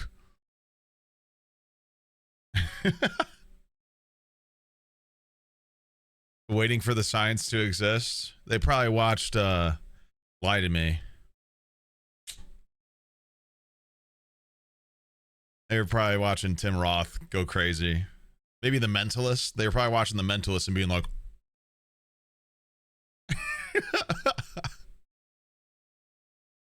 oh, that's so funny. I totally forgot about that. I totally forgot about him being like, "I'm going to release a video soon proving you wrong." Creative. Oh, that's awesome. This is a channel that had, when met with support when facing down YouTube, promised that they would repay their audience. And unless they were sending checks out in the mail, this was a very strange way to repay people. Then you look beneath the surface and you see the people reporting that they had a pattern of erratic and abnormal behavior, including the not unsubstantiated claims that their major conflict with YouTube was largely exaggerated from a monetization dispute. That they silenced people who caught them out for this. They've been curiously possessive over content, even stuff that has been removed. It begins to look like this isn't really a team in touch with creator struggles in the way they claim to be. That their public persona is more an emulation of what other content creators have gone through in the past. You begin to wonder whether this is a channel really invested in the platform's well-being, or whether it was just a smokescreen. Maybe that's all intertwined with the use of AI because it's another mechanism that allows them to control the perception of their identity. Yet you still find the lack of calculations in all the opportunities they've squandered. The fact they've never taken any measures to increase the reach of their monetization. Their massive hiatuses, that their newest content is still allegedly just their old content being re-uploaded. They can't tell the difference between a private and an unlisted video. They had many of their major challenges facing the channel somewhat resolved, and yet they've continuously mishandled the opportunity to capitalize on them. For all the charges of manipulation, there are also the continuous examples of the generational fumbles at the hands of this team. This weird relationship between expedience and self-sabotage didn't start, but definitely climaxed with the December the 4th upload. And their vague explanations, although impossible to pass judgment on, don't fill people with confidence that this is a channel willing to really shift from this trajectory. I think it'll take more than one video this time around. Regardless of whatever financial incentives are available for cutting corners, the most profitable thing you can do as a creator whose voice matters is maintain a good relationship with your audience. Give them something familiar to come back to and support. It might just be too late though. Every channel has its heyday, and JCS had a fantastic one. One that many creators can only dream of. A successful Patreon, a plethora of monetized videos, and some of the most viewed commentary content in recent history. If that wasn't enough for them, nothing ever will be. Maybe this is enough though. Maybe they've had their fun. Maybe they're just cashing in on the last of their popularity before dipping. The simple fact is, I don't know. Sometimes that's the strength of analytical content, reminding people that interpretation is different from reality, and that even when everyone's allowed their opinions, we're not entitled to the truth. In a world where the search for answers and explanations interesting. only seems to intensify, there's no way we can read everyone's minds. And in the case of JCS, I'm quite comfortable in saying that I can't. I don't think anyone can. Given their status, they're kind of unreadable. But I don't think you need to. They learned the hard way that providing people with few leads doesn't necessarily mean they stop looking. And when you build a channel audience of confident interpretations and ambiguous actions, you better hope you're not the one sitting on the other side of the interrogation table. Oh, and don't fucking use AI. So yeah, that was the video. A bit shorter than usual. I'm sure some people will be leaving comments about that. What can I say? A bit shorter. I don't intentionally make my videos long. 73 minutes. Sometimes I just talk a lot. But I hope you enjoyed. I want to give big thanks to the editors. They've done a fantastic job. As always, a big thanks to the post editor, Vic Grimes. Great work. A big thanks to the thumbnail creator and the music curator. Excellent work. It's much obliged. I also want to give a big thanks to any artist whose art was featured in this video. As always, very pretty art, very good art. All of these will be in the description below. Big thanks to all my patrons, $10 plus patrons on screen now, but also big thanks to my $50 patron, Sari Stone. Damn. Thank you for your continued support of the channel. It means a hell of a lot. Also, thanks to today's sponsor, Odoo. I appreciate our time working together. I don't really have too much to add. I hope everyone's doing all right. You sound so tired. And treating yourself. Maybe it's a bit hotter where you are right now. Maybe it's a bit cooler. But either way, keep that homeostasis intact. And with that in mind, I'm the right opinion, and I will see you in the next one. Damn, bro. Oh my God, bro. Yeah. I didn't know half of that. I had no idea the Sarah Boone case he implemented AI voiceover. That's disappointing. I mean, it's a weird line there because it's not like he did it without asking, because the person's voice, the person is like, yeah, I gave him permission and he paid me the same thing. It just loses me on what the purpose of that is. If you're gonna pay for the effort anyway, but not take the effort, you're just gonna take the shortcut, but then pay for the effort. It just, yeah, like why? But I guess that kind of goes into the ending of this video where it's like, it just seems like there's just weird stumbles in the thought process of this channel, random at random times, for sure. Yeah, it's weird to pay the same price for a shittier version. Exactly. Like, that's so lost on me. It's like, why even pay? Like, I don't know, man. It's weird.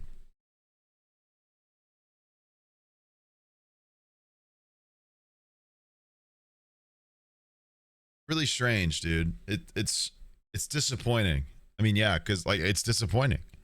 But maybe once again, I mean, I'm one of those people that probably caught on to JCS in the heyday, so I'm used to the high quality of which they created the videos, and apparently this isn't abnormal behavior based off of people who are Patreon supporters. It's a bit baffling. I mean, I saw minimal problem with the most recent one. I mean, people said that it's apparently just a restructured Patreon video, but also like, I mean, he moved off of Patreon anyway, so it's like, if he wants to put that out there somewhere, isn't that like totally fair for him to just like put it back into a public sphere if he removed it from the other one? Kind of like, I feel like that's a fair thing for him to do. There's just, don't fucking use AI, man. There's just no point. There's just no point. And it doesn't even matter. It doesn't even matter if AI gets so good that it's indistinguishable from human effort. the soul being there is what makes a video a video. It's what makes a creator a creator. It's what makes content good. Like, AI generated slop videos may get over the radar of a lot of people, but that doesn't change the fact that you're serving gruel as opposed to a 5-course dinner. And it's just not right. Like, ethically, it's just gross. Ethically, environmentally, all of the things. It's just not good.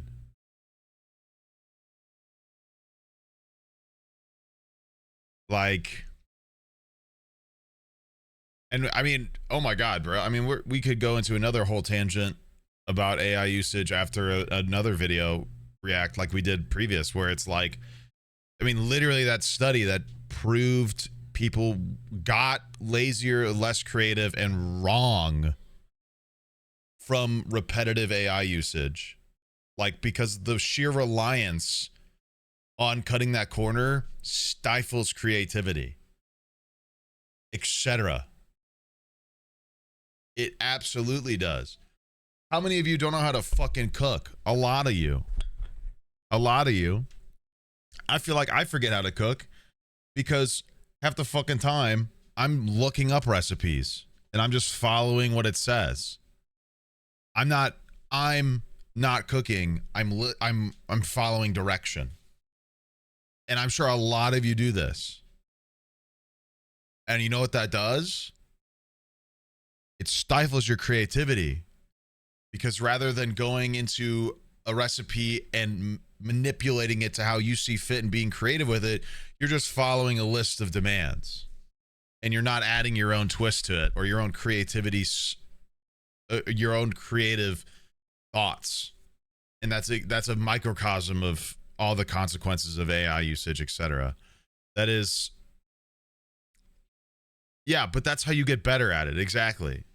Experimentation and creativity within your cooking is how you get better. I made blueberry pancakes this morning. I've made that shit ever. You know what I did? I burnt half of them. You know why? Because I cooked them for on too high of a temperature. Thank you. You're so cool. Did they have it?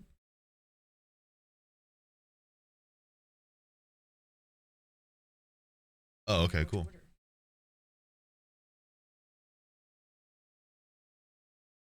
I brought me ice cream. She's the goat.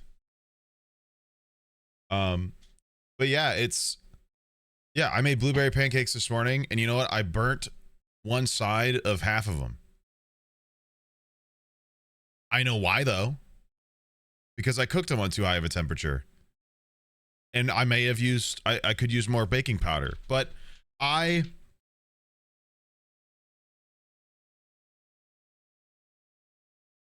it's not like instructions tell me that, by the way. It's not like instructions say to not use a higher temperature because you're going to burn one side without being able to flip them.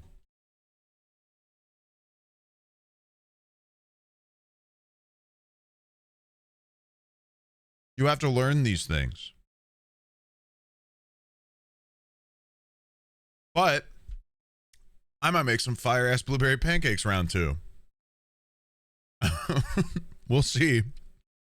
Still up in the air. But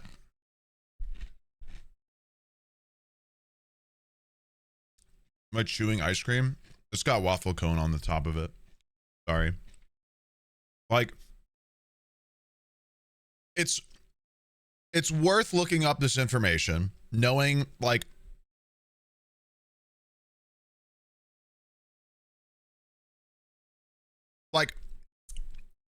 I looked up pancake batter not because I don't know how to make pancake batter, but because I don't want to get the measurements wrong. Because baking is a very precise art, and if you put too much of one thing, it'll ruin it. as a lot of you know. I typically look up stuff like that because I don't want to get the measurements wrong, not because I don't know how to do it. Pancakes are so fucking easy. It's literally flour, sugar, water, salt, baking powder, egg, milk. That's it. Like, it's literally so simple.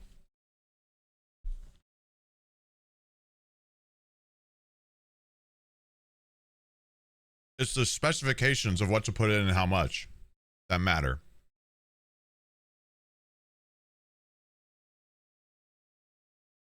Fries and brownies somehow being hollow. That's too much baking powder. No. Maybe. Baking powder essentially makes gas bubbles within your bake. And that's why stuff rises, right? So when you put too much, there's too many gas bubbles being made, so all that space is being created. Too much rise. Ha! I was right. Hell yeah. Yeah, you put too much baking powder, man.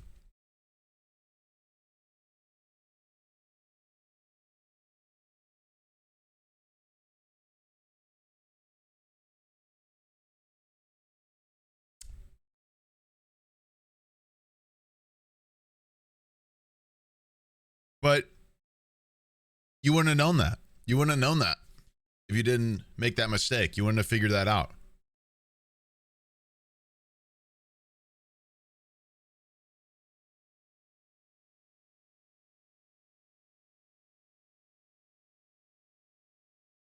It's fascinating, dude. Like, just don't fucking use AI, man.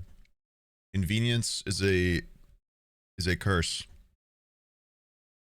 And it'll kill your ability to be a person. Legitimately. Legitimately. Anyway.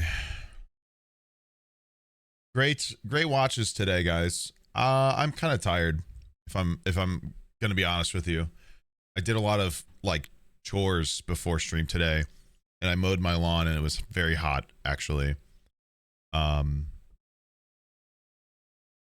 So I don't feel like I have tons of energy to keep going tonight.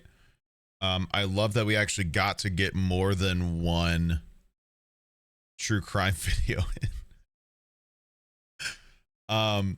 But I appreciate y'all's time. The cool thing is I go on vacation soon. The good thing is that anything that was on the Crime Time channel that was React content will be put on the main channel that you're either sub to or watching on the YouTube live right now. So it'll be throughout the next 2 weeks. One of those videos will be uploaded at noon CST every day. I might take these 3 we watched and like slide them in and sort of push around some of the scheduling. We'll see.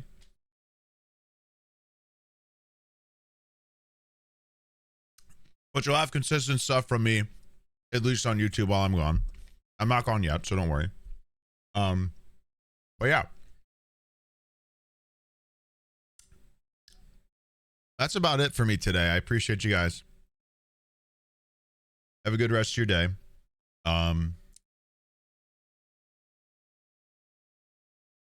Yeah.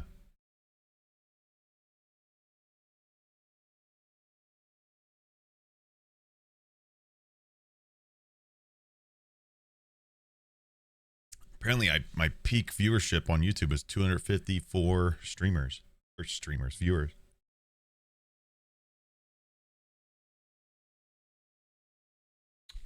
I'm going viral.